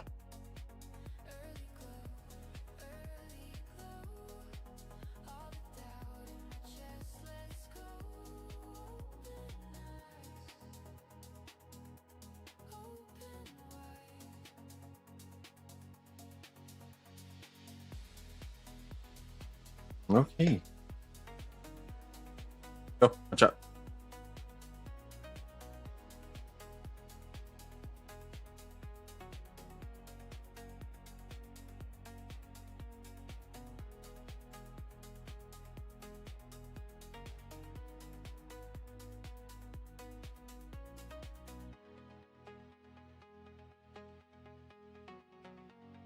This is annoying.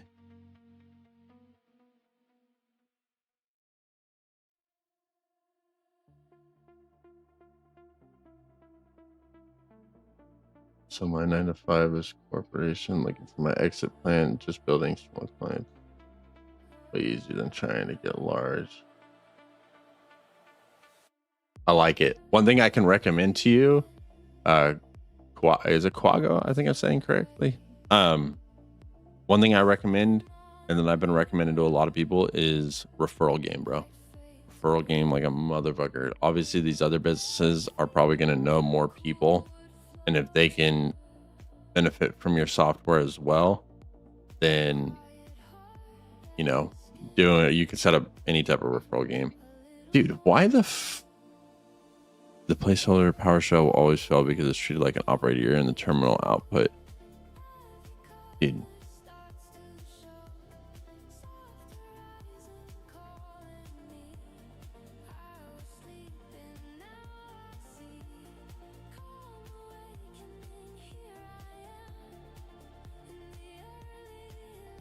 A referral game is the best game.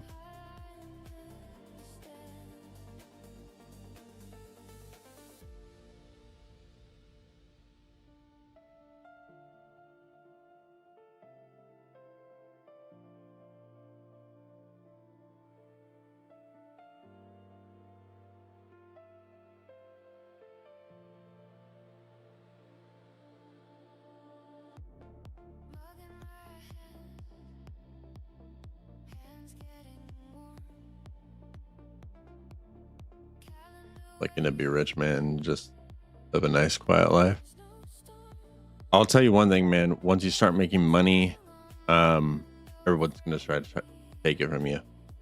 So living that quiet life, unless you move to like Bangkok or somewhere, man, like, you know, like where you don't know no one, like someone's always gonna, you know, family, anybody, like it's very hard to hide money, especially from family, especially if you have family around you. I don't know your background with family or not, but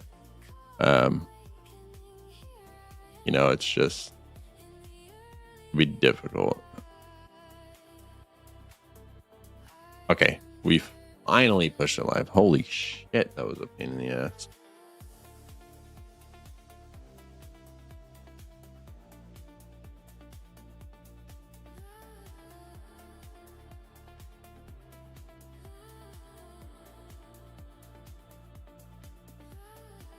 Because I've been there, man. Like I said, I definitely know my fair share. I had my fair share, so.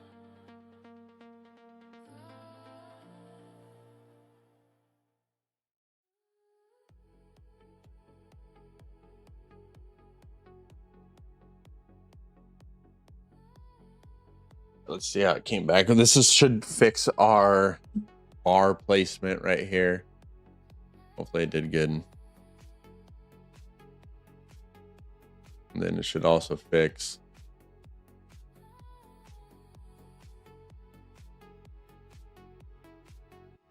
inventory dialog sheet. So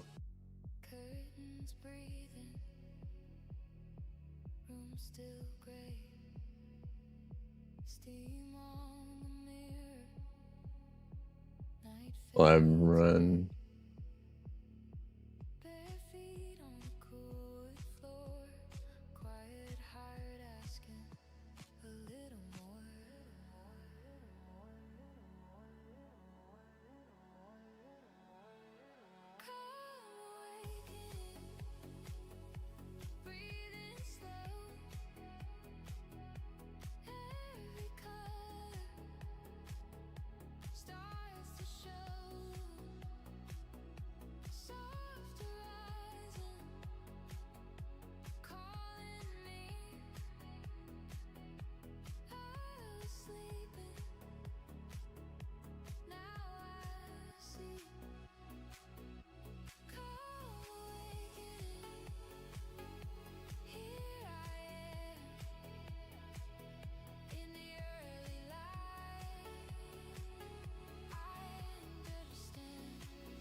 Shoot, you got any kids, bro?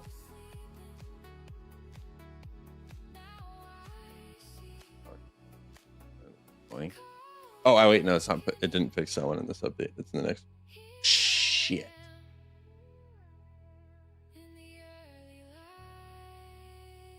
Okay, it automatically fixed the update. I forgot that when I was pushing this update, it had said something about the Forge side. Okay, let's see. This was for our admin side. Let's make sure that it did what it was supposed to. Yeah, I don't know.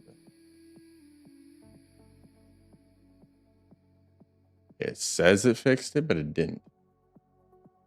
Main root command center diagnostic overlap was doubled by the mount and the position funnel title. It definitely didn't fix it. So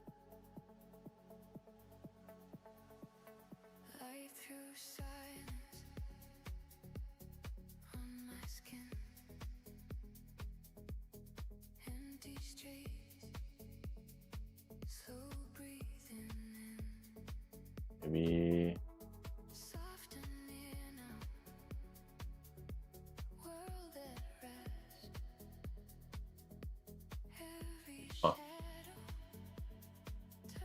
these buttons are still not working.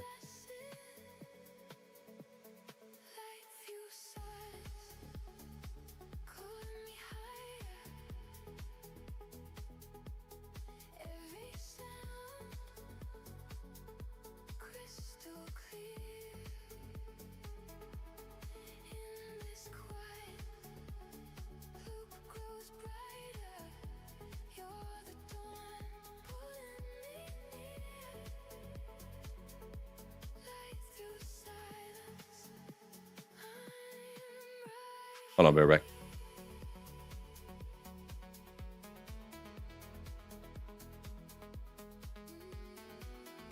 I have to check on my dog. Hold on.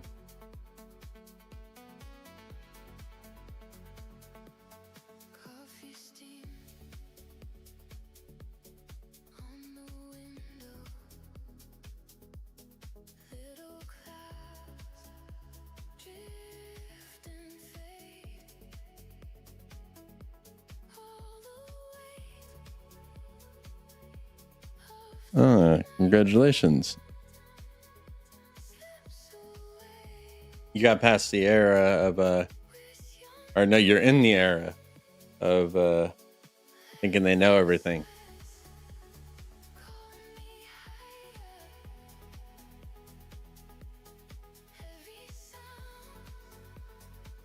Oh yeah, this makes it a lot better.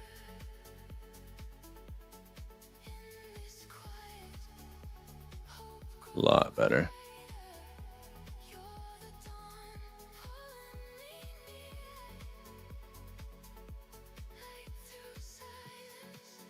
Actually super impressed with everything we got here now.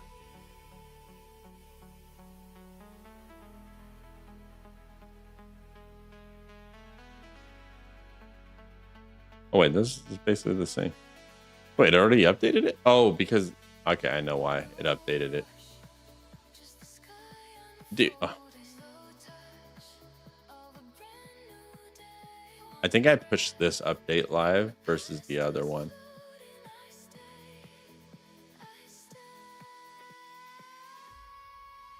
In the era about to be rid of them. That's funny. Shit. My parents probably said the same thing.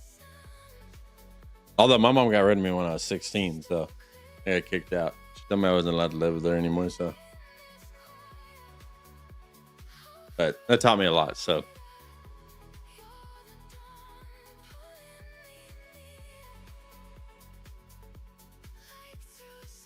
You get your ears cleaned?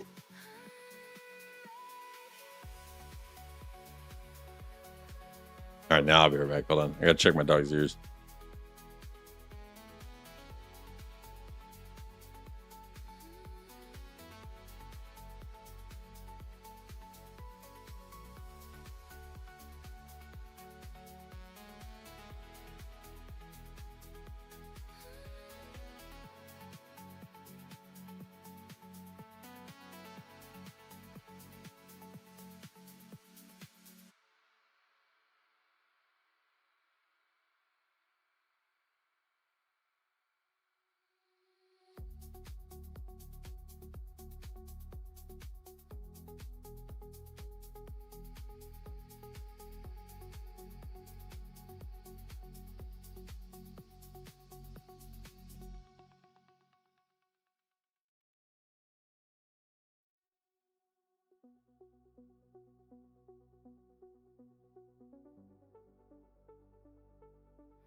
Thank you.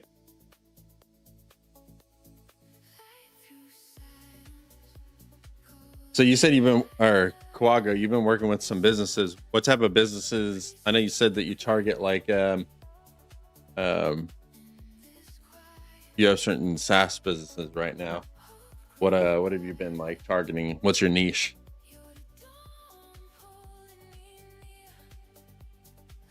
That I hate that it screenshots.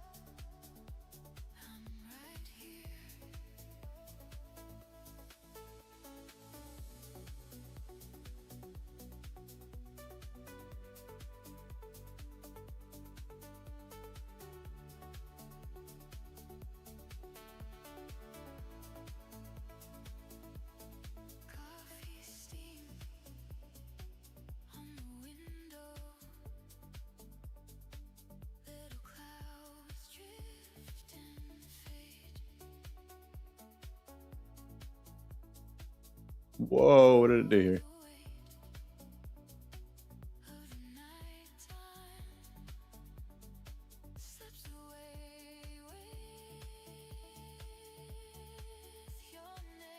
Okay.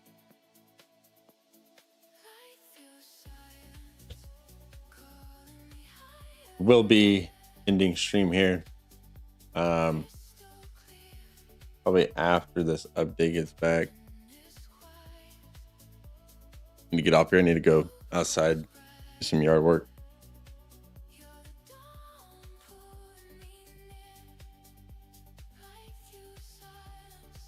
Actually, I think I'm gonna end it right now. I'm gonna get off right now because I do have to use the restroom, and I don't think I can wait for this to be done. But tomorrow we will be streaming. We'll be focusing on. We're gonna be building our features page a little bit better.